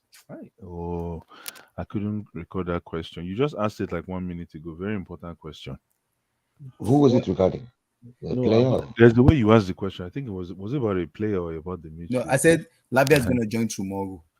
And it's and There's something that Guled said. Guled asked a question, like a rhetorical question. He just asked a rhetorical question. Anyways, no biggie. Keep talking, guys. Yeah, Keep talking. I was flowing. I forgot all that. Go ahead. Let me see. Are you talking about taking the shot first time, guys? No. Just keep talking. It will come. Keep talking. Maybe you will remember. Or maybe I will Okay. remember too. Yeah. So right now, I believe the only I don't even know what to call it. I wouldn't call it weakness, but I would say the only thing that we can improve on right now is that we need a striker. We need another striker. Okay. Expand on that. Because Nicholas Jackson, you can tell this guy is a hard worker. If he keeps working this hard, and you guys know that AFCON is going to start in by January, Mm-hmm. this guy will be run to the ground. This guy will be absolutely run to the ground. He can't keep up this intensity for the whole season, and you expect him to go to the AFCON and keep the same intensity now that Mane is in the mud. So all I know guys, is that today he should have had 1 goal. For me, though, my standard. Yeah, But not 1, 2. He has his Not chances. 1, 2. Eh? Not 1, or guys, 2. I'm just You're saying supposed 1. to have 2. For me, for my standard, though, I'm not trying to be critical. For my standard, Yeah, he should yeah, have yeah. had 1 goal. That's all. Yeah, but I can't hold that against him, guys, because back Me in the too. day, right? Me too. The back in the day when people used to say that we have a curse when it comes to our strikers, right? I remember the issue we had with our strikers was there was no work ethic, and they still used to miss without no work ethic. But this guy at least were working. Yeah, that's true. Yeah, at least this guy covered the work ethic now. All he You're has right. to do now is just work on his training, and maybe the striking coach can take him to the side personally. I don't think we have any and give. killer. You see, Gula there. The reason Yeah. I interrupted you is because I really want to make this point. I don't think we have killers in this team. You know what I think, guys? We do have them. Head to toe, I don't think You do have them. killer. No, we can I do ask you a have them, but I question? don't think they have the confidence here. Yeah, go ahead. Guled, can I ask you a question? Why did you say Jackson was a hard worker? What do you mean by saying Jackson What is I a hard mean worker? is, what I mean is, this guy, not only was he dropping deep, right, to link up play, but this guy was still trying to imagine being the player that starts the attack by being the connecting piece, by dropping deep, right? And before the ball even comes to the box, this guy was rushing to get there. Because you remember there was another ball that Rhys James played to him, and it was very quick and it was on the ground, and he just top But how it. will you But how will you describe a player like Wayne Rooney?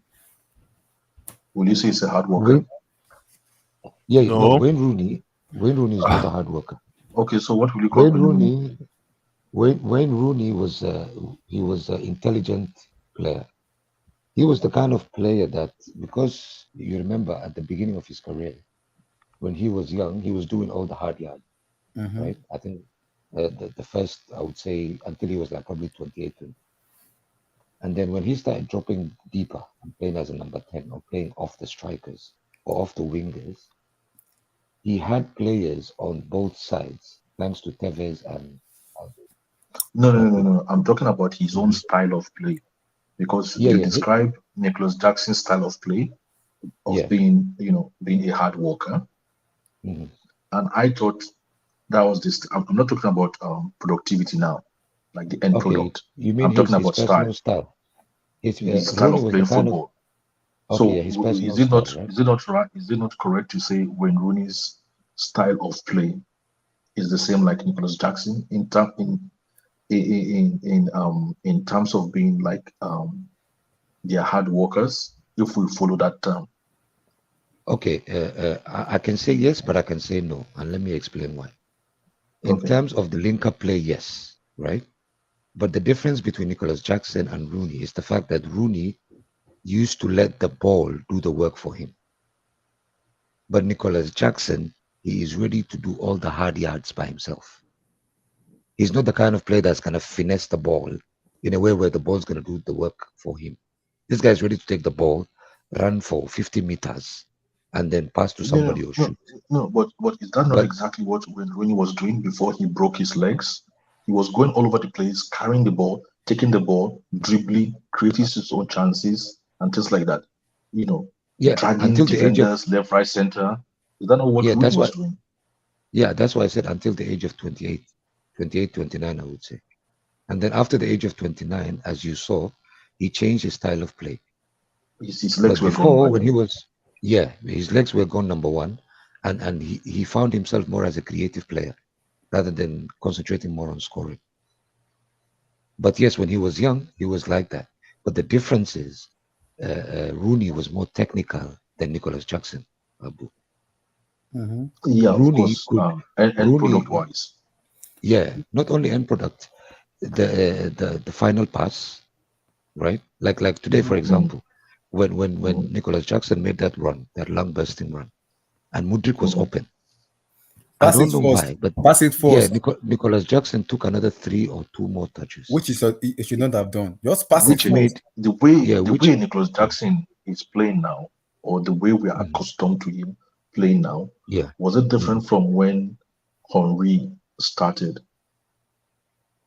No, No. What's the difference? because they were both as raw as Nicholas Jackson is now. That's what I'm When saying. Is Henry Henry started, is it not the same way Henry yeah, started when playing? Henry I mean, started, yeah. Can I just say something? Can I say something really quick? Go ahead, The quality of the goals that Nicholas Jackson has been scoring for us versus the ones he's been missing, you can tell that he's trying to do too much now. Yes. Those times when he was scoring goals, he was doing the simple things. That's why we appreciated him. Yeah. If you see these goals that he's missed, that is frustrating me. I know it's not frustrating you because I find a lot of people are very impressed with his performance. It's frustrating me with the goals, but I'm It's impressed with the frustrating me. overall. He's not executing. The goals he's missing now, you can tell he's trying to do too much. Just listen, when we're done this stream, and if you have time, I know people have their families and everything. If you have time, just take a We'll go back to watch. that stage and watch it. Don't worry. No, on your own. Take a watch between when he first got his call up in preseason versus now, and see how he was. The reason why he was scoring then and now. That's all. I just find guys. No, you're right. I just think the reason why guys is right. the reason But why it takes me I'm coaching, making Abdul. my It takes coaching. It takes coaching. Gula, the reason why me I'm making my comments now is I think people are not giving Nicholas Jackson the credit he deserves. I think people are not giving him the I think people in general they're not giving him the credit he deserves. And I think that's a good thing. I think that's because what he's doing now, but we've not seen all of him because he's just started. Exactly. But I think that's a good thing. Because what I am seeing now is what is very, very difficult for majority of strikers to do.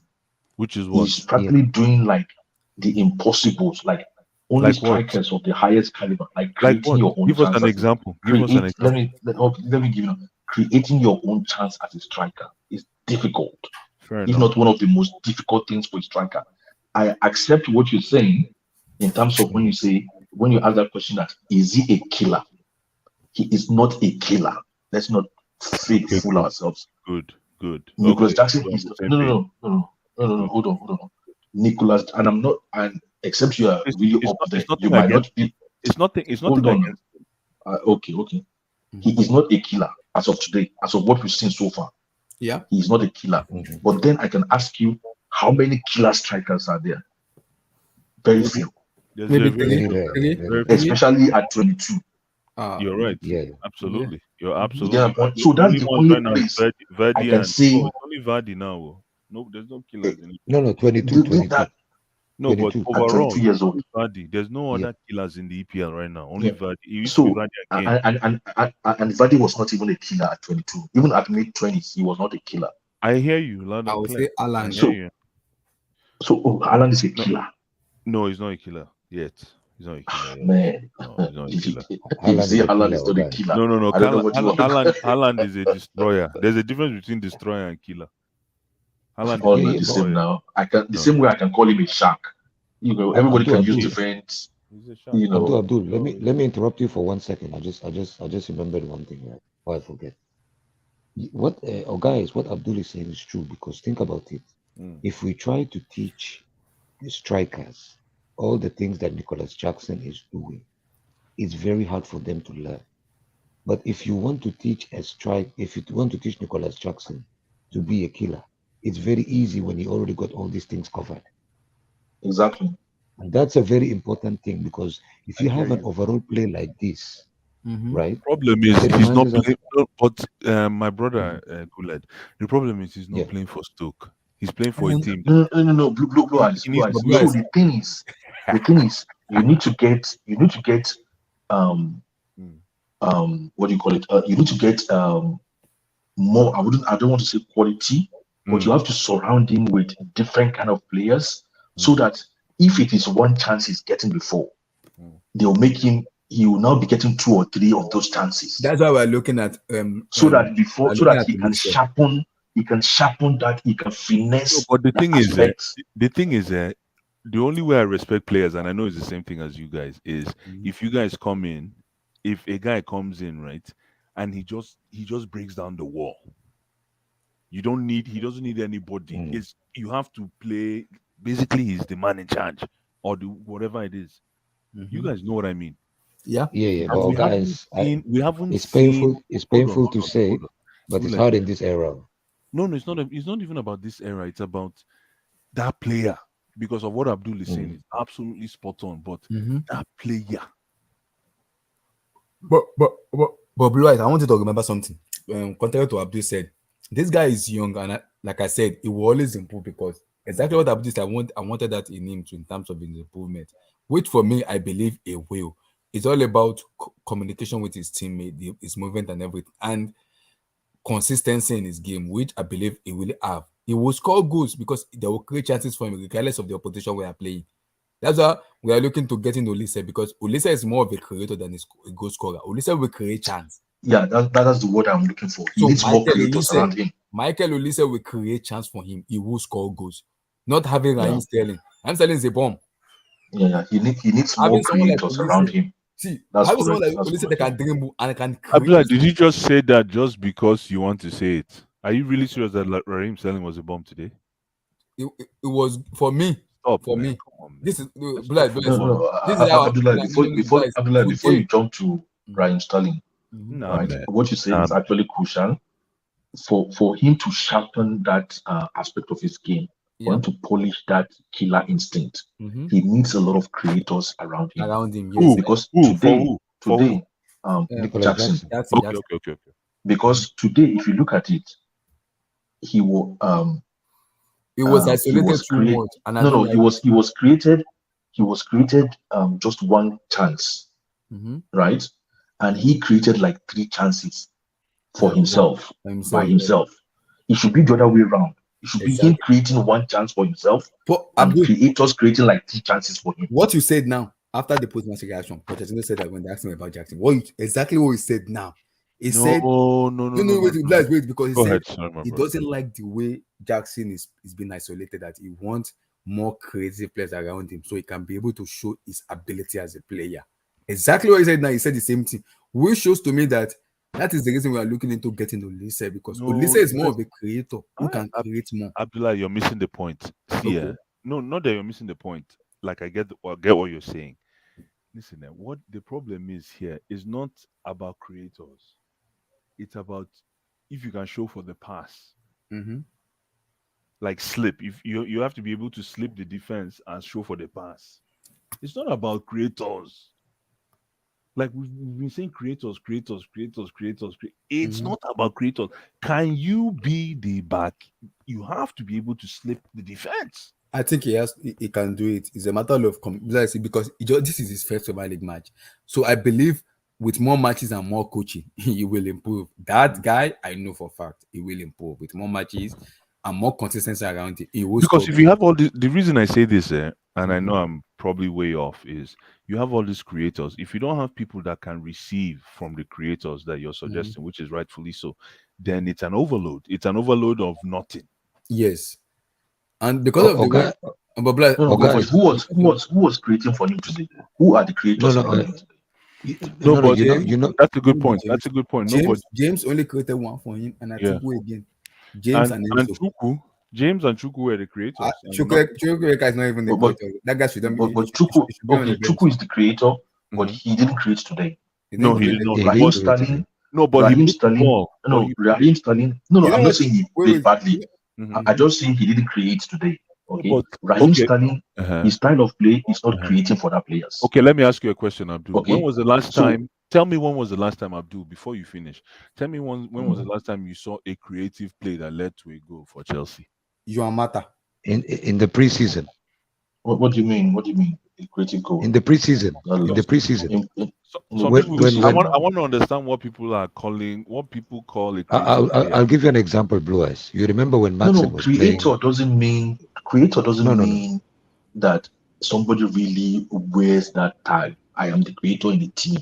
We are saying naturally the type of players. James created for him today now. No, but so it doesn't have to be saying. No, but you should be able to answer that's why I asked you a simple question. When was the last time you saw a creative play that led to a goal at Chelsea? It was preseason now. Preseason now. All the goals in preseason, the 13 goals in the preseason were all true passes, right? True passes. Yeah. Okay, so that is when somebody on this stream said, which time do I ever see that kind goal last? Yeah, let me ask you a question. Hold on, Amy, don't goals. get too excited. Hold on, I wanna speed. Calm down. Okay, so how many creative formations were applied in Chelsea's game today? 2, maybe 2, 3. No, come on. Let's be. I don't know what do you mean formation now? What do you mean formation? How many times do you think we could have scored from a more than 3 times? Yes, more than 3 times. No, I just want to know. I want to learn. Okay, for me, Chilwell missed. First half he missed. Second half he missed. From a creative player. Enzo missed. Enzo missed. Yes. So where did the creation come from? Chukwuemeka was doing the Ganegani. He was doing bullshit. So that one for me is supposed to be on the bench. So this is exactly what I'm Modric missed the last 10 minutes. That one too was doing high jump and low this jump. is exactly what I'm trying to say. When that's why when I hear creative, I get very jumpy because I really want to understand what this creative thing. What I mean is okay. Let me explain it to him. Let me explain. Because if I'm talking about creative player, it's like someone like Olise, where you can do 1-2 with him. Before you move, you already know where you want to go. His movement and everything is there. And player like Olise, when he gets the ball, either he shoots or he finds you. Anywhere you did, Olise will find you. He will get you. That is what it's. Wait, Abdullah, we're talking of our current players. Players we don't have. When Blaise was talking about, are you saying that currently this Chelsea team does not do 1-2? No, what Blaise is asking, he said he's talking about creative. Did you see our passing patterns today, though? I saw it. Yeah, I saw. Those not creative plays. Enzo is the only one that can do that. I think What are you guys saying, our passing patterns were so good that the commentators were saying, "Man, is this Chelsea team this team that played last season? This team just started training with this coach 3 weeks ago. 3 weeks." Amy, you know what I think of guys is asking. And they're already playing like this. I'll give this team one more month now. No, I get you, but I think one more month. No, you're right, Amy. But Our I think passing patterns overwhelmed Liverpool today. Liverpool patterns, yes. club. Liverpool, in fact, Liverpool in this millennium has never ever played a match where they were dominated 65% to 35% in this millennium. Nobody has done that to them before. Do you guys see the numbers? But Amy, are you hanging your hat on that? No. Yes, because this is a young team and a new team. Most of the players that played today had their Premier League debut today. True. Abba, this is a Liverpool team that has been in formation for the past 9 years. 7 years. Come on now. No. Listen, see Truman talk true. No. Let's not get too excited. Let me read the chat. At least Don't 6 get too players in excited. Chelsea Amy, had no. their debut today. Let me read the chat. Hold on. Amy, don't get too excited. Amy, hold on. Gallagher played today. How come you're not talking about Gallagher? Why should I talk about Gallagher? Because you I've want not talked about anybody. I'm just telling you guys there was a passing pattern. But Gallagher's head, you put Gallagher's head on the chopping block, Amy. Gallagher is going to leave Chelsea this window. He has to. Story. Now you go sell the contract. Let me he's going to leave. Amy, you're his agent. He's not going to start. Gallagher's agent. Amy. So vote for he's not going to start. Who is he going to guys, play? he said, yeah, or leave Gallagher. I'm talking about you guys are saying that Chelsea did not create chances. Chelsea did create chances.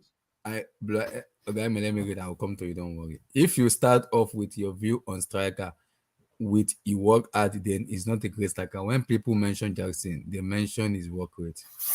It's not bad. The issue that if we had a side forward, Put my brother, man, that's my problem. Jackson bring up would have been fine, but we have no other forward with a prolific goal scorer record. That's fine. What credit? Rasmus, relax. Today has nothing to do with creator.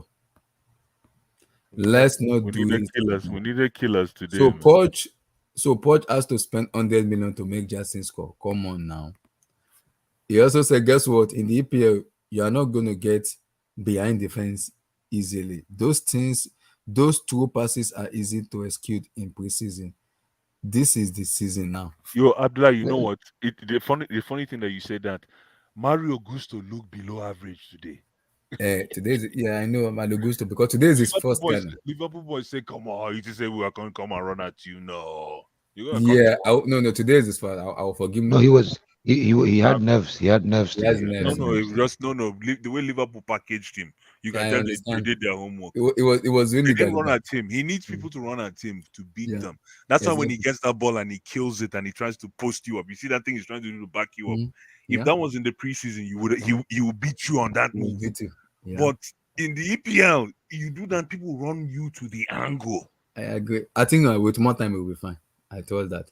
The only goals Jackson has scored are peel away. He can't score with his head. Can't score from outside the box. He can only score from through balls or late runs in the box. I was so disappointed today. We overwhelmed them too much, but throughout the game. Fantastic game. Vote also said, come on now, what kind of standard is this? CFA Steven, shout out to you. Why are you laughing, Steven? Why are you laughing? Because Steven knows now. No, but guys, even though, let me ask you a question. Yes. Right? Yes. Go ahead, my brother. Even though I know you hate this player, right? But if imagine we had a Cesc Fabregas playing in Chukwuemeka's position, you don't think he will create for Nicholas? Absolutely. Jackson? But the thing is, you're absolutely right. I don't care about Cesc Fabregas, but Chukwu did enough for us to win today. But we just he didn't have a killer pass. Exactly. But he put the ball in dangerous areas, and we still didn't have killer people. You're right. He didn't have a killer pass, but he was in the right place at the right time. The problem is that there's no killer instinct in the entire attack. Guled. I can tell you that right now. Kiman said, "Don't mind vote, Abdullah. It's just a hater. If the floor is clean, he will look at the chandelier.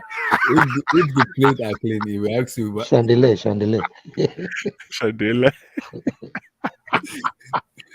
Kiman, man, this is a fantastic point. Can never. Kiman, it's like the little kid.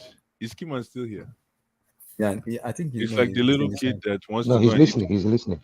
Okay, good. It's like the little kid that wants to go and eat with kings, and when he washes his hands to get the kings, the kids will then know, go and wash your hands. He goes to wash his hands, and they tell him, no, you're wasting water because. so he's stuck in the middle. What he said, I like Jackson, but he needs to stop that African head down football. It plays like he's running from cops. Jackson, He will improve. Vote for Fit, respect my black brother. No, From but Senegal. let me answer. No, Abdullah, let me answer both. Right? To be honest with him, right? His point is correct. But no, his point is correct, right? Vote. No, That his is point. low blow. His point. That's low blow. No, Abdullah, one second. Let me answer him. His point is correct. But guys, let's be completely honest. Since Diego Costa, we have never been excited when it comes to a striker until now. You can see this guy is just missing coaching. He is raw. Just somebody take him to a corner. Tell him, if you get a chance and you see that little angle, don't take another touch. Just believe in yourself. That's it. You need That's to it. sharpen up. But we have everything else. No, but yeah, you're absolutely right. We just need coaching. But yo, man, whoever is coaching Jackson, listen, man. I trust supposed to do that for him, though. Those So I'm confident. opportunities, because no, the thing I love about Jackson is ability to show. That's the only thing I love about strikers. Ability to show. And guys, if he misses, he's the kind of player that doesn't forgive himself. No, but that's another problem with him. The thing is, where he shows is exactly what the doctor recommends. Yeah, it's true. That's what I like about him. So you can tell he has a footballing brain. He will go again and again. Yeah, and again. Exactly. He knows how to find that weak side, even though he doesn't know how to execute yet. But he knows how to find weak side. So hey, Konate was crying today because of it. Listen, though, I want to say something on a side note. It's funny that you mentioned that, Guled. Steve Van Dijk is a world-class defender. I just want to make that clear. I just want to put that out. I just want to put that out in the air. That's a world-class defender. Like, I don't want to comment on that. People respect themselves, man. Please, come on. But Thiago Silva is not a world class. No. Listen, I just want to repeat myself. You see Van Dijk? World class is a stretch, but no comments. No, he's a world-class defender. He got into this boy's head now. He got into Jackson. Yes. I saw what he did from first touch, from goal. That guy is a walk. He basically, what's the best way to put it? He kept Jackson busy. Yeah, he kept him quiet. I agree with that. He ate up all the space. I agree. There was a point that Jackson was even telling Enzo and who was beside to put it on the ground. On the ground. Enzo and Chukwu and Chukwuemeka. He was telling them, don't pass the ball on the head for me. Let me run. Let me just run. I'm not joking. I was like, what is going on here? Van Dijk was world class, man. Guys, this is part of his training that he needs. Who? Now, Jackson. Because now I'm glad that he actually played Van Dijk for his first game and Konate. Yeah. Because this shows him that, my brother, everybody you play, including Burnley, they will try and get to your head. This is not La Liga. You have to put your mark on that pitch, whether you like it or not. Absolutely. And that's why Blas Pep always says something. Said it tell Alan, don't do too much. They'll get into your head. What you have to do is you get into their head by pissing them off. That's what Pep said. He always tell Alan, just piss them off. Once you piss one defender off, when they get one yellow card, they won't touch you again, because they know if they touch you, they'll get a red card. They know that for sure. He always tell Alan, don't let them get into it. They are young. Piss them off. You are a striker. Piss them off. When you piss them off, you get into that, but you make them make mistakes. Some silly ass mistakes they don't need to make. They will make it. And that you can score. You have your chance. And I think that is what Jackson need. And I think Poch will do that to him, though. I trust Poch to do that. I trust him. Toku. Today's matches and Moises Caicedo and potentially Romeo Lavia. Well, let's start from the match. See, when I saw the lineup, I was like, what was this? Like, I was shocked. 3 at the back. Apparently, it was not 3 at the back. It was 4. It was 4 at the back. So apparently, Poch, I have to give Poch his flowers, man. So my biggest problem with Poch back in the days was, man. But where was the four?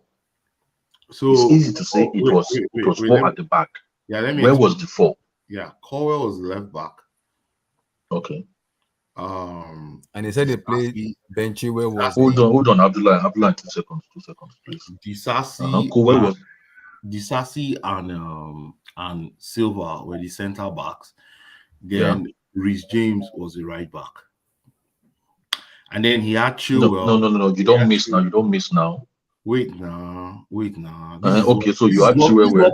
This is what Pochettino explained to us. He might be misleading you now. Is he a dumb? It's not good now. No, he didn't mislead us. When you watch the game again, you actually see what he did. See, must a coach tell you everything? Wait now, can I talk? Okay. I'm talking about 4 hours. I've never said anything. Yeah, go ahead, David. Some of us get energy now. We don't know where you go hide now. 4 hours. Hold on. Last card. Check up. Pick two. Yeah. General market. So Cole was the left back. Chilwell was to track and stop Trent Alexander-Arnold from getting into the midfield, because I think Poch was scared that Alexander-Arnold will become that extra midfielder that would now be, throwing those KDB kind of passes through. So which position was Chilwell playing? Chilwell was playing left mid. What's left mid again? Left midfielder. Yeah. Okay, so Chilwell was our left winger. Exactly. Yes. If you notice, Chilwell was always in their box. Once we have the ball on the other side, right? There was always a diagonal pass to him from either Disasi or from the captain James Reece James, or even sometimes from Enzo, right? There's always a pass to Chilwell. Chilwell was always by himself on that left wing because it was a left winger. Cowell talked him to become the left fullback. Now the problem with the goal, if I want to analyze, see the rest. So where was who? Gallagher playing? No, Gallagher played as the holding midfielder today. He was the DM. Okay, and Enzo. So Enzo played the number 8 stroke. So when we were overwhelmed in the first 15 minutes, we noticed Enzo was pushing up a little bit high. He was leaving Gallagher by himself. But I think after the adjustment, where I think, and then Kanye was playing well. Yeah, Kanye was playing 10 pretty much. Kanye was playing behind Nicholas Jackson. Okay, so that's 3. Yeah, it was 3 midfielders, right? And then Raheem Sterling was playing from the. Yeah, so Raheem Sterling was playing on the overload on the right side, him and Reece James. And that's why Reece James got tired, because man, the guy walked today, Sha. He was practically going up and down that flank. He was tired. There was no way he would have been able to do that for 90 minutes in the first game of the league season.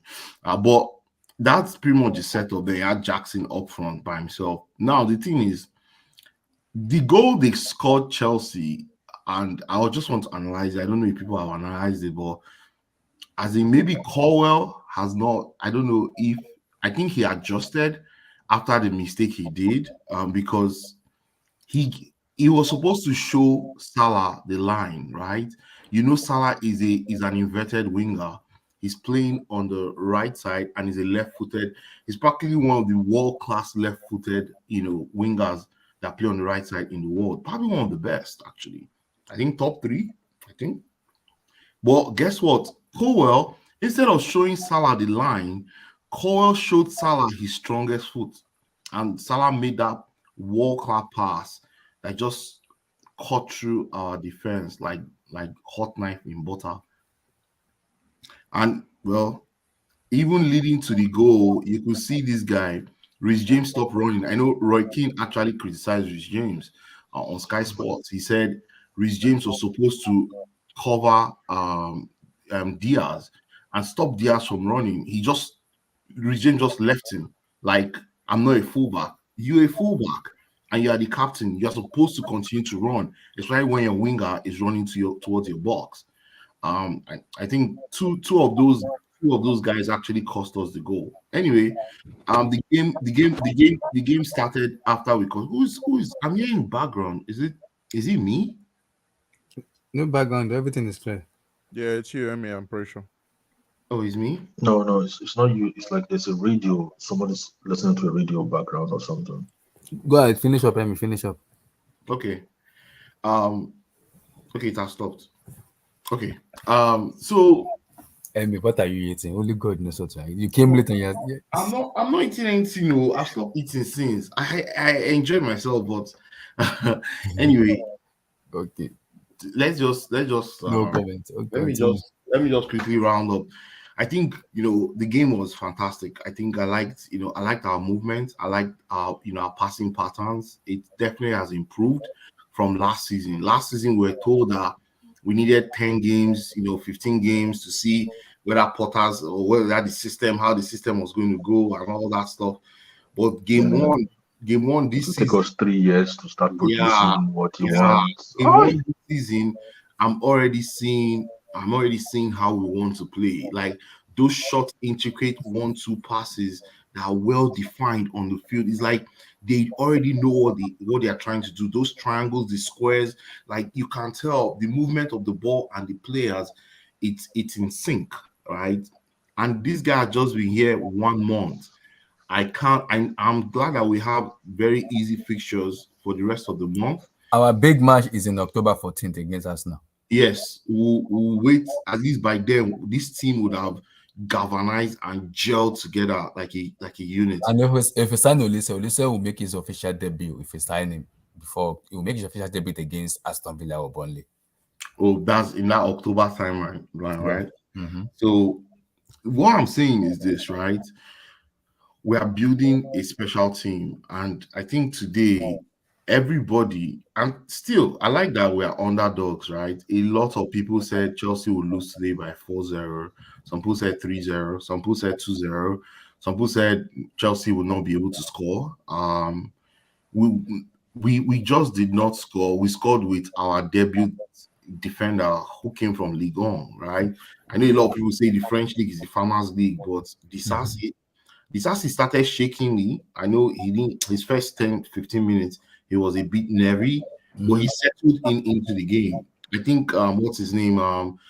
Playing alongside Thiago Silva kind of helped steady our back line because he's just a very calm leader at that back. Who else had a very good standout game? I heard a lot of things about Nicolas Jackson before I come to Enzo, because Enzo was man of the match. But Nicolas Jackson did not have a bad game. I know people criticize him because he missed one chance. He had only one chance and he missed it.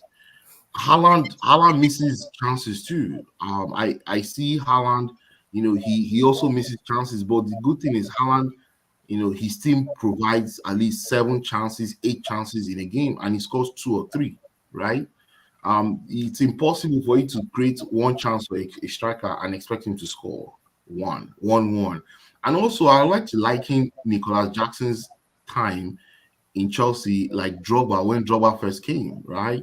From Marseille. When Drogba first came from Marseille, he was missing chances too. I remember those days people hated Drogba. People were like, man, we should sell. In fact, Drogba was up for sale in his first season. I was one of those that hated Drogba. Yeah, Drogba was up for sale. You know the reason why this guy. Let's be specific. Drogba's first season, 80% of the game, he was awful. Yes. His first touch is the worst. Yes. His first touch was worse than Lukaku's first touch. Exactly. Let me also add. But then, Emmy, before we go ahead, then Drogba's previous season at Marseille was totally different. Yeah, he was scoring. He was devastating in that season he spent at Marseille before he came to Chelsea. Yeah. So people were quite like baffled, like what's going on, what's wrong.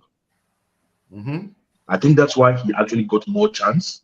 And even him said it that it was after the first or second season that he grew in confidence when what do you call it, John Terry and Frank Lampard, right from this summer, before the second season. They were already sending him message. They can't wait to meet again. Let's do this again.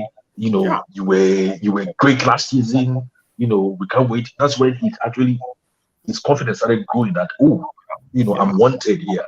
Yeah, he was actually it was, to be very honest, in 2005 summer, Chelsea signed Herman Crespo, right? Crespo just lost the Champions League final in Istanbul to Liverpool. He moved to Chelsea in 05, right? No, we brought him back. We brought him back. He was on loan. Then we brought him back. He went on loan. Yeah, he came back, and immediately, people were like, "Oh, yes, time to sell Drogba, man. This guy is just too big. He can't control the ball. The ball just leaves him." I remember one time he controlled the ball flew out to throw him. Everybody was like, "Oh boy." But let's come back to Nicholas Jackson. Nicholas Jackson has some good attributes that I kind of am impressed with, especially for a young kid. People don't forget his age. We bought Drogba at 24, 25. He's 22. Jackson is 22. Just close 22 though. Exactly. And for a striker at 22, you are a greenhorn, right? Only very few strikers break through at 22 and play maturely. So I'm not going to say, oh, we should give him time, and no. I'm just saying that, hey, let's not be too critical yet and bring out the daggers on this guy. He just played his first Premier League game, for Christ's sake. Let's see him play against, and he played against one of the best defenders in the world, Konate and Van Dijk, and he turned them a couple of times. At least today, he turned them like 2 or 3 times, right? Yeah. The only problem he had today was Sterling got tired of running with him. If he had other runners like Modric or Noni that will actually run ahead of him, and then he could play those true balls and then go run into the box to receive and score, he would have scored today. But the thing is, he was the one creating his own chance. He was the one running. And at some point, he was the only one stretching the defense. Exactly. Yes. He was running. And Paul said also in his post-match reaction today, he said the same thing. Yeah. He said he's been too isolated that he doesn't like it. Yeah, he was too isolated. Sterling got tired, right? You could tell Sterling is not 100% fit, right? I think in the next, that boy is fit too. That guy is a malam. I swear that Senegalese boy, that Teranga Lion called Nicholas Jackson, is a malam. That guy is strong. Today, him and Konate, he bodied Konate at some point, right? They be all Almajiri now with Konate. What's it called? Kante. No, Kante is from Tuareg. Yeah, he's from. No, they are all Almajiri. They are all Almajiri. It's the same blood. It's just different borders. No, don't call them Almajiri. They are all. They have. Do you know what? Do you know what Almajiri is? Yes. Now, Abdul, are you joking? What's an Almajiri? Almajiri is all those people that beg, all those Hausa. No. It's people that go for Islamic studies. Islamic scholars. It's not true. It's not true. Ask Blue Eyes. That's not true. Almajiris are the ones that beg on the streets in the north. Okay, so you are telling me from the north what Almajiri is. Oh, you think I didn't go to school also in the north? It's Blue Eyes. Let's talk about something. Let's talk about good take. Yeah. Lavia and Caicedo and Lavia. Yeah, I think this is fantastic. Like, I believe it would. But anyway, the boldness for this guy to say I'm not going to Liverpool. That's one thing we've never seen in the history of Liverpool. Is a big club where we should not just say, oh, because of no. Liverpool is a very big club. They are the most successful English club in Europe, right? Him saying he's not going to Liverpool was a big one to me. It tells me one thing or two things about this guy.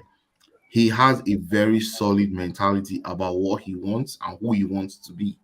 2, he wants to actually he sold into the Chelsea project, right? And Abdullah, pull up my AVI, please. I think those two. I don't know what and he's a Chelsea fan. Yeah, he's a Chelsea fan. Right? It was a Stamford Bridge today with his mommy. Yeah, they were there. Bro, he has been in that Been in the millennium hotel for hotel. the last 5 days, brother. Yeah, he's been there since I 5, know, 6 I years. understand. The deal was agreed on Saturday, and he's already done the medical. No, they said they're gonna do his medical tomorrow. No, the medical's done. He had Oh, permission that's last Steve. night to do it on Saturday night. Wow. Big up, Steve. Big up, Steve. Journalists weren't allowed to put the news out until the Liverpool game was over. Okay. You see, And so it will be confirmed today as well. yeah, I know. I think they're doing the video now because I'm sure it's going to be a blockbuster video. Hope the Chelsea admin does something solid. Those If videos. they do one stupid video, Ogun will kill them. Well, anyway, this guy coming. See today, I could. Do you think that Nigerian will feature in the video? It's possible. I swear, I hope they put him. Yeah, in fact, let's start making that guy trend again. Let's make him trend so they can use it for Enzo. Have you seen his new video? Yes, I saw the new video. Yes. Oh, wait, Yes. Steve, do you know the Niger guy? You know the guy already? No, but I've seen him. Oh my god, I didn't know people. He did a people in video UK for. already. I mean, the He guy is did a video viral. for- He did a video for his finally year we Gone go. viral, and Chelsea might use one of his videos, I was told, but I'm not 100% on it. Oh, they used it. They used his video. The club want to use one of his video, and they've contacted him. Oh wow, that would be Yes. awesome. I like what Todd Bowley is doing. Please somebody please start selling yourself so Todd Bowley will see you. I hope Todd Bowley is listening to this Todd Bowley, I Blue beg. Studio Your boy this is night. I beg you to go alone. Imagine Todd Bowley just request to enter. What Blue Todd Studio? Bowley, you're welcome. VVIP. 100,000 people sharply go enter your studio. VVIP. Anyway, Caicedo. I think this Caicedo deal. I love you. He's just exactly what Chelsea need. I know if you notice, people don't talk about Enzo, how much Chelsea paid for Enzo anymore, right? Nobody's saying, oh, Enzo cost 105. You know why? Because Enzo is what is onions on the field. That's the same thing with this guy. People are not going to remember this after 3 weeks. People even forget how much you paid. Some people will be like, oh, we have to Google how much did Chelsea really pay? You know, this guy and Enzo will be so telepathic on the field. I can't wait to see the two of them play together. They both speak the same language, as in they all grew up on the streets somewhere in South America. I don't think the Premier League is ready. Then that boy called Lavia. That boy is going to cost more into this midfield. Like he's a goal scoring part of the midfield. He's going to score goals too. I think the three of them. I think we're going to play 4-3-3. Yeah, and I'm guessing that. Yeah. People are saying, "Oh, it's Lavia that is going to sit deep." Don't be shocked. Lavia will actually get into the box and shoot to score. Lavia will not sit now when you have Kiman. Actually, when you have Caicedo. Caicedo might not even sit. Caicedo might not. Yeah, Caicedo might play where Gallagher played today, but he'll be mobile. He'll go up and down because he has the energy. And Lavia will just be the killer. When those balls land outside the box, he shoots straight. Like, man, what Chelsea is building is scary, man. I swear, I don't think many people are ready. Lavia joined with Caicedo, with Enzo in that midfield. I think they'll be one of the best midfields in Europe. For sure, the best midfield in England. I'm telling you. Yeah, I think, bro, man, these are the times we all dreamt about from last season, because I know last season was terrific, man. At some point, we're not sure where Chelsea was going. But I think now the strength, the direction, the energy within the team, this team is looking like they're looking like a team that can go anywhere and play. They're not scared whether they're home or away or wherever they are. They're going to go to try and win game. And these are interesting times. Let's see where they are by the first break this season. That's in September. Yeah, let's see where they are after 6 or 7 games. We'll be fine, because in September we have some winnable matches like Luton Town, Sheffield Wednesday, Bournemouth, Aston Villa, Fulham. So no, Aston Villa is going to be tricky, but all of them, all of them is winnable before we play Arsenal in October 14. That is after today's match. October 14 is the big match we play. That's the London Derby, Arsenal, Stamford Bridge. Before that match, there are winnable matches we can win. Those are winning. Luton Town, Sheffield United, Mhm, Fulham, Aston Villa. Those are Burnley. Yeah, I think like I like what Pochettino said today. He said he can't wait for Tuesday so that he can get the boys back on the training ground and continue Yeah, to you give show them them. one day off. Yeah. I love that because guess what? He's now saying he's telling them, hey, the drill is just starting. We are going And the to players are even build. excited. And then also Pochettino, he has the right words. Like today, Klopp said, "Oh, they spend." He talked about how much we are spending. Pochettino said. Pochettino said he doesn't even know. The owners, whether the owners have money or they don't have money. All he knows is how they provide players to him, and it seems that Klopp knows more about how much Chelsea has in their balance in their account than him. How much everybody just laugh, but I like Pochettino. I think he's different from the Pochettino of Spurs. This Pochettino of Chelsea, man, when you listen to him, he has matured. He has learned a lot of things, and he really wants to win this league. I won't be surprised. Chelsea are champions this year. We'll see. Oga Eddie, Caicedo and Lavia, then your take on the overall performance. Yo, let me deal with the game first because it was a positive game for Chelsea fans. I think Chelsea fans watching this game need to be excited about what's to come this season. But going from back to front, I hear what Emmy and I know you were quoting Poch, what Poch was saying about the back four. I think there was a bit of misunderstanding in terms of how they were going to play. Because from the start of the game, it looked like a back three. And I'm pretty sure I said it. I said Rich James and Chilwell weren't tracking back at all. I think I said this in the group chat. Yeah. It's something that got addressed at halftime, which was good, but it was nearly disastrous. Because if that second goal counted, let's be honest, we would have had PTSD from last season. Those man looked short. But I think from that moment onwards, it was just domination. And I said this on the HA stream, and I'm going to say it here. It took one game for Poch to make Klopp quit, because no one's not going to tell me Klopp didn't quit in that second half with those subs that he made. He basically went, I'm playing for the 1-1 draw, and I'm going to take it out of here. So if that doesn't send the message, then I don't know what else will. Just highlighting a couple of players. I mean, good debut from everyone. I think Disasi started a bit shaky, but grew into the game. Same thing, I'll be honest, as well with Chukwuemeka. I think he had a very shocking start. And I'm pretty and I said he needed a loan, but man, Eddie, you were hard on him. You were hard on him. Nah. Look, let's be honest. First Top club. First 5-10 minutes, hey, my man was looking like he needed to go League One on loan or something. I think most of the team they were lost. But no. I'll be honest and give him his flowers. He picked up. Same thing with Gallagher. Look, first half I wasn't impressed.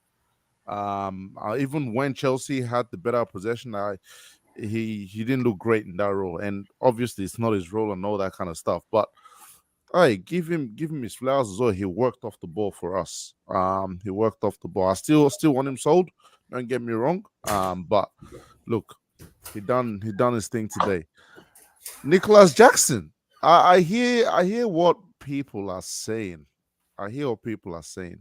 But you've got to understand it's the first game of the season, and Van Dijk and Konate are not scrubs. Let's be really honest about it. I don't know about world class, but they're not scrubs. And if you remember something I said, I think it was either in the first sorry.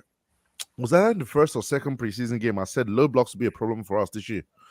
And I think we are making steps to address it. With getting obviously Caicedo, potentially Lavia. You get Elise who can actually take on a man. And I'm hearing they're looking at a goalkeeper and a striker after that. So what Chelsea, there are two ways you can address the whole isolation thing, because Jackson was very isolated today. He played well. Pochettino said that after the first match. He said he doesn't like it. He was very isolated. Now there are two ways you can solve it. You can either get better creativity around him, or you get more goal threats around him. And I think Poch is trying to go kind of half and half. because you're seeing Chilwell in the box a lot. And I think what you're gonna see is once Caicedo is here, Enzo is gonna start pushing into the box. That solves the goal threat side of things. Now it's also just to solve the creativity side of things because, and that takes me into a couple of plays. Raheem Sterling. I hear people say it was good today, but I'm sorry, he was average. He was average. I mean, if you're collecting 300-400K a week, I expect better. That's one. Rich James I thought he started well, but I don't know if it was a fatigue or something. Coach said he was tired. He started to resort to, I don't know if it was, remember the Lampard era of cross and inshallah. It was literally just doing the same thing over and over again. So hopefully his fitness can pick up towards the middle part of the season, and we can start seeing, this team cook. But look, I was impressed with a lot of things I saw. I mean, we can see from today's game. I mean, don't want to be overly critical of the subs, but the subs kind of killed our momentum. Subs like who? Mudryk tried things, but he wasn't on the same wavelength as the others.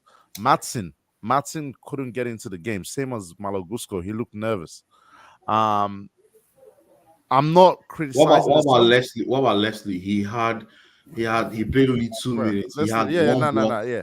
When I say the three subs, passes obviously, successful. Yeah, I'm not talking about Leslie because Leslie was just coming on to do a job, get Yeah. scrap minutes and all. But I'm talking of, I think you're looking at the guys who came in the 78th minute. 78th minute and all that kind of stuff. Like, I would have loved to see Mudryk early, because when Mudryk came on, one of the reasons why it was so ineffective is Liverpool decided to, like I said, they decided to quit and just sit in the 4-4-2 block. 4-4-1. 4-4-1 block.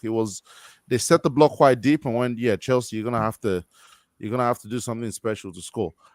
And the one chance he got on the break, he nearly did something if Martin didn't sleep. So I would have loved to see Mudryk with those spaces in behind, which is why I say, if you're gonna get Jackson dropping in deep, there's gonna be spaces left in behind if those defenders and Liverpool defenders were buying. As much as we say they were good and on Jackson, it only took one run in behind for us to be able to get those balls in. Now you can see with the Chilwell goal as well, that got ruled out. So if we can get those kind of runs, this team is gonna be good. But look, overall, disappointed with the result. I'm going to be totally honest. I feel like he thought we deserved to win. Chelsea deserve. Chelsea deserve to win.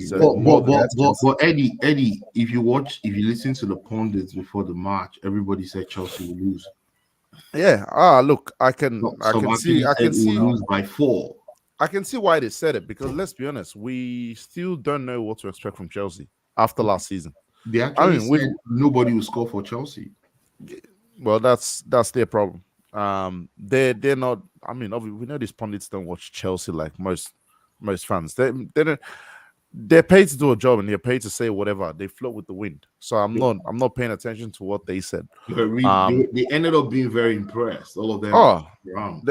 A lot of people are gonna eat dust this season in terms of where they've got Chelsea. Let me also add this. None of them gave Chelsea top 4 this season. None. Yeah. Only I'm talking about both British. No. Frank Leboeuf said second. That's only Frank Leboeuf. Only him, because he's a Chelsea legend, right? Yeah. Every other pundit I've listened to, even the NBC guys here, none of them believe Chelsea will finish top 6. Everybody's saying Chelsea will finish 7. Yeah, that's the one that shocked me. I think the top 4 one I can understand, but the top 6 one is wow. Y'all really don't rate Chelsea. People believe that this Chelsea team is too young and they will die off by Christmas. Look, that's not. I've already said it, right? A lot of people are still being influenced with what happened at Chelsea last season. But what they've forgotten is we have a new team now, and we have a new coach, and we didn't have a coach last season. What did we have? Okay, we had Potter. He's a Potter coach. Side chick. We didn't have. And We didn't have what is side chick stripper. Even a stripper. Yep, we had the nah, side chick. Side We chick had a is better stripper. now. look, He had a look. stripper last This season. is We had the stripper and side chick. what So I'll say. This and is hold on, guys, right? Because the thing is, this is a football platform, and I believe a lot of people come here to learn football, Yeah. irrespective of the banter or how we don't take it serious. I have been giving people the Ajax example. I've used that example a few times now. The 90s That Ajax, huh? most of Ajax history, they use young players to win. Okay, to dominate their league. You cannot say Ajax is not a significant club when it comes to the Dutch league in terms of Even Europe, they won winning. it 4 times. The Champions League. Exactly, and they mainly use young players. So to say it cannot work in the Premier League, people don't really know what they're talking about, because Yeah, what it means is we buy better players. You use the same model, okay, but you apply it within a different environment. That's what I'm talking about. Vote with your feet. Let me It's ask. not used to do exactly what Ajax is doing, but you apply it to this environment. Let You me apply the ask. same principle to this environment. Let me ask a quick question. Abdul, guys. Yeah. If Pochettino was our coach last season, would we have still drawn this game or played the way we played today with those players from last season?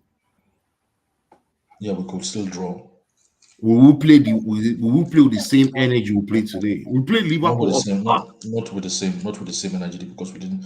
The players we have now are different players. There's a difference when you play with young players. The energy level is so high. Is it just that they are young, or is it because they are technically gifted? They are talented. That's what I'm saying. They are talented. So you just don't go for the age. You go for the talented ones, and you go for the talented ones relative to the Premier League. Okay. So if you carry like a young player now that is like that can play in the Dutch league, okay, you go for one that is maybe like 2 or 3 levels higher than that, but the same profile. You get it? So it's more or less like you're going for the same profile, but one that is 2 or 3 levels higher. That's all. That's all it means. That's what we're doing. Because we're looking at our team is looking at someone that is 23 as if they're too old. Yeah. We forgot Gallagher is 23 or 24. He's 23. This guy is still learning football. Yeah, they're still young. You know what I mean? But they're like 2 or 3 levels higher in terms of the Where same they kind should of be. profile. Yeah, where they should be. Yeah. So, guys, I want to ask you Bro. guys a quick question. If we get Lavia, now that we're this guy setting up, how do you guys see Poch setting up? Does he go 4-3-3? 4-3-3, I think. No, it's gonna be a mixture. I mean, it'll depend on the matchup. But it was quite interesting to see him explain what he was trying to do today, especially with Chilwell. Chilwell was basically set to man mark Trent. Trent. Yeah. It was like if Trent inverts, you invert with him. We switch to a 3-box-4. Yeah. If Trent stays wide, we stay on a 4-3-3. So I think what you'll see with Poch is a lot of tactical flexibility, which is what I love. Because you have Lavia who can sit, Caicedo can sit. You have Enzo playing that box-to-box free roaming role. Which is gonna excel in. You're potentially gonna add a number 10 in Olise. I don't want Olise playing that right wing too much, but if he has to, I don't mind it. I see him starting there and moving maybe into a more central role. But that central role will be too crowded if you have Enzo and Lavia and Caicedo. No. What I'm saying is you can start with, let's say, for example, if you need a more offensive game, you start with a Caicedo and Enzo at the base, and then you have Olise in front of them. If you're playing maybe one of the big guns and you need maybe someone who can a couple of people to sit a bit more, you then go with your Caicedo and Lavia double pivot, and then let Enzo do the cooking in front of them. So it's having so many options. So let me ask you, Eddie, where would the goals come from? Let's just say Chelsea needs to score 80 goals this season. Where would the goals come from? Look out for the left-hand side of Chelsea. Look out for Chelsea's left-hand side. So Modric, Chilwell, potentially Sterling in there, as much as I don't like it. Sterling can score 5 goals. Look, I think what you'll see is they'll transition him to that left hand side to make those back post runs he used to do with Manchester City. I think that's something you'll see with Poch, because I don't think Poch is convinced with a few players in this squad. Yes, I agree. One of them is Mudryk, the other one is Andre Santos. I don't know why. Because honestly, with the way Gallagher was performing that first half, Santos would have ate. Santos would have helped our ball progression today a lot better. But So the way who is performing today? Gallagher, with the way he was the first half. Chelsea couldn't build much. Yeah, but then Gallagher turned to man of the match second half. Let's not drag it. Let's not drag it. Why? Because he was Gallagher. Not because he was Gallagher. No. I don't like this. I don't like this agenda kind of approach to analysis. What I'm saying is Enzo was man of the match. Hold on. No, I know it's just a figure of speech, but what I'm saying is, okay, no matter who you put in that role today in the second half, they wouldn't have done a better job than Gallagher. That's in the second half. No. What else would they have done? This guy put his neck on the line. Did you see that block he did in like the 80-something minutes? I know. Guys, please. I know, Abdul. Guys, please.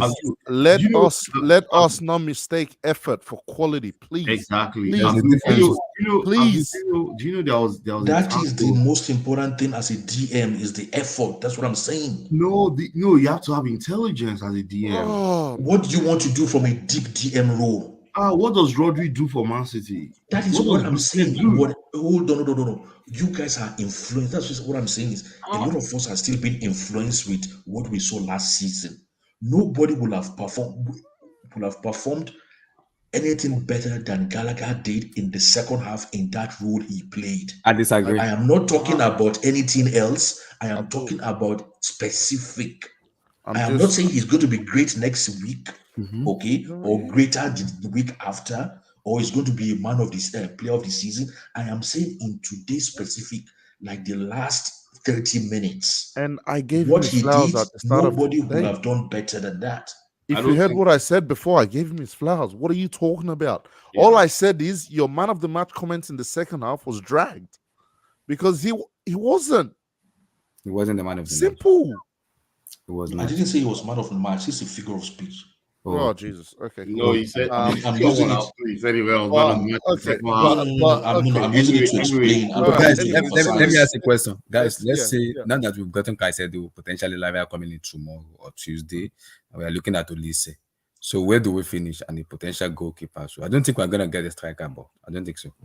I believe if Chelsea gets Lavia and we have Caicedo and we get Olise and Kuku is coming back in January, I think Chelsea will win the league. From what I've seen, yes. If this team gels and they play with the same energy and intent and heart with the quality they have, the only team I saw this weekend. Maybe I'm too early. Maybe I'm too early. You're not too early. But I'm looking at the potential of this team even getting better as the season progresses. Exactly. That's what I think that's where people are not actually looking at. People are just saying, "Oh, it's a young team. They're just 20-year-olds, just running around, blah blah blah blah." No, this team is only going to get better.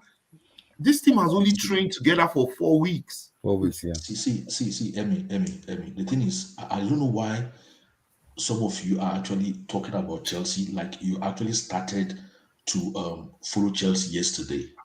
Okay, you will know that anything good that comes out of Chelsea is subject to being discredited, is subject to being diminished, is subject to being bad-washed. Okay, don't get carried away by these people's analysis and the way they like paint us. Okay, what you're saying is absolutely right. Okay, what you are saying is they have potential to win the league because nobody knows who's going to win the league anyway. What you're saying, if you add ABC to this team, and I totally agree with you, if you add those elements you've just said, okay, which is another striker, Olise, and those guys Abdullah have said, they have potential to win the league, Mm-hmm. and anybody can come and dispute that. Yeah, because Abdul, when I do the analysis and I'm looking at the Arsenal team that almost won the league last season, I can Thank you very much. I can tell you if that Arsenal team, which was limited to me last season, that was a limited team. If that team could push Man City till April, topping the league by 8 points, come on. This Chelsea team, I won't say, I'll probably not say they are not, they have more ability than that. That Arsenal team was just a very this is where I like football. See, football is sweet, very sweet. Once you remove the sentiment and the emotions out of it, it's very sweet. Now you make a very important and critical point, Emmy. Imagine you give this that's Arsenal team of last season. Okay, we're talking about specific here. Arsenal team of last season. Okay, imagine you give them a fiery Nicholas Jackson. What do you think would have happened? They would have won the league. It will be a different story now. Yeah, they would have won the league because guess what? I say people don't know football. They just talk what they read in papers and what they are told on TV. No, I watch the game and I use my own lens. Give this same Arsenal last season. Give them this Nicholas Jackson. Use your lenses. It will have been totally different story. Yeah, Man City to me, Man City just knows how to go on a run, and they start that run around October, November, and they go on to like February. By the time they go on that run, they scare you by beating teams 5-0, 6-0, so that you feel a little sharp. But that Arsenal team of last season were resolute until April, May. It was in those 3 draws they had against West Ham, I think they lost to Brighton, I think, or West Ham, Southampton, and Liverpool. Those 3 games defined their season last year. And that's something I said about. I think I mentioned it in preseason. I said, as far as we had a bad season last year, I think the defense was not as bad as what people made it out to be. And I feel like we've strengthened defensively this year. So if we can build off the back of that and then improve the attack as we go into the season, I mean, you're not going to see Chelsea play their best football till February. And there's a reason why I say that. Because that's when, hopefully, with no injuries, we have everyone back. Because we're talking in Nkunku in December, January, then Jackson has to go for AFCON and all that, and doesn't come back till Feb. But if we have everyone firing in February, when the other big teams are probably getting tired from having Europe and other cup competitions to worry about, my goodness, you don't want to see Chelsea then. And Man City don't want to be in a race with Chelsea. Yeah, exactly. Because from February to May, there are about 16 or 18 Premier League games. Yeah. If Chelsea is still in the equation in February, Chelsea can win the league. So the thing is, what is it that will make us be part of the equation or part of the narrative? Consistency. Just keep winning. Keep winning. 1-0, 2-0. No, but that's a phrase. I mean, practicality. What is it that can keep us into the? So, Abdul, the team has to continue to improve in every game. So, today's game, they will take it to the drawing board, go watch what they did wrong, and then analyze it and then improve on it in the next game against West Ham. Against West Ham, we won't see those mistakes like Reece James did or Cowell did. They avoid those kind of opportunities given to opposition players, and then they also take their chances on the other end. And then guess what? They keep on growing. Last year, Arsenal was not fantastic. They just kept growing in stride until they were like, okay, you know what? By Christmas, everybody was like, I'm sure Arsenal players look at themselves like, it's doable. We can do this. Emmy, you know what I think in terms of measurable practicality, factual practicality, what will make us be part of the narrative like February, March, April is squad number. You see, that's why it irritates me when Chelsea fans, when they want to talk about players, oh, this one should go on loan, that one should go on loan, that one should go. Yeah. Can't you see that what usually sustains Man City is the number of the squad? and the freshness. The The freshness. fresh of when the number is there, they're gonna be fresh. Yeah, the freshness, because Man City You gets think strong. Jackson, the way Nicholas Jackson played now, you think he can play the next 15 games like that, running No, after it's around the whole impossible. place? hell no. Exactly. So But you you know don't what, have Man somebody City, to take. You don't have somebody to carry his load for him after Man City, 70 minutes, yeah, after 80 minutes. Man It's City gonna gets go down. strong. Man City gets strong from February to May, and that's when titles are won. The Between numbers are there. February and May, Man City goes on an incredible run. They go 15 games unbeaten and 15 games winning streak. You can't catch them. You can't catch. When other teams are getting tired, Exactly, and when other injury teams are getting situation. demotivated, Yeah. when other teams are suffering from injury, Man City is still fresh. Yes, and other teams are already going down to relegation fights and all that. Man City is hitting those teams 4-4-0, 5-5-0. Guess what? The way they've won the league in the last 3 seasons, if any team studies it, you can beat this Man City team. You can beat them, yes. How even said it that you can beat them? You need to stay consistent and stay with them. Don't give them more than 2 points ahead of you. Just stay with them. Just stay with Just them. stay with them. Once they collapse, you take over. Yeah. I also think the way this year's fixture is a little bit different than last year, because Arsenal play Man United in September. Tottenham Hotspur play Newcastle. Newcastle play Man City next week Saturday. Yes. So Man United, Tottenham, Arsenal, City, they're gonna play each other in September, October, which give Chelsea a little bit of leeway. Yes. Because we don't have any big time until October 14 when we play Arsenal. Yeah. So those like United, Newcastle, Tottenham, and Arsenal they're gonna play each other in September, October. So if they play October, somebody will draw a point and one of them will draw. So that gives us edge in terms of the consistency. If you're gonna bring that consistency, because that's how I say it, we have a winnable games until October the 14th when we play Arsenal. Let me just say this on the topic of other teams. That Arsenal hype is gonna die real quick. Not impressed. Were you impressed with their first game? People, not impressed. People who bet on Arsenal. But people said Arsenal are more solid this NBC season. said that. Yeah. They said they will concede less goals. Yeah, good luck. Good luck No, with that. but they say telling you. defense wins you titles, right? Not with that attack though. Well, let me ask you this, Eddie. Last season, Arsenal was more direct. So once they get the ball to their wide players, right? Who attack your fullbacks. This season, it looks like they have like an extra 1 or 2 layers before the ball gets wide, and that I think makes them a little more predictable. Do you share the same view? Yes, because now they're trying to maintain possession, which kind of limits what their strengths were in terms of being direct with Saka and Martinelli. If you see what Nottingham Forest done, they doubled them for the most part. And it was just that small lapse in concentration from Nottingham Forest that cost them. Nottingham Forest had that game. So if that guy now is the first guy. In fact, if this guy has started, our Awoni has started, I think Awoni would have occupied Saliba and Timber in that defense. And Awoni, when he entered, he ended up scoring the goal 2-1, right? If he had started, Awoni scores 2. I don't think he's fully fit yet. And Elanga too. It wasn't fully fit. I'm talking. Let me bring out the schedule because I'm looking because I did the schedule check this morning and yesterday when I was like, we have a winnable games, and if we can play to be consistent and just win those games, we have a shout. Like I said, we have a shout. So we play.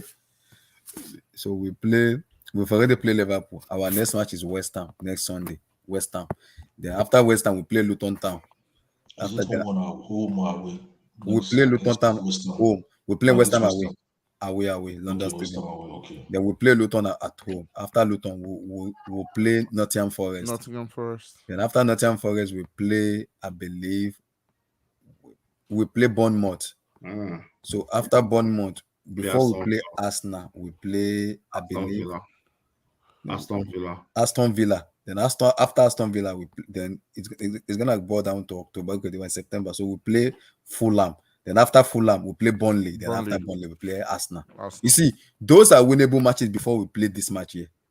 after Burnley. So Before we play this, Arsenal the ninth game of the season. yes, this before we play this match here, this London derby here, this London derby in October 21.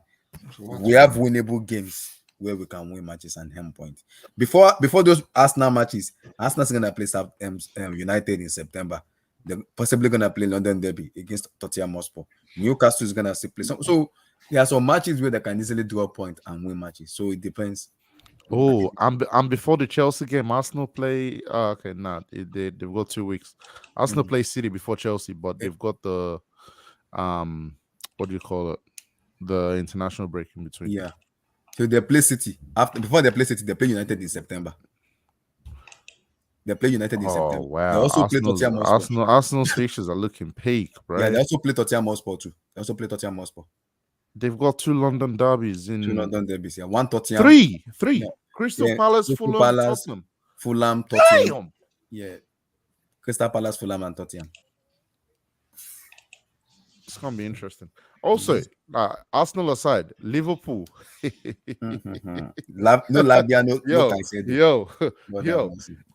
It's gonna be a long season for Liverpool if they don't. I heard this is the news I heard. I don't know if it is true. They are looking at Bruno Guimaraes of Newcastle. Abdullah, say it again. Abdullah, say it again. No Labia, no Caicedo. No Labia, no Caicedo. And they are looking at the potential Bruno Guimaraes. And I was telling Liverpool fans, if you want to get Guimaraes, you have to play Chelsea are terrible though. Oh my god. Nah, that is. How you think of? When I see they here.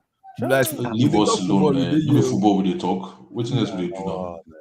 Football. Talk like see they talk bad team, man. No football will they talk. Bless. We don't take woman go outside now. Relax. You say we don't carry your mom go outside with the talk. No mind blow. It's waiting one people do on a Sunday evening. I want in, man. I want to jump in the discussion. That's why. So we are talking about our fixtures before October. I want to jump in the discussion, man. Yes, because we are talking about the fixtures. We have a winnable fixture before we play the London derby. Hang on, Abdullah. Before you go on, Abdullah. Blue eyes. Waiting be Al-Majri. The real definition of Al-Majri. Guy. Nah, that's a deep discussion. I more talk football. Let's jump it. Your wala too much, Abdul. Your wala too much. I don't tell you, say in the area you live in the area of Nnamdi Azikiwe. We will live in the area of different area place. I beg you, don't too much. As you were saying, Abdullah, my brother. Yeah, we were talking about the fixture because we are looking at Arsenal. Arsenal in September, they play United, they play Tottenham Hotspur, they play Crystal Palace in September, October. And I think in October, after the international break, they play Manchester City before they play us. So they have a very tough schedule. Same thing with Newcastle, same thing with Tottenham Hotspur, and I think same thing with United. Our fixtures is very easy till October the 21 before we play Arsenal. We play Luton Town, Sheffield United, Sheffield Wednesday, Sheffield United, Bournemouth. Those are 3 points, guaranteed. Yeah, those are easy, man. Before we play Arsenal, we can easily win, like just maybe like you say, 1-0, 2-1, 3-1, 3-0. Galvanize those points together. Win 6 out of the next 8. And that's 8. Win all the 8. Seriously, win all the 8. Eddie, you're sounding confident. What's going on? Yes, now because there are easy winnable matches. I think we are getting too cocky. It's not cocky. Hold on. Kimbla, don't wake up. No, we're getting very cocky. I've been listening for like an hour. Who is scoring the goal? It's just the first match. We will get it when we get it. We'll cross the bridge. No, let's relax. Let's cross the bridge. King Black, King Black, man. Yeah, you guys are talking. You're saying Man City. We can follow them toe to toe. Maybe they'll drop. Bro, guys. No. I didn't say that again. I never said that. Please. They are already looking at Arsenal's future. That will follow Man City toe to toe. They are looking at Arsenal's future. They are like, oh, they have a future. They will do a point. We're talking of. Do you guys know that we need to score like? Our attack needs to score this goal. We're gonna strengthen.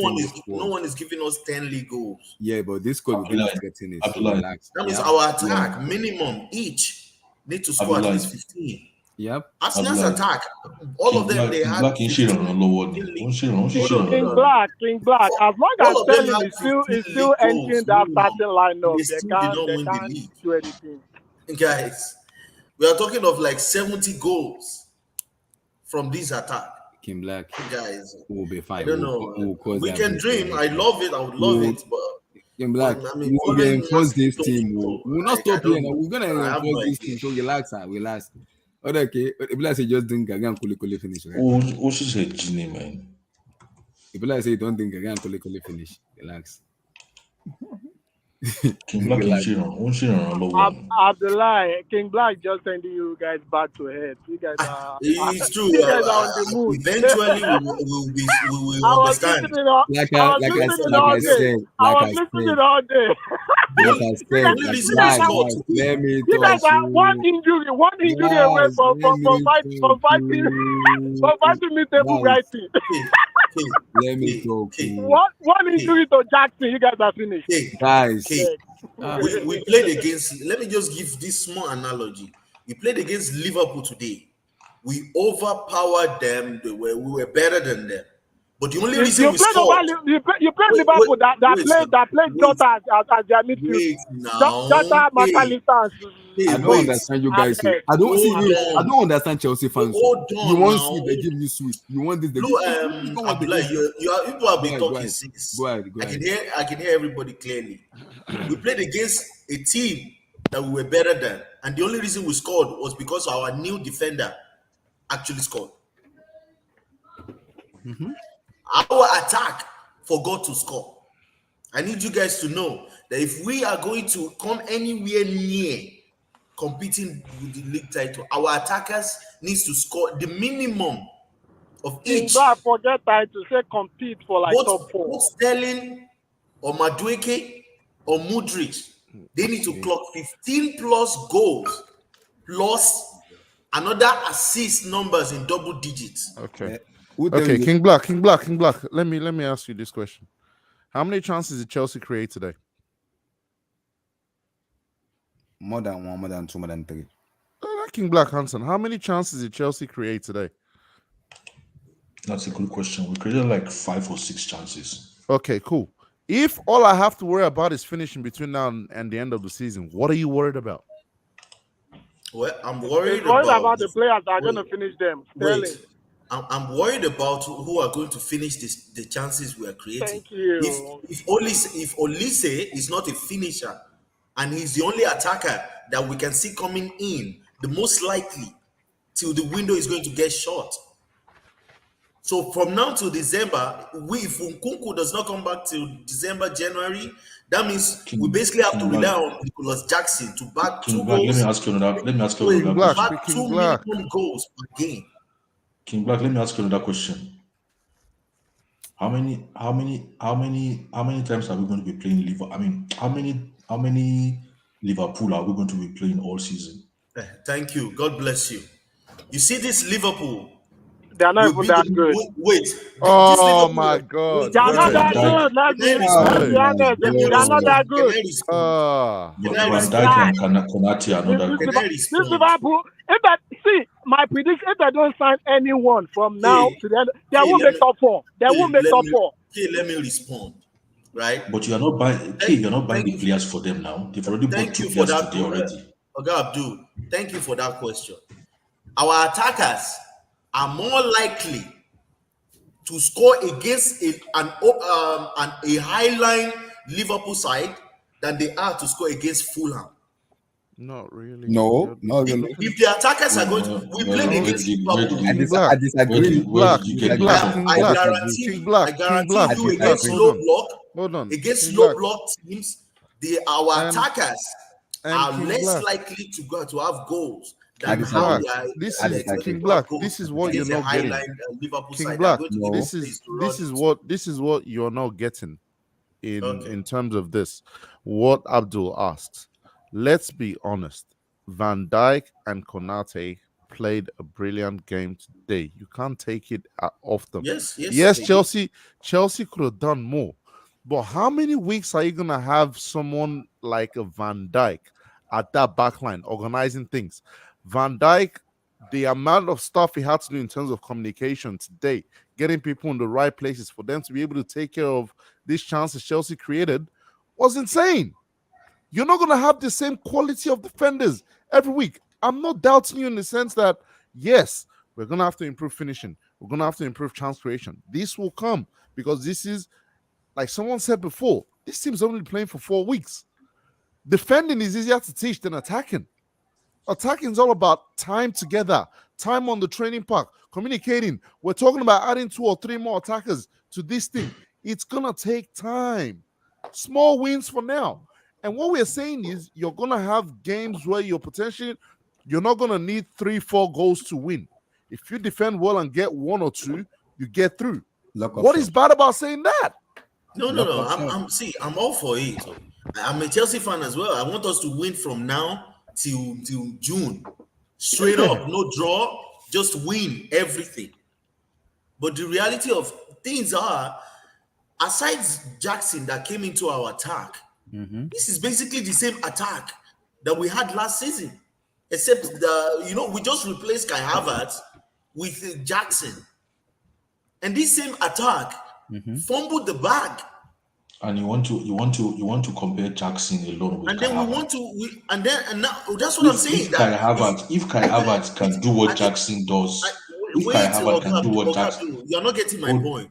Let's say Jackson right now, but on performances, I am trusting him, believing him to score minimum 15 goals. Anything more than that is just we overstretching it. It's just we putting too much pressure and too much expectation on that kid in his first season in the Premier League. But if it happens, I believe he could bang 20. That's me stretching it, overstretching it. Who is banging 15 aside him? You can never Must they all score double digit? Who scored today? Look, they have to score double digits for us to compete. Who scored today? Only one person cannot score. This goal has to be shared. And did you agree that another attacker needs to be able to score 15 plus goals? I know. No. Hold on, Abdullah. Who scored today? Disasi. And this is The five chances. You rely on Disasi to score. Let's have a dialogue. Let's have a discussion now. Let's have a dialogue. We're talking about Okay, Abdul. This is where my wait. You can't be just forcing your point on us. Let's interact. I'm not forcing my point on you. Then let me make my point now. Then you make your point. Let him make his point. King Black, 1 sec. Let him make his point. Abdul, go ahead. So, who scored today? Disasi. Disasi, okay. Out of the 5 chances that we created today, who did those 5 chances fall to? Not one person. I can remember one for Chilwell, one fell to Chilwell, one fell to Modric. Some fell to Jackson. One fell to even Mastin, or what's his name? Yeah, Mastin, yes. Mastin. So if all of them had scored today, what would you have been saying? 5-1. We have many goal scoring players in our team. That's what you would have been saying. That a lot of our players can score. We are not getting carried away. Okay, we are just analyzing to the best of our knowledge based on what we've seen so far, and we are not allowing what happened last season to influence how we are thinking this season so far. Okay, because if you allow what happened last season to influence what you are thinking, okay, then you are most likely going to come to the wrong conclusion anyway, because we have a different coach, we have a different team. And you are saying, no matter what you want to say, that, we just only changed one player this season, or only half a player came in this season. Practically all our team, okay, they are either only have played, maximum they've only played 1 season in Chelsea. Majority of our players now. Most of them came January, some of them came January, some of them are going to come this summer, and some of them came at the beginning of last season. So they are all fairly new to the club, really. So it's not like we're getting, too excited like you're saying, or we just don't know what we're talking about, or in one game. We told you the same thing. We gave you reports after preseason. You guys were still blocking holes. Now we're seeing the evidence in the real game. Let me reply. You say whatever. As if we've just woken up and we're just talking story. Abdul, let me reply what you said. Who has won the Premier League the past 3 seasons or 4 seasons? 3 seasons. Manchester City. Manchester City. So Yeah. each season that they've won that league, how many times do they have players that score more than 10, 15 goals? In a lot of all the seasons now. All the seasons. This Yeah, is yeah. the point King Black is This is making. exactly the point You I'm making. need to have players, So not you are talking it not down if I don't know what I'm saying.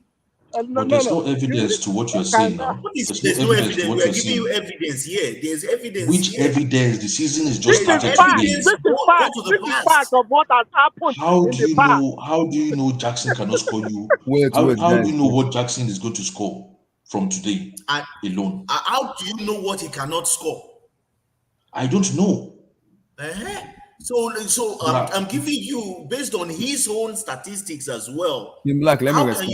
can you depend on him to chase Man City with Jackson alone? Wait, King let me Black, respond. King Black, King Black. Even just put Wait. it this way. Just put it this way.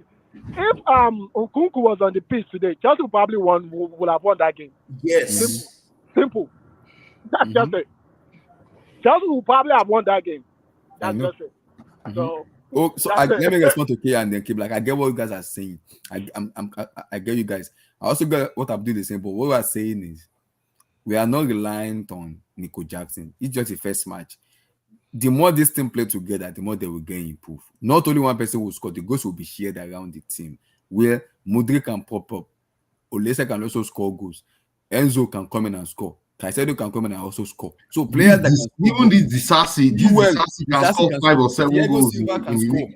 So we have players that can score from there. So many players can score in this team. Rich James to score. It doesn't need one player to score. Everybody can share the goals and score. Even Enzo will score. And so what we are telling you is, as long as we are winning, we keep winning, anything can happen.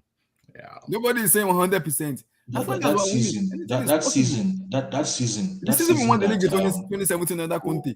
Who believed it? Abdullah, the season that Leicester won the league. Yeah. Apart from Jamie Vardy, that was prolific. 17 goals. And maybe Mahrez to some extent. I think Mahrez scored like 10 goals. Yeah, with 10. Who else was scoring that team? They were just sharing it too. This guy exactly. That's what I'm saying. You are saying must we have a 50 goals a season striker? Yeah. We don't need a 50 goal striker before you win the league now. I don't even think anybody needs a 50 goal. Forget Haaland. What Haaland is doing in Man City. Why are we going too far with this? Do Arsenal have multiple 15 goal season scorers? Oh yeah. How many goals did those boys score last season? Last season. That's why I'm comparing. I'm comparing. King Black.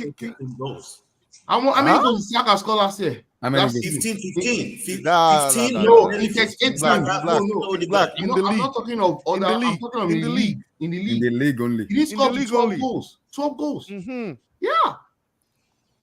Check it. Go check. Go. Let's look it up. They had to depend on Gabriel and Saliba goals at some point. Yeah. And Martinelli. Remember last season, Arsenal played without even a striker. But now you can understand what 12 goals in the league, 15 goals Odegaard in the league. Martinelli. Odegaard scored. Wait. You said Odegaard scored 15 goals. Odegaard didn't score 15 goals, bro. Come on. He scored 15 goals overall. I'm saying overall goals. No, I'm saying in the league. Let's focus on the league. 38 games in the league. But they don't double digits, and that's my point. What? And they still did not win the league. Everybody called them underwhelming. No, see. I think Odegaard actually had double digit assists and goals, not just goals. Assists, Martinelli had double digit goals. Both goals and assists, not just one goal. Yes, guys. I get what you guys are saying, bro. Wait. Odegaard and guys. Odegaard and Saka. Wait, in that has nothing. Gabriel score, Saliba score. Majority of the players score. They chip in. That's what we are telling you. That see, as long as we are winning, nobody is saying 100% we're gonna win. What we are saying, as long as we are winning, anything is possible. As long as we are winning, and we have a winnable games until we play Arsenal in October 21. No, but they are not even completing. They're not completing the discussion. Emi said, if we get Olise, we get a striker. I think he named and including the two that we've got today, i.e. Caicedo and Lavia that we have potential to win the league. Is that a lie? That's what I'm arguing against. It's not a lie. Odegaard scored. Wait, just for the record. And then you are saying who will score? Who will score? Wait, Abdul, wait, just hold on. Last season, right? wait, That means Odegaard Arsenal scored. gets a striker. Odegaard scored 15 goals. They get a midfielder, they have potential too. Yes, everybody can win. I'm not talking about in Arsenal. Our transfer window right now. In our transfer window right now, we are most likely going to see Olise in our attack, and then maybe a striker that we don't even know yet. Nobody, we're not buying a striker. We're not buying a striker. Even the Olise they are talking about that. Olise is not going to give us 7, 10 No. Let me in the record. No. Olise last season had 13 goals and 10 assists. So 13 goals. Yes, go check. Go check. He had 3 goals, right? 3 goals. Odegaard, let me just read out something.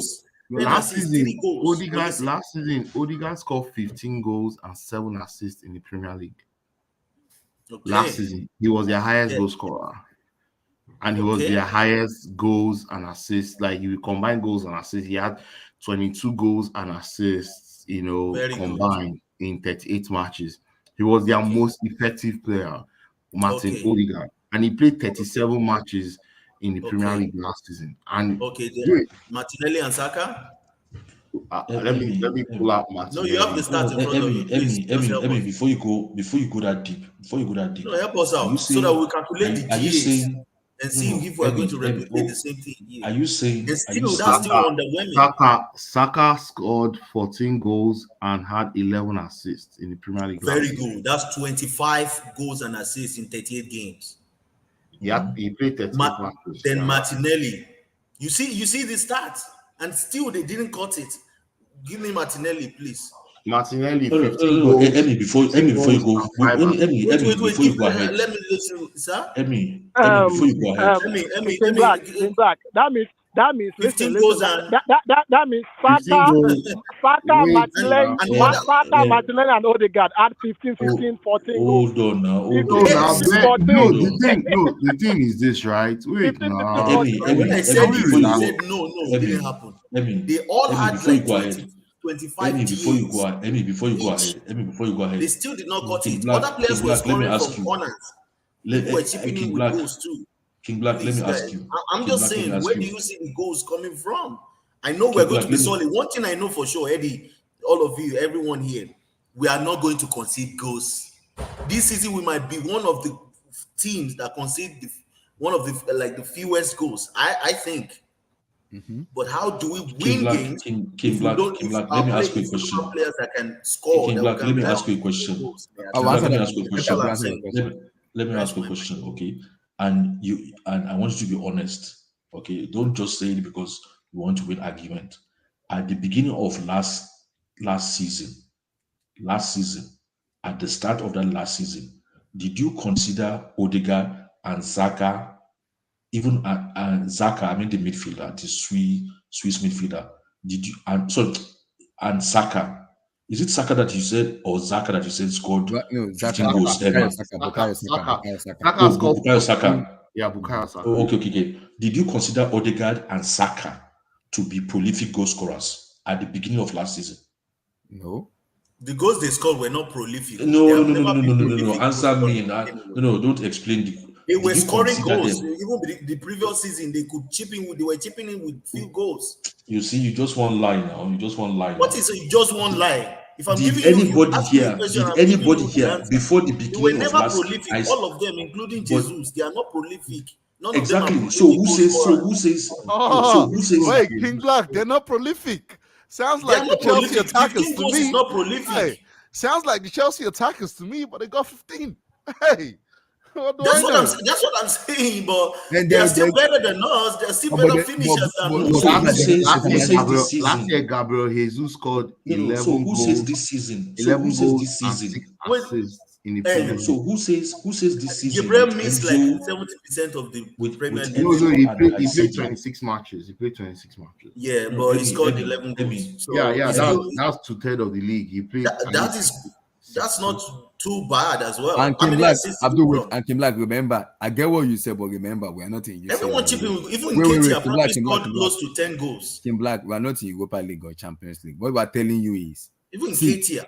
as long as we are Mikhailo Mudryk. Wait. Mikhailo Mudryk cannot guarantee me 15 goals. Ryan Sterling cannot guarantee Chelsea 15 goals. Kim Black, hold on. We get what you said. Madueke cannot guarantee me 15 goals. Okay. So what if they score 10 goals? That's why my expectations are low. Yeah. Kim Black, I get what you say, King. And everybody is not disputing you. What we are telling you is, we don't need to start winning 3-0, 4-0. As long as I win 1-0, 2-1. Bro, the brand of football we are playing, we need to be scoring goals. If you are going to win the league, that's one thing. We need to score goals. We will score goals. There are games, scoring goals will there not are be a some problem games we will not have enough chance. If we play against Man City now, we'll be limited with chances, but we will still have opportunity to score. That's what I'm telling you. That the way we are playing, we are still going to open teams up. It's impossible. Any team we play against and we don't create anything against them, that means there's catastrophe building in our attack. That is why we are telling you that. That's why we're telling you that.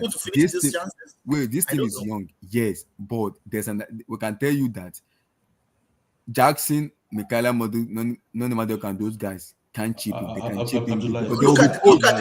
Look at the chance Mudryk got in the end. Martinelli is probably scoring that. Human Son is probably scoring that. Kim Black is one match. We can't just use people with one match now. We have to let them play consistent. Trossard is scoring. King Black, let me ask you a question. Why are you so pessimistic?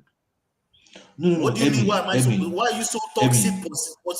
Why are you so positive in a toxic way? I'm just putting reality. Nobody's toxic. I'm not thinking anybody's toxic here. Everybody just so why are you telling me I'm pessimistic? I'm not being pessimistic. I'm being I don't know why you. Okay. Maybe I can. Why don't you think Chelsea will win the league? Let me give you. Because we don't have goals. He's worried about his team. I'm not only worried. I'm worried about how we are just putting the pressure of league winning all of a sudden now when we clearly can see that we are not equipped yet. Can you hear me? Okay. You should have just Abdullah. You should have just. When was your last stream? Was it yesterday or the day before?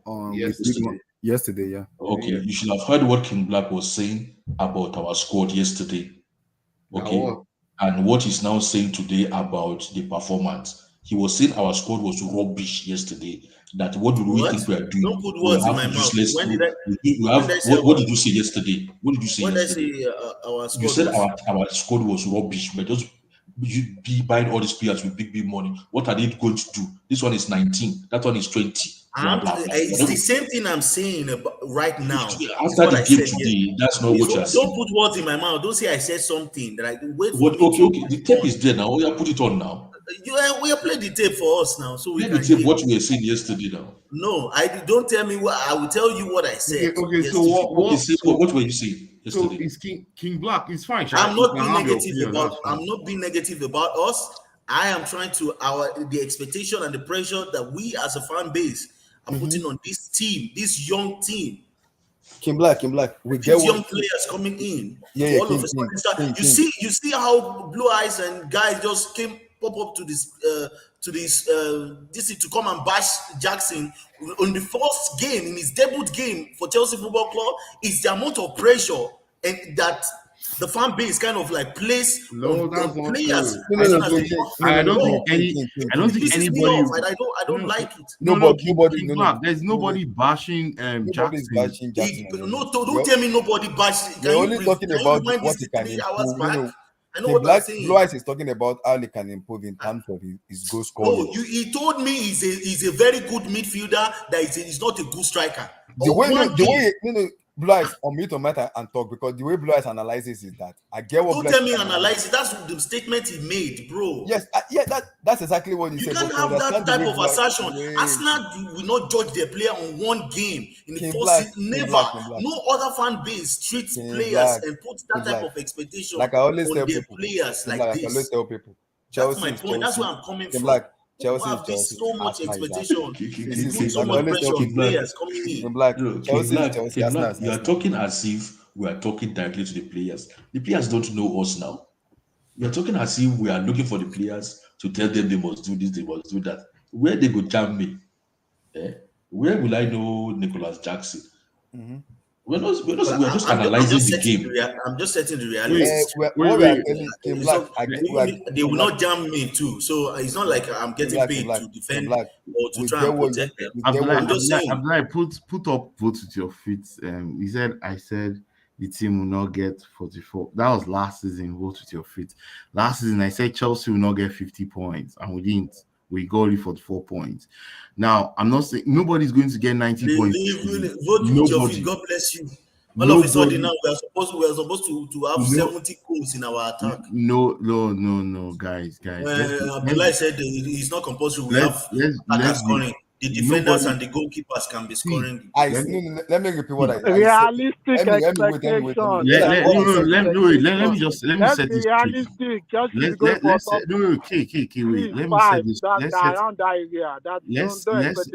Let's set it straight, right? This season, nobody's getting more than 85 points. The winner of this league this season will get 85 points. That's it. It's 85 points. That is the magic number. You don't know that. I know. It might even be less. It might actually be I'm less. not going to be the runners up. Let's be factual. I'm not going to be the runners up. In Black and K, I get what you guys are talking as. Wait. You guys are talking as if this is Burnley or this is Bolton Wanderers or Sheffield Wednesday. So this team has won a league before. Yeah, this team is young. I know that, but we're telling you this is first match. And I'm looking at the schedule before October. We have a winnable match where we can pick up win 1-0, win 2-1, win 3-1, where we can have momentum. Don't worry about the future league. Worry about the next game. Take it one game at a time. Don't put all this unnecessary. Chelsea will not forget top 3. Top 3. I can bet you that they will not make top 3. Don't forget it. Focus on 5 or 6. We are taking it one game. Okay, they have the bet. So what? We are taking it. We are taking it one game. You just jump over Man City, Arsenal, Man U, and everybody like that. Wait, Abdullah, wait, hold on. Let me ask you a question. Wait, you guys, wait. Mm-hmm. So, Chelsea is they bought Caicedo, they're adding Lavia, they're adding Olise, they have all these players coming in. You think this Chelsea team won't come first, top 4? They will not. I said top 3. They could make number 4. No, I thought you just said this team will finish 6. See, let me add. Go and buy Vlahovic. Add it to that striking list. Buy Vlahovic. You not make top. You not 4 is like the max Chelsea will get. Who is going to be top? Let me tell you the reason why. Chelsea dominated Liverpool today. If it were a team that will make that top 4 comfortably, they will win. That Liverpool they were trash. After 25 minutes, they were trash. After 25 minutes, Liverpool was complete trash. Okay, this is the first game and that was by accident, I mean. We just dominated them by accident. Exactly. This is a team that has been coached by the same way. Winning the game. You are the one that talked about. That was an easy 3 points for Chelsea for the taking at home. But hold on. Are you putting things in context? This is a team that has been coached by Klopp for 9 seasons. This Chelsea team was just put together last month. So why do you have the expectation to push Man City? Let me tell you this. Liverpool had the problem on their own. Liverpool did almost the same thing Chelsea did. They got rid of almost half of their midfield. They needed midfield players. They haven't changed that back 4 in almost 3 seasons. 4 or 5 seasons, they haven't changed that back 4. They need to refresh that back 4. King Black, what we're saying, I'm telling you right now, if they don't sign, they won't make top 4. Wait, hold on, guys. What we're saying is this team is going to get better as the season progresses. That is what we are banking on. with you, my It's guy. like every other team But in the Premier don't League, bro. stop wishing top 2, top 3. Don't This team is more come back talented. This to team is more talented than most teams in the Premier League. I agree. I agree with that. With Caicedo and Lavia in this team, Chelsea has the best midfield in this league. Yes or no? Yeah. We don't know, bro. We don't know. We don't know if it's going to work or not, my guy. We don't know, bro. We don't know. On paper, Why it won't looks you nice. win? Because we don't have a good team I manager. don't understand you guys. Man. I don't get it. Like, Are you saying they are not good footballers, or are you saying they will not work together? I want to ask you a question. If Liverpool got Caicedo, would they have the best midfield in the league? No. Are you sure? No. Because Enzo is better than Szoboszlai. We saw that today. He bossed down midfield, 117 touches, with 91% pass accuracy, and he broke the record today of the most passes made in the final third since Lavia better than records. What is Lavia better than McAllister?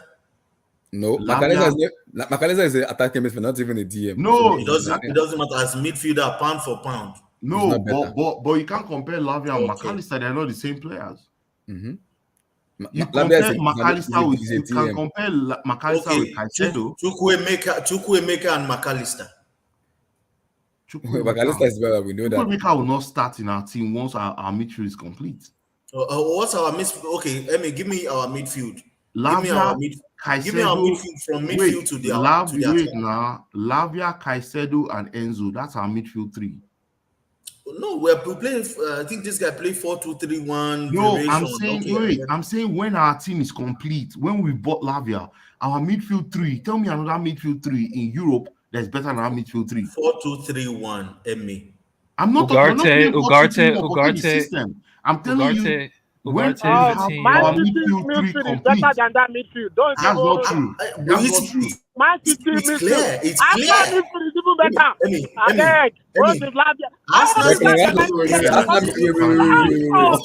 Guys, stop there. Declan is better than Let me give you this another. Let me give you this. Romeo Lavia. All of a sudden, wait. Okay. All of a sudden now, if Romeo Lavia signs for us now, he becomes Casemiro. Is that what we are saying? Yes. It's not Casemiro. Why? Because he's wearing Chelsea's jersey. No. I'm not saying I don't know what you guys are saying. Lavia, Caicedo, and Enzo is the best midfield three in the Premier League.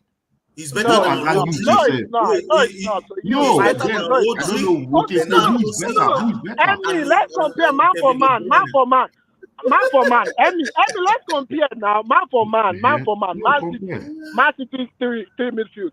Rodri, De Bruyne, Bernardo Silva. Oh yeah. Okay.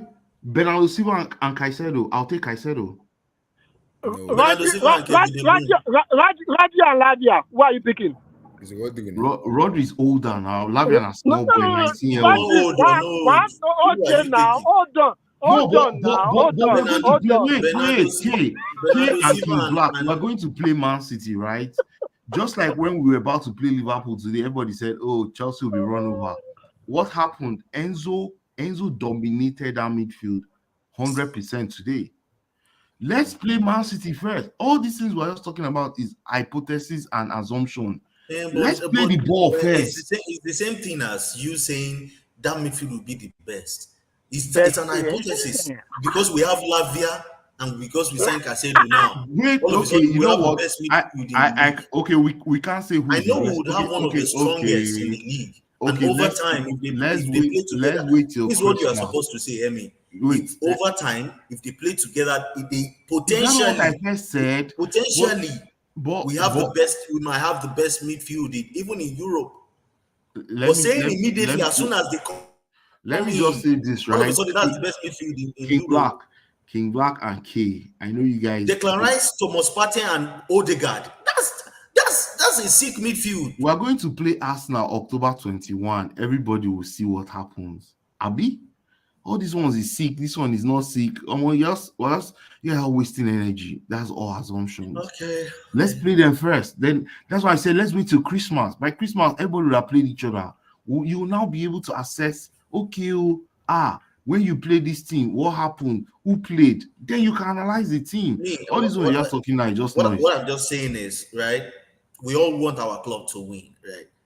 But guys, all of this, we are chasing Man City. Man City will drop off behind us, guys. We just played one game. Let's take it one game at a time. Let's hope that we can have like an attacking reinforcement that can bring goals. That's why I want kudos in this team. And people are just saying, listen is a touchline winger. Anyway, don't worry, that's enough of Chelsea. We talked about Chelsea all day. Tosin, how far with PSG? I heard it's here we go for Neymar. That's what I'm saying. Is that true? So Neymar is going to Saudi Arabia. Neymar is confirmed. Yeah, Fabrizio just confirmed it. He just confirmed it 2 minutes ago. Yeah, I saw that. So he's gone, right? Yeah, it's a done deal. Wow. Okay, man. Then I need to get my subscription for Saudi League, man. I need to see if I can watch. How much bag is he getting, Tosin? How much what? Money. It's a lot of money. Oh, so he's making 100 million base, but then there's some investments that he can eat off of as well. It'll be like 160 million euros per year. So he'll get it for 2 seasons. He'll make like over 300 million. Then I think his plan is to come back to Europe at 33. Then play the 2025-2026 season. He'll come back to Europe before the World Cup.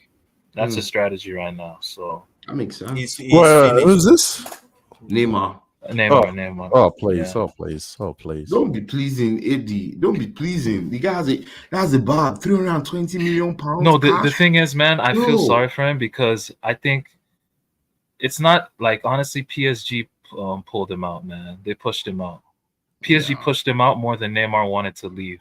Really. Yeah, I know. Like, I think everything started in 2021. He came into training camp out of shape. Messi came to the club, so he thought he could coast. And then the people in Doha were just really mad at him, like, because of that. So they said, we need to get rid of this guy as soon as possible. And then Mbappe as well. Mbappe wanted him out also. So, yeah, man, it's really sad, man. And then Barca are just stupid. Barca think they could have gotten him for free or something. I don't know what they're smoking over there in Catalonia. I really don't know. That because their name is Barcelona. I don't know, man. Yeah, they're just, I don't know what they're smoking over there, but yeah, so best thing was, and Neymar would never go to the Premier League. I mean, I think he spoke with Chelsea for a little bit. Yeah, he did. Like, Chelsea offered like a verbal offer. It was a verbal offer, so it wasn't official or anything, but around 60 to 70 million for Neymar. But, you know, I don't think nothing ever materialized from it. So, yeah, it's unfortunate, man, because, but still, I still think Neymar's had a great career. I still think he's had a great club career. He's been in Europe for 10 years. He won everything you need to win in club football. Only thing is he never won a Ballon d'Or. So, yeah, and he never won PSG that first Champions League. So, yeah. That final. That's why that final hurt him in 2020. Yeah. It's sad, but now it's the crying because he knew that was his chance. He knew, and he had so many chances in that game. Really sad against Bayern Munich. He just threw them away. I think one he used his left leg instead of his right leg. I think he just kept mixing himself up. Well, let's see. It's going to be interesting. Yeah, man. I mean, I'm excited though. I'm excited for Lucho. Yeah, what do you think about your team currently? The PSG project seems to have changed from all-star teams to now they're building kind of a project now, right? Yeah, but there will still be star players, you know. I mean, Mbappe, I think we're going to get Bernardo before the end of the window. You guys are ready to stick up to 100 and plus 100? Yeah. City want 100 million for Bernardo. That's just crazy. I don't know what they're smoking over there. Yeah, I think he's worth it, right? He has a treble. No. Bernardo Silva is one of their core players in Man City. You know. I know, but he's not worth 100 million. Man, 29, 30. No, he's in his prime. He will give you guys 3 good seasons at least. I know. Like, but I I think we'll offer like 70 to 80 million. No, they won't The take. thing is, the Premier League, y'all just crazy. Y'all putting 100+ million on Rice, 100+ million on like 100 million don't mean shit anymore because of the Premier League. Like it's just crazy, bro. Like Yeah, I know. They've slammed. I bought someone like Bernardo Silva, who is a marquee player, who is now world class. I think his price is gonna go but he over. wants to leave. That's the thing. He wants to leave. Yeah, but the thing is, he wants to leave, but he doesn't want to say he wants to leave, right? He doesn't want to. Yeah, but you know, City have a contract offer on the table. Yeah, he he's needs not to going to sign respond that. to I it. don't think so. He needs to. If he says no, then City have to sell. Someone is saying if Enzo is worth 100 million, Silva is worth that plus more. I don't know. Yeah, I know. No. Enzo should be way worth more, dude. Yeah, Enzo's young. I don't know He's what gonna be one of the best. He's gonna be the best deep line playmaker. He's probably gonna be the best midfielder in the world. Yeah, like, central midfielder. I think so. Yeah, because so things that he does, his ability on the ball. See, Kyle, Bernardo Silva does not touch the ball 100 times in a match. Enzo does that. No, he doesn't. Yeah, exactly. Yeah, and he still completes 91% of his passes and his progressive passes. When you check that versus the passes in the final third, the forward passes. Yeah, I know Bernardo. You know Silva what I is believe? You know when I started believing in ball. Enzo? You know when I knew Enzo was worth that fee? It was that Real Madrid tie. Yes. I think it was like the second leg. It was the second leg. Yep, Benfica. Bro, he played Benfica. It wasn't not at Benfica with you guys. Oh, bro, he played every type of pass in his locker, outside of the boot, pass outside of the boot, lines, inside, switch of play, left foot, right foot. When you have that, because a lot of the young midfielders coming up now, if you notice, they only really excel at carrying the ball. Yes, they don't have that passing quality. Correct. They don't have that passing quality. When you have that passing quality, that separates you from the rest. Yeah, it just and also separates if you have that passing quality, you can ping a ball to beat the opposition press easily and start an attack. Yeah, and the that poise is he priceless. has too. Like he has so much poise as well. Like Yeah, and he doesn't need to run. He doesn't need to run too much because the brain is there. The brain's working. So, what's your expectation for Lucho in terms of PSG? And I know you do it today. Oh, they will win now. They'll win the league. No. It's not. I mean, look, results don't mean anything. What I liked about how we played is just everyone was pressing hard. Like we swarmed the ball. You know, now that you don't have the only player now that's allowed to rest defensively is Mbappe. Now it's not Mbappe, Neymar, and Messi. Now you have everybody else working. So that's good. We're actually adapting more to like that modern style. So yeah, it's gonna be interesting, man. Like the work rate, work rate has never been something synonymous with PSG. But this season you'll see that with Lucho. So like I'm happy, man. Like I'm happy. Like and then we'll get the players we need to. We're gonna sign a bunch of players these last couple of days with the Neymar money. So it's gonna be crazy. Thiago Silva, for Christ's sake. Thiago Silva is still playing at the highest level. It will be 39 in September. 127 touches of the ball today. He had the most touches in the game. That was the most, right? Yeah. Yeah. He won. Yo, you see, but look, like I just think it's funny, man. Like back in like 2015, 2016, I used to tell people, bro, Thiago Silva is the best center back in the world. He was. Everyone would say like, "Oh, he's in Ligue 1, he's in Ligue 1, he's in Ligue 1." No. And then his washed version. I'm telling you, this is not prime Thiago Silva. Prime Thiago Silva was still at PSG. Yes, bro. His washed version, well, not really washed, but his post-prime version is playing at Chelsea, and honestly, like he doesn't need a break of sweat. Prime Silva was at AC Milan. AC Milan. No. That one was very. PSG. That was when he just started. He joined AC Milan. He won the league that 28, season, 27. Right? He joined me at Milan like 27. I think his prime started in 2013. 2013, that first season. Remember when he freaking bro, he clamped Messi that first leg, PSG Barca first leg, 2013.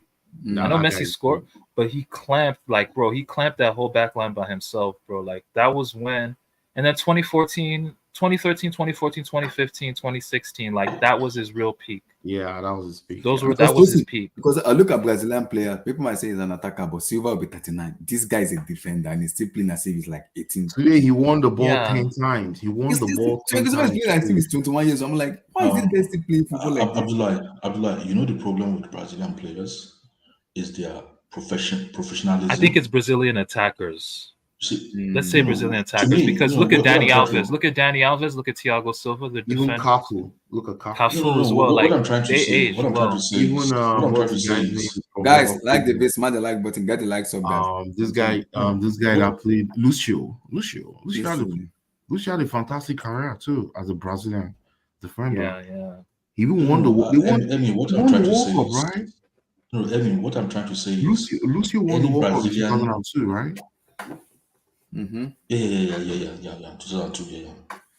I think even he was better than Thiago Silva, in my own opinion. Lucio, yeah. Because if you look at him, he played. No, I don't think so. Man, Thiago Silva is ice cold, man. Nah. Remember, Lucio did not play in a weak league for like 10 years. So I know. No, come Lucio on, played at Bayern. Didn't he play at Bayern? He played at Bayern, yeah, but that was when Bayern was Bayern. And then what do you mean Bayern or Bayern right now? Like what? No. You are talking about the era of Khan. In 23 years of this, in 23 years of this millennium, I think Bayern has won that league 10 times. But Abdul, this is what I'm saying. Silva will be 39 by next month, September. He will be 39 years of age. And he's still playing like what I'm trying to emphasize to you is, you see, any Brazilian that is fortunate enough to have the right professionalism in his attitude, okay, can play football forever and ever. I'm not saying they will all last like Thiago Silva, okay, but they can go on and on and on because they are the ones with the greatest IQ when it comes to playing football. Brazilian footballers, forget about what Argentine players do. Brazilian footballers have the highest IQ, have the highest footballing IQ. Okay. So when they are then lucky enough to have the right mentality, they just go on and on and on and on. They never stop. Look at Willian. Willian is like 34, 35. Okay. He's off to Saudi to make, and he's still playing. Like, you can hardly tell the difference between the Willian of Chelsea and the Willian now. And he's off to Saudi now to, but people like Willian are highly professional. And when I mean highly professional, people think it's just professional in terms of like what you eat or what you do. These guys, they don't know anything about football. They don't think anything about modern football. They just sit down around just to play football. Someone like Thiago Silva, you'll be surprised, he might not even know his neighbor because he doesn't everything he thinks is just football. That's it. They just sit around. But Willian is saying in Fulham is not going to. Yeah, I think Lampard did an interview once, and he said that Thiago Silva has like a booklet of every Premier League attacker, and he studies it and shit. No, he's just really. They don't sit around for football. Yeah, his wife also said it's like this thing. What's it called? Thiago Silva it's our guy. The way Silva train and the way he plays football, you think he's been playing football for so many years, but age, in terms of him, age is a barrier to Silva because he reads the game very, very well. He reads the game very well. Yeah. He might be old, but that waiting there in brain. Young people no go even enter him. That's how good of a player he is. No, like marshalling, what's his name, Colwill and Disasi in his debut. Like just like bro, like those players have never really that's their Premier League debut for their clubs, right? Colwill's debut with Chelsea, and Disasi's debut in English football, bro. Like, and I know, and I've never rated Disasi. I remember him playing in League. I used to call him Axel Disaster, but like the guy comes into English football and like he has Silva there to give him instructions because Silva speaks fluent French. That having Silva is a blessing to them because they can learn off somebody. They can learn off somebody who is highly experienced, who has been in the game for like 15 years. Yeah, they need Silva in that defense at Chelsea for sure. Abdullah, maybe you don't understand what I'm saying. Tosin might have more input. Tosin, what do you call somebody who only thinks about just one thing. I don't know the English word for it. One I don't know how You dimensional. just say obsessive. An no, you obsessive. just think about one thing all the time. It's not that they are nerdish or anything. They just think about one thing all the time. Okay, it's like Just people call who are that like obsessed person. with money. They just think about money all the time, irrespective of. You see, that's the way some of these Brazilians are. When you just sit around, even when they want to relax, it's football. When they want to talk, it's football. When they want to go somewhere, it's football.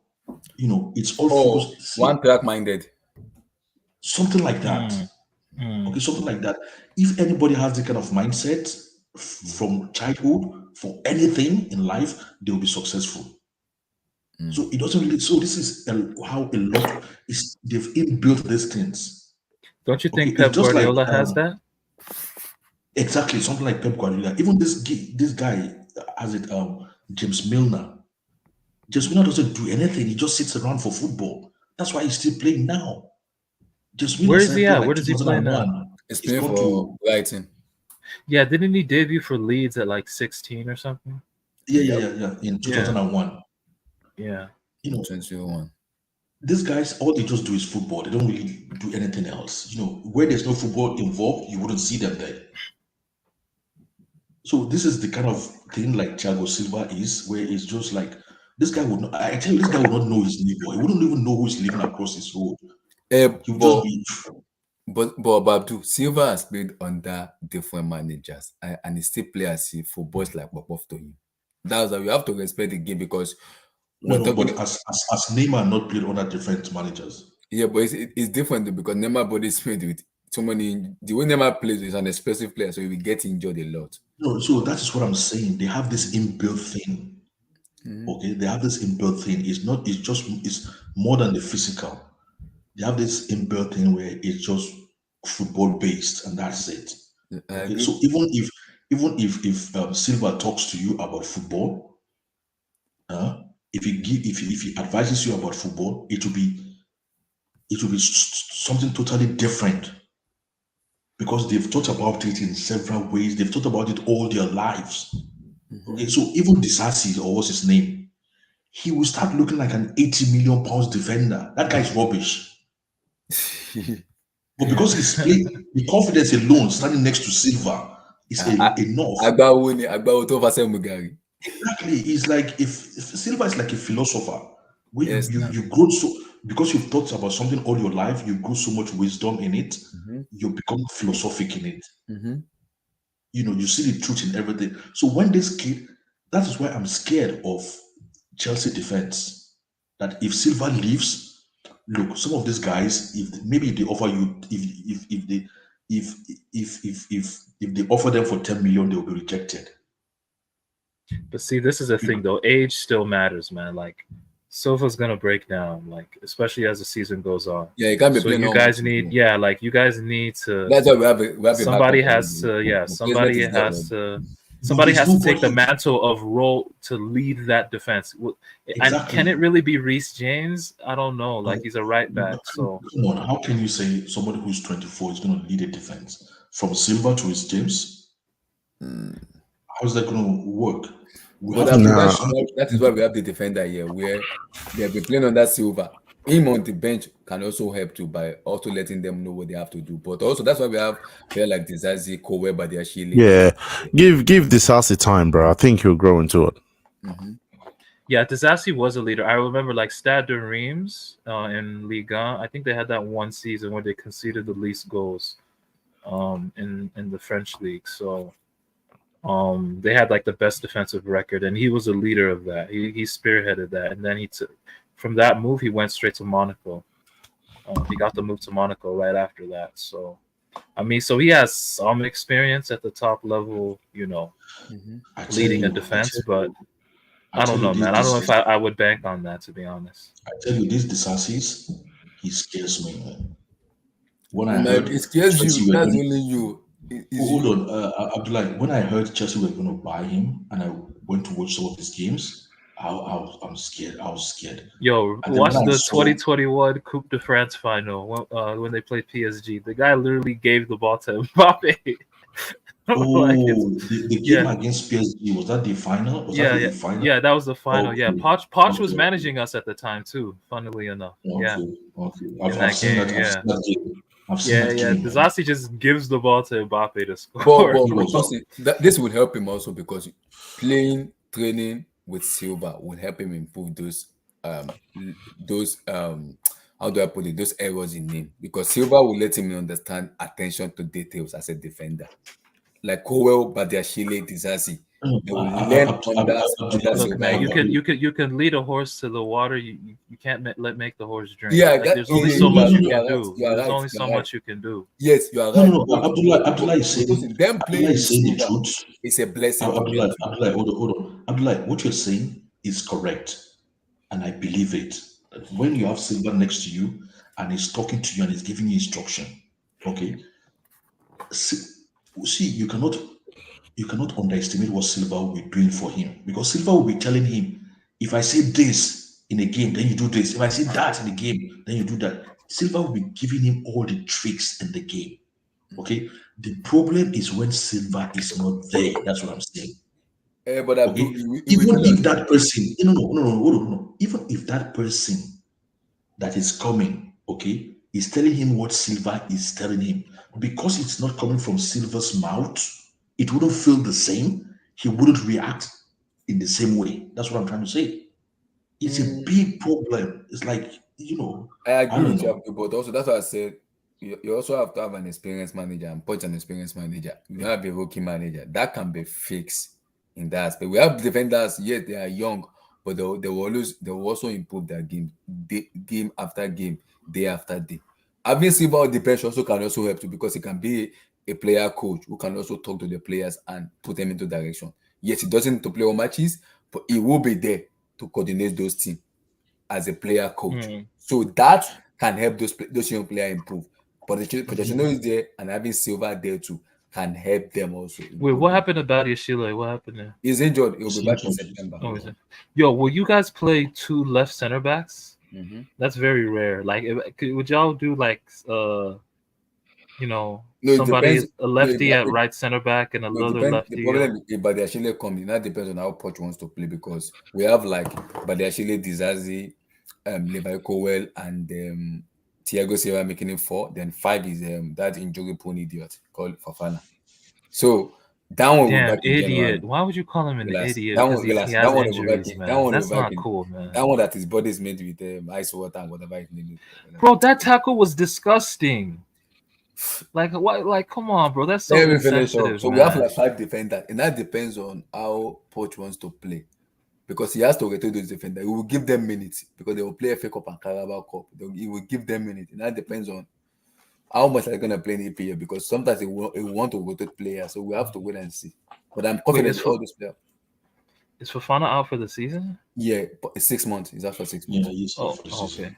Yeah, he's out for the season. Shit, man. Yeah, so possibly we're looking into January before he can come back. So we have to wait and see.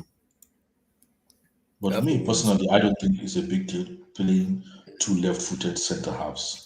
It's rare though. You always see 2 right-footed center backs.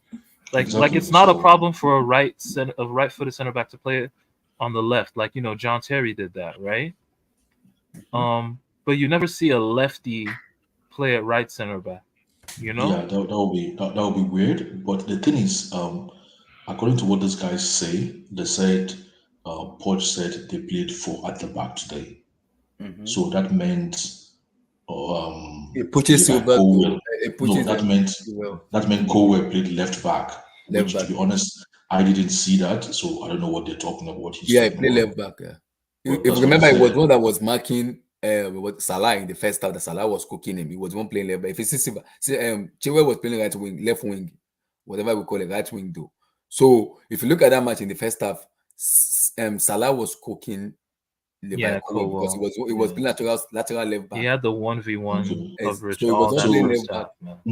So answering Tosin's question, if Kowe can play left back, so that means when Badiashile comes, then he will be the left center half.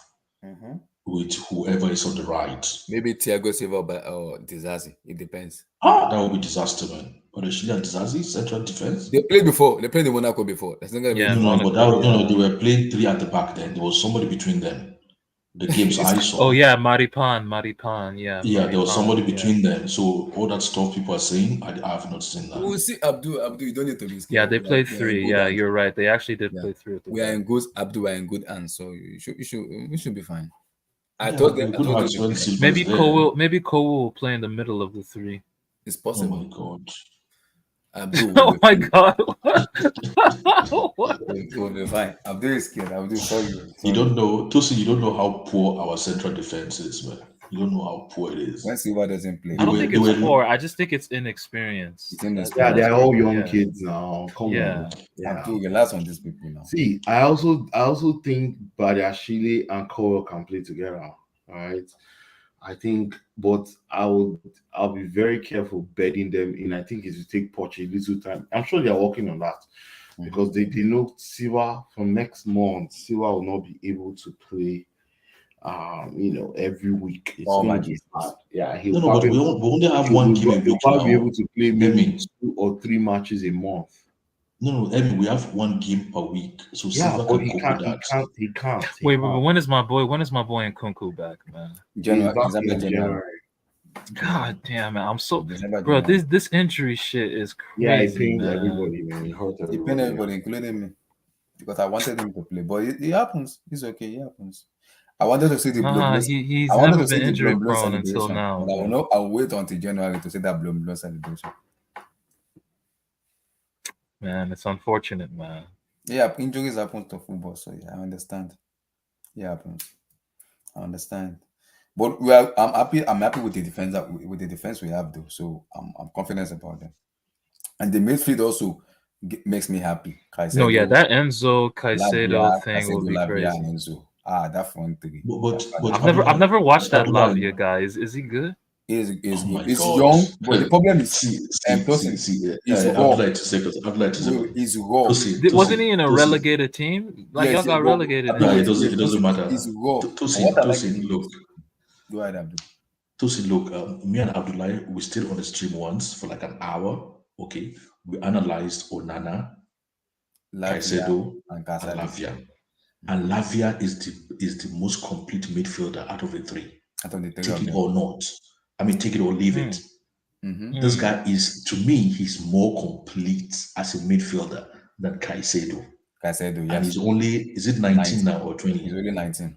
He's only 19 now. Wait, he's the only problem is he's 19. The only problem is I don't know how mentally strong he can be. Because I think maybe Caicedo and Enzo will have an edge when it comes to having, strong mentality. Because he's still a kid, he's like European background and all this stuff. So I don't think. What about that mentally... boy too? Y'all have another boy who reminds me of Arturo Vidal, bro. Andre Santos, bro. He's there too. I expect big teams. I expect big things from him in the coming years. He's gonna play FA Cup and Carabao Cup and some Premier League matches. So I'm not worried. I'm confident. I'm not worried about him. He will play. I'm not worried. Like y'all just fucking went crazy with the scouting shit, man. We're gonna do it, man. But then you guys were taking the piss out of us, isn't it? You're like, oh, we're going to be development FC, kindergarten. That's what it is, though. Well, you're gonna see what happened to Liverpool today. The matured FC. What happened today? Today, Enzo was running rings around all of them, just pinging passes. Enzo's established. Well, a lot of you guys weren't saying this about Enzo like last season. Blue eyes on not me. I was here always defending Enzo. Nobody came to Enzo's, came to. I always defend Enzo. Blue eyes always. Nobody came to. But wasn't Poch's first choice as a partner for Enzo Manuel Ugarte? What happened? Yeah, what is Ugarte? It was Ugarte and Caicedo, but eventually we didn't get Ugarte. We get Caicedo, so he's okay. But you know what, Tosin? Yo, that boy Ugarte is a monster, but he was man of the match for us. Yes, bro, he's a fucking monster. That guy is an animal for the ball. It's crazy. But you know what? I might be wrong, Tosin, but I'm more excited about this Lavia kid. Me too. the elegance in his play is just something else. I can't believe he's And he's very 19. good in tight spaces too. I need to. I need to watch. I need to watch some footage. I haven't really. Close I haven't. control. Hmm. You know, he was a City player. Was in the City Academy. He came through the City Academy. I don't know how they Yeah, allowed I him. saw. I saw an interview. I Has a saw. buyback clause on him next year June. I saw a short interview with De Bruyne talking about him. De Bruyne said he's going to be a top player or something like that. He has the right. very good in him. The only drawback is if he doesn't have the right attitude. Which I believe he will have. He have South American players around him, so who also help him too. So I think he'll be fine. Yeah, but the thing is in Chelsea now. Yeah, but different environments. So that will help him also to do. And again in Chelsea now, it's equal opportunity and equal competition. Yes. So it's not like you are 19 years old, you are behind somebody who's like 27 years old. Then something might get oversensitive to that kind of scenario and find it difficult to cope. But then when you see somebody like 19-year-old Chukwuemeka balling, you're gonna ask yourself questions. So I think that's gonna actually bring out the best in this kid. Look, I'm looking forward to this kid more than even I'm looking forward to what we do? Caicedo. We piss off Liverpool by getting Caicedo and Lavia. We just put them. We just say fuck you, man. Give us this player, man. Here comes the money. Their father. No, the Caicedo, that was a stroke of. That was a masterclass. We gave Caicedo and Lavia from them, both of them. But the thing is, how come you Liverpool? And then y'all got Ugochukwu as well. Like y'all just stacking it up. No, you guys are stacking up that midfield. Tosin, have you watched Ugochukwu? Tosin, we've missed N'Golo Kante. Hold on. We've never replaced. Have you seen Ugochukwu? Yeah. Some games. Like 90 minutes. I've seen some games. Yeah. That guy is tidy. It's like Mikelobi playing for Chelsea. And he's like 6'6", 6'7", and he covers ground like crazy. Thank you. There was one boy he saved that was like, this guy tall. He saved one that and he's 6'6". That ball was going in. See, that guy can run forever. Yeah, he covers ground like crazy. But aren't y'all loaning him though? Yeah, we're loaning to Strasbourg. I think if these two guys come in, but then the thing is, he's the only DM there. If Lavia comes, Lavia will be the second. So no. I mean like direct replacement for Caicedo as a DM. He's the only DM there. That's natural DM. But because remember, Paul said he doesn't want too much player, so that's what the board have. They don't want to get him too much player. He's already giving them the maximum of player he wants. But I don't know why he would say that. Who will not be excited with working with talents? He don't want too much bloated. Hold so much bloated squad. Let's put what he's saying aside.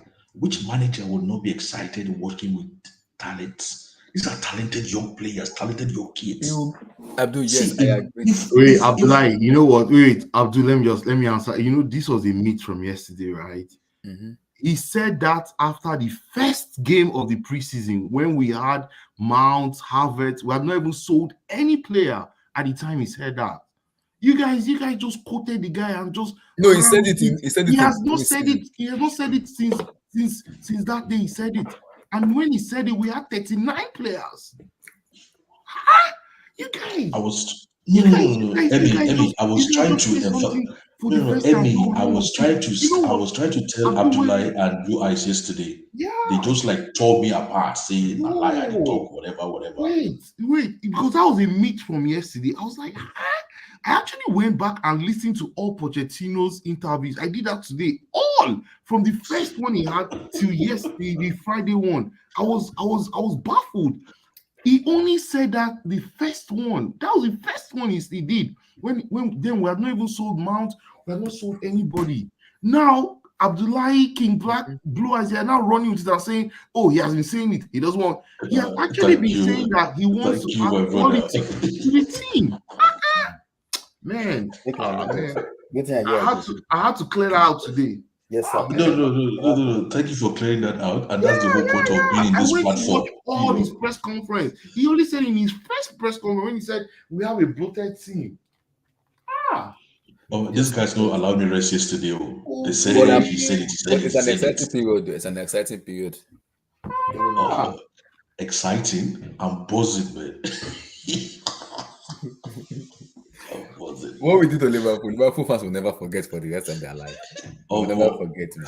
No, Abdullah, you need to go be listening to Liverpool streams. It's like comedy, man. They couldn't believe what happened to them. Caicedo and Lavia. Wait, have you guys talked about Bayern? Yeah, we talked about it yesterday. Yesterday, yeah, we did it yesterday. Oh, yesterday you did. Oh, okay. Because I'm looking at the midfield of United, Casemiro, maybe potentially Amrabat. Bro, Mason Mount, man. No comment. Man, he's so bad. No comment. You know, Mason Mount will be like biting his nails now, be regretting. Because Chelsea did not even want to let him. What would he regret? He wouldn't get in the team. He wouldn't get in the team. Mason Mount knew what Chelsea was cooking, and he knew that there was no way he would have been able to play. He knew Chelsea, so he see Mason Mount tanked the season. Meche. Blue eyes on but do you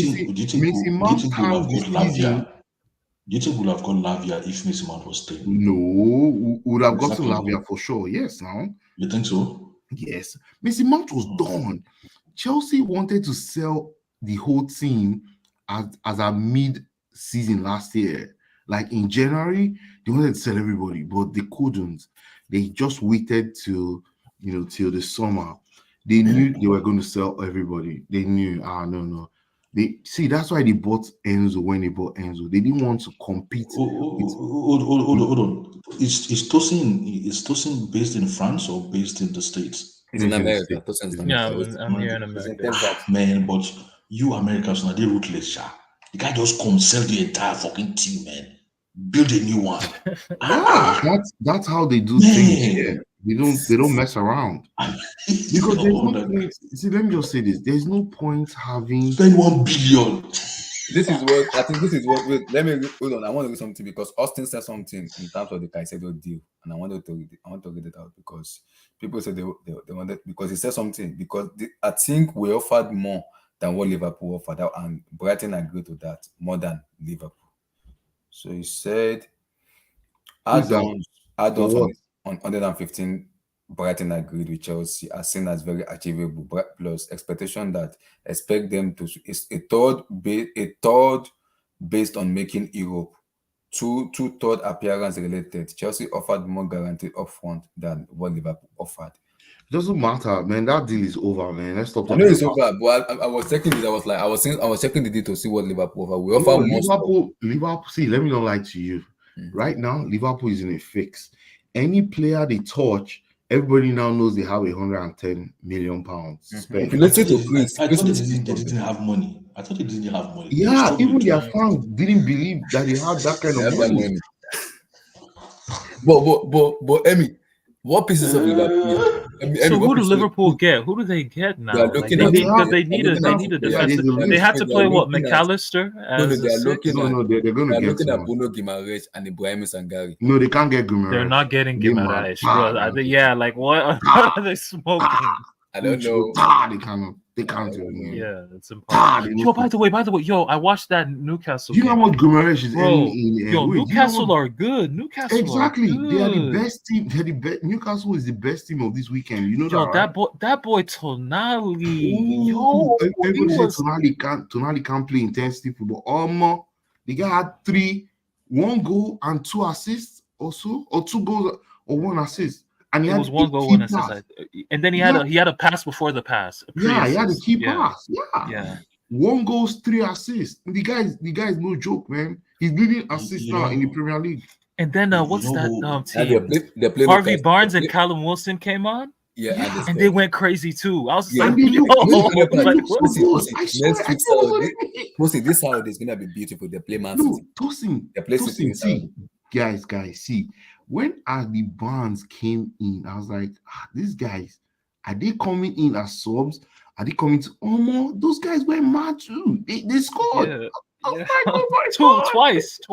Like I was like, Newcastle is on fire. See, if there's a team that will give these guys a run, is Newcastle was the best team this weekend.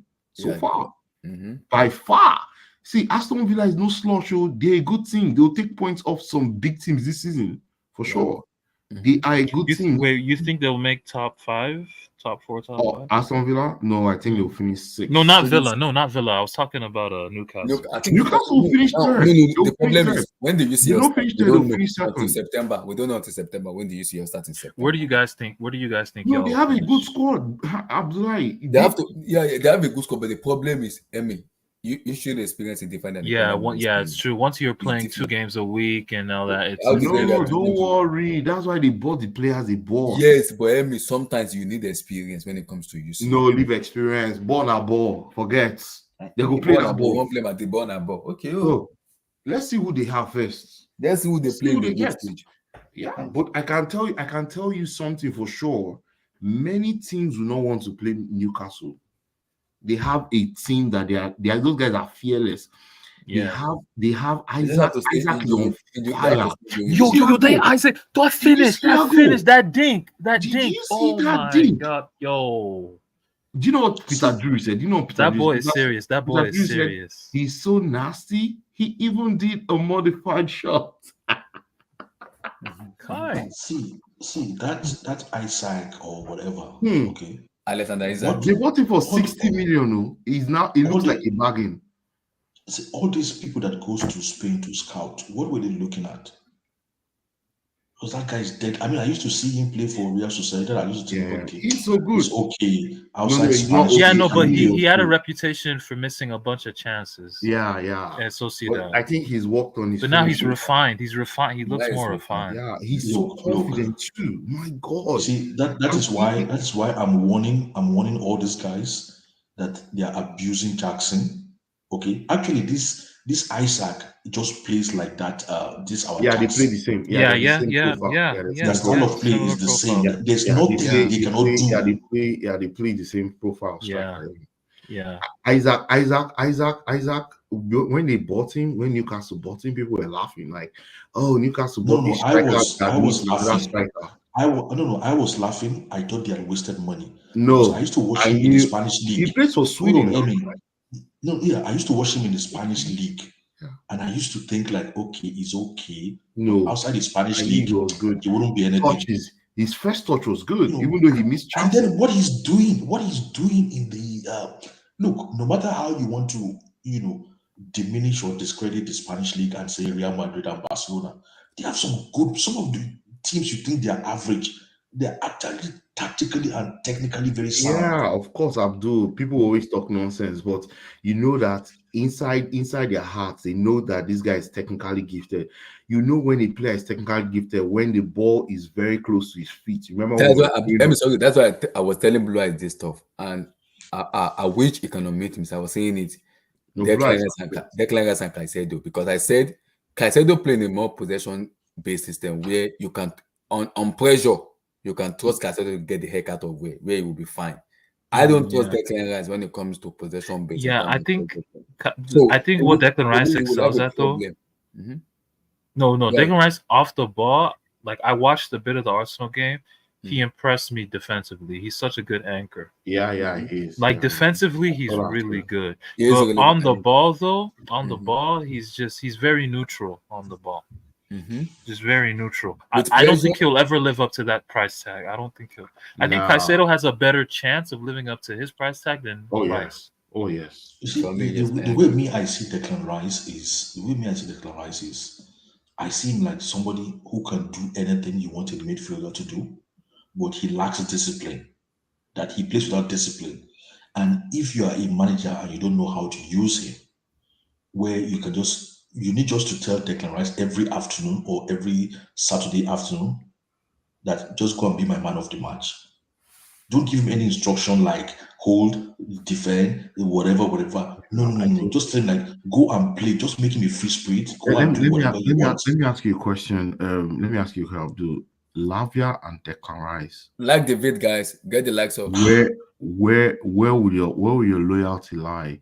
If you're a possession based team that likes to play with those short passes, short intricate passes. Is Lavia any day, any time. So you take Lavia over Declan Rice. What about No you? more Lavia, they good, man. What Lavia, they about good. you, Tosin? I'm talking of a possession-based team that plays short, intricate passes. Yeah. I haven't seen, but how you guys have described Lavia, it should be. I haven't watched Lavia, so I can't really. Lavia is maybe good. after the stream, And Lavia can shoot. The guy can shoot from outside too. And we can watch it together.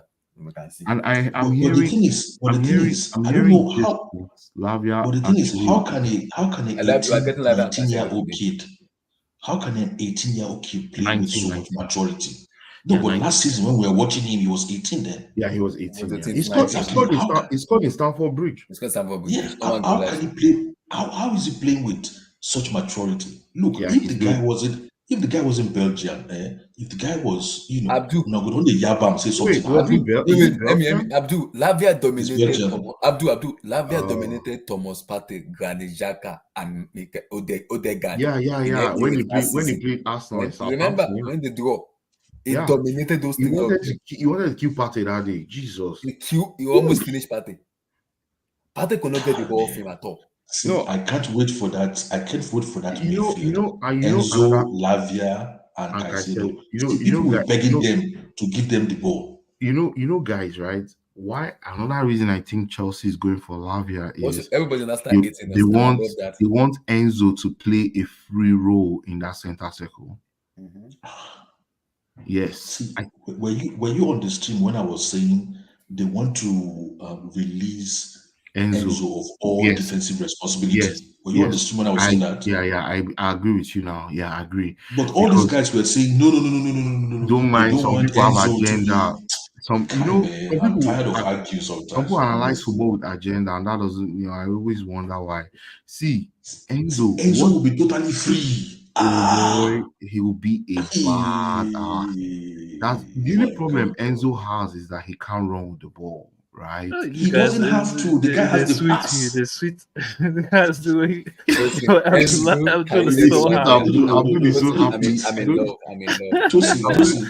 Abdul's like a party. They just give candy, man. No, Tosin. Yesterday, was it yesterday or maybe today? No, yesterday. I was watching Real Madrid again, and I was watching the midfield. Valverde, Chouameni, and later Camavinga joined the midfield.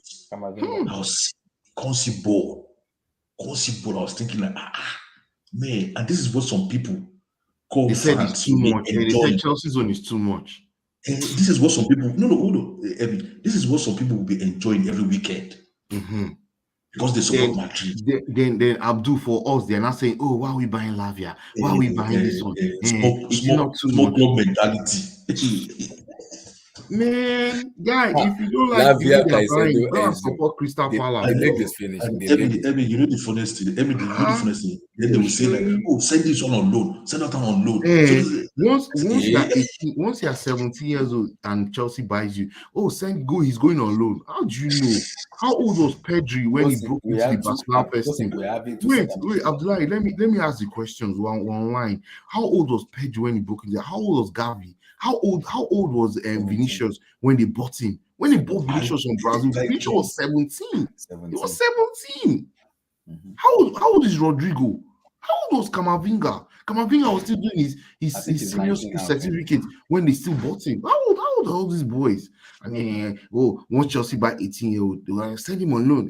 He cannot travel. You want to use 18-year-old to win league. How old is Rodrigo? How old is Rodrigo? Rodrigo has won everything. He has won Champions League, and he's not even up to 20. Made in Brazil. That's Brazilian superstar for the next World Cup. Mm-hmm. Abdullah, you better get your World Cup ticket ready. Don't worry. I'm a safe person. I didn't. No, but Tosin, do you share the same sentiment when they see an 18-year-old boy from South America? People just say, "Oh, he's not good enough. He can't adapt. He doesn't know how to play football. He doesn't know European football." What's in European football? What did he play? Yeah, it depends on the player, though. It depends on because Vinicius kind of he kind of struggled a bit. He didn't struggle. It's just that people didn't understand him. He didn't struggle. Actually, you're right. I don't think he struggled. He injected excitement into that team. Yeah, when he first tip top came. of Yeah, Vinicius. Madrid was very predictable. yeah, Once they yeah. give the ball to Vinicius, they know something is going to happen. Yeah, Right? it's just his finishing was so bad at His the finishing time. was poor, and you know Ancelotti what? came in and improved that. He was just 8. He was just 17, Baba. And well, that time we just finished secondary school when we be 17 now. And what do you know? SS3. He's too young. Yeah. Yeah. He grew now. Vinicius, those he's not 21 or 22, and he's already world class. Makes me happy because if you look at Arsenal midfield, Odegaard, Declan Rice, and Kai Havertz. If you look at our midfield, No, why is Kai Havertz playing that? He's not a midfielder. I don't like that. They're playing 2-8 and 6. He doesn't fit that system he doesn't fit that position at all. Listen, I've said it that this guy wants to ruin Kai Havertz's career. Why would you use Kai Havertz as a midfield? That's not his position at all. But I don't think. Wait, let me tell you this, right? So the way Arsenal played yesterday, they played with Partey as a right back kind of, almost, but he's inverted, right? He's he inverting, comes into midfield when they are without the ball and when they are trying to build out. So when they are building out, they build with 3 at the back. And then in Partey and Rice, right? And then when they are without the ball, Partey just goes and tucks in that right back position. But the thing is, if you're playing it, that's because they're playing Nottingham Forest. If they're playing against a top team, like team that would, that has a winger that can dribble and run, that wing where Partey is vacating, it's not possible. They will chop them for there. It's not going to happen. That person will get the ball and run.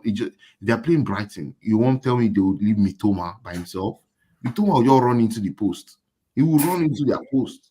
Yeah. So I'm looking at us now. Wait to see them play like a Newcastle or maybe a Brighton. Then I'll assess who they are. In September, they play United in September. Yeah, because what I saw in from Arsenal yesterday, I was not impressed.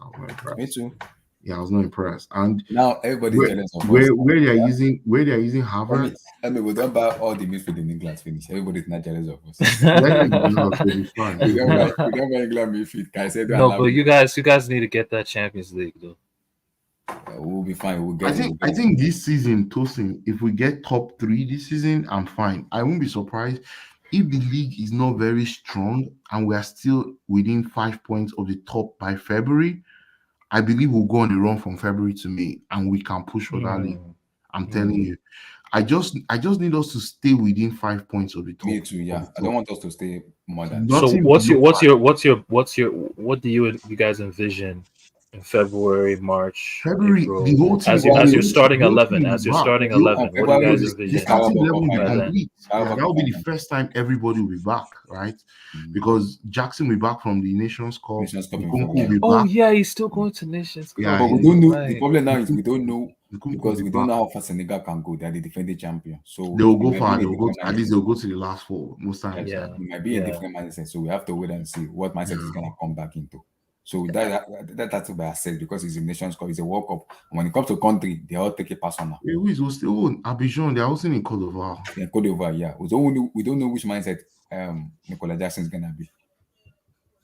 No, but these guys, they need to stop this rubbish where they play bloody Nations Cup in January. They play it's because of the weather, right? In Africa. Which weather since 1970, 1940 something? The weather has not changed. Africa is in the center of the earth. No. But what I'm saying is, have they not been able to build stadiums that people can play in when it's raining during the summer? During the summer, yeah. When it's raining, it's not summer. Just remember, their summer is rainy season, right? It rains heavily all through the summer. All through the summer, don't we now have stadiums where people can play football? But it's raining. Which we have to play football now. Abdul, there's a different weather climate. Different weather climate. Okay, so how is the weather? How is the weather affecting what do you call it? How is the weather affecting the tournament? Which tournament are you talking about? In June.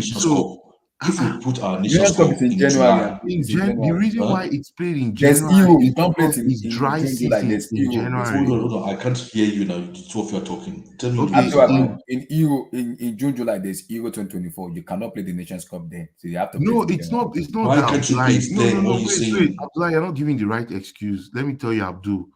In Africa, January is dry season. The dry season in Africa starts from October. It goes on to May.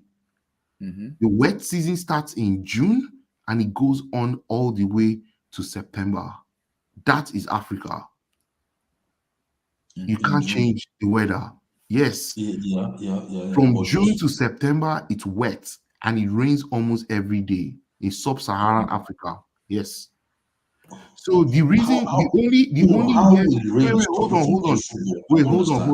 on. The only years that they've hosted it in June, they hosted it in the Arab countries, in Egypt or Tunisia. And guess what? The sub-Saharan countries are saying we can't keep hosting our Nations Cup in the Arab part of Africa. The sub-Saharan people also want to have a taste of the Nations Cup. So hold on. No. This is old. It's not old. The weather. Let me finish. Let me finish.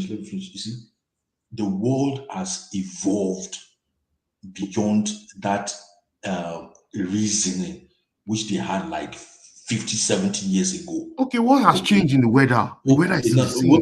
No. Because when you go to southern part of Africa, southern part of Africa, the June time is winter, southern hemisphere. That's what I'm saying. So if you host it in, let's say, South Africa in the summertime, how many times do you know how many times South Africa has hosted the Nations Cup in the last 10 years? They're not the only country there now. Are they the only country No, there? you don't understand. It rains heavily. Let me finish. Let me explain you. Let me give you the explanation now. There's no explanation. It's the weather. That's the reason. If you don't listen to me, how will you get the explanation? Okay, see, countries in the southern hemisphere, below the equator. Africa is on the equator. Africa is not below the. No, Africa is on the countries equator. you are talking about. The countries you are talking about are the countries around the equator. All the countries now. Nigeria. See. Africa so is on the equator. What weather do they have in South Africa in June? In June? Yeah. I don't know. It's winter now. It's not winter. It's winter. Come on, man. What do you mean it's not winter? Check. You can check. It's southern. It's not check now. It's geography. Southern part of the equator. Their June is winter. Northern part of the equator, their June is summer, and then it's reversed again. Yeah, but southern part of are you saying that South Africa should keep hosting the World Cup? I've said the Nations Cup. But South Africa is not the only country in Africa in the southern part of the you can't hemisphere. Let me tell you. Hold on. There's Angola, there's South Africa, there's Botswana. Angola, it rains in June. Because Angola is on the equator. It cannot. No, Angola. Angola is on the equator line. Check. How can Angola be in the equator now? Angola is next to South Africa now. No, Angola is not next to South Africa. Angola is just under Gabon. Angola is Central Africa. It's not South Africa. The South African countries are South Africa, Namibia, Botswana. Those are the countries in the southern part of Africa. If you come up from those countries, you start seeing countries like Democratic Republic of Congo, you start seeing Malawi, you start seeing Angola, Gabon, Cameroon, all those countries. Those are Central Angola is just. Angola is not South Africa, bro. Angola is Central Africa. No. Check. Angola. No. Angola is on top of Namibia. And Angola is not on top of Namibia. It's on top of Namibia, and Namibia is next to. See, these are the countries in the southern part. Southern parts. What I mean southern parts, I mean countries that their their June is winter, okay, and their December is summer, okay. So that's Zimbabwe, Botswana, Namibia, Madagascar, South Africa, Lesotho, Mozambique. Yeah, but most of those countries are not economically viable to host the World Nations Cup. They can do joint hosting now. No, they can't do joint hosting. Is even worse. You have to have logistics. Most of them don't have the facilities, only infrastructure. Joint hosting is not pepper soup. Now you have to move players. You have to have See, hotels. you are You have talking to have about facilities. the countries you are talking about are the ones that are on the equator, around the equator.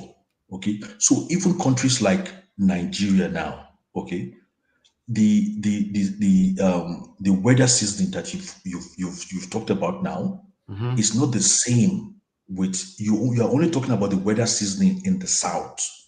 In the north is different. Okay, in the north the rain is practically non-existent.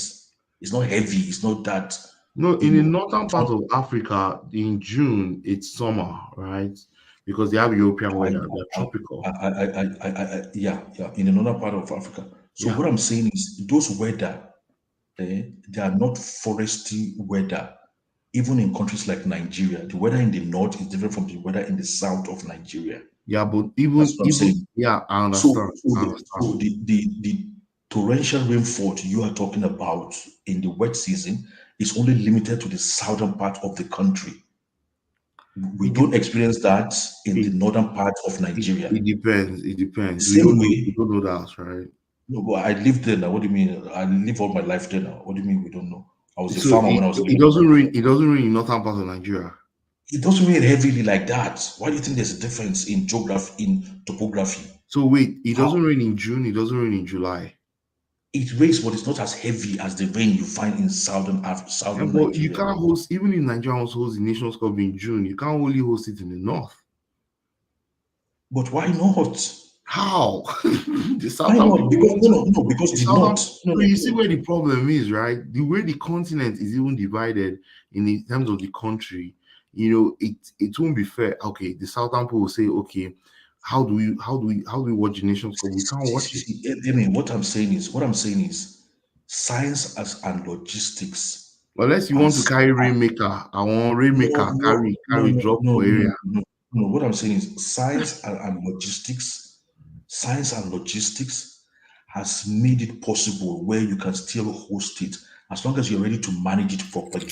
Yeah, it go hard, bro. So the thing is, let's say for example now Nigeria, okay, they are doing the hosting in Nigeria in that June time. Okay, most of the games should be in the north. Okay, and maybe like you choose maybe like one venue like Lagos. Okay, but the rest of the venues should be in the north. And what I mean in the north is not like Sokoto or whatever. Abuja there is like the north. Yeah, but Abuja has one stadium. I know now. I'm just saying, for example, there's a lot of cities around Abuja now. Yeah, has stadium now. Yeah, the problem is I don't know if you get the news recently. The Nations Cup in 2030 is gonna be hosted between Nigeria and Benin. Which year is that? The 2030 African Cup of Nations. It's gonna be hosted between Nigeria and Benin, Republic of Benin. So that's joint hosting. So why we're gonna be using the Godwin Akpabio Stadium in Uyo. We're gonna be using Teslim Balogun Stadium. So we're gonna be using so many stadiums though. Yeah, that's because they want to do it in January. We can do it. Example, okay, that kind of two countries. We can do it in June, or we can do it in the summertime. It doesn't even have to be because sometimes those English people they don't want it to collide with their own stuff. So I can understand. That is why I'm saying rather than like break up a league, where teams have to release players. But then, by the way, only Jackson. We're going to be losing only Jackson. Yeah. Except we buy Kudus, so we're going to lose Jackson and Kudus. So we have to manage that properly. So we have to go get a striker. That's the only thing now. Yeah. So for me, I can still go with Jackson though. I'll find with him. You can do what? I can go with Jason. I just want us to buy creativity around it, and I think we'll be fine. But you can't depend on one striker now. Come on. I know. You can't depend on one striker. You that want to win a league now. If what do they call it? Man City now, they don't get 3 strikers. Well, Abdul, the And you problem say is they we will can win the league. work with inside forwards and still win league with this inside forward. So That's taking chances now. That's the difference between other teams and City. City don't take all these chances. They push the squad together. Let's see how far we can go, though. Let's see how far we can go. But I'm happy. You know what? We are fit the defense. We are fit the midfield. Now let's face the second position. You know what we should do? You know what I think we should do? I think we should go get Kudus. You know why I say we should get Kudus? Because Kudus can play left wing, right wing, number 10, and can play striker. And when it comes to AFCON, we're gonna lose both Kudus and Jackson. That's the problem. Exactly. See, that's the problem now. By finish. But if we don't get Kudus, the problem is if we don't get Kudus, okay, then we have to buy one winger and one striker. One striker. But if we buy Kudus, Kudus can play the wing. When we want to rest Jackson, he can play as a striker for us. The board, according to the evaluation of Fabricio, the board are currently looking at Michael Olise. See, that's where the problem is, because if you buy Olise, you still need to go buy a backup striker. That's the problem. We'll see though, but Abdul, I'm happy today. I'm just happy with the transfers and everything. Apart from everything. How can you not be happy when you Abdul, I'm looking at our schedule as small baby or I can't. So Sunday needs to next week. Sunday needs to come early. I need to watch our match. I'm excited. Tubari and concern the consumer Instagram of our homeless to our New York. Jesus Christ. Lord have mercy. Lord have mercy. It's been sweet though. It's been beautiful, guys. People in the chat, I appreciate to smash the like button for almost 7 hours. End the live streaming. Back. Hold on, Abdullah. Okay, end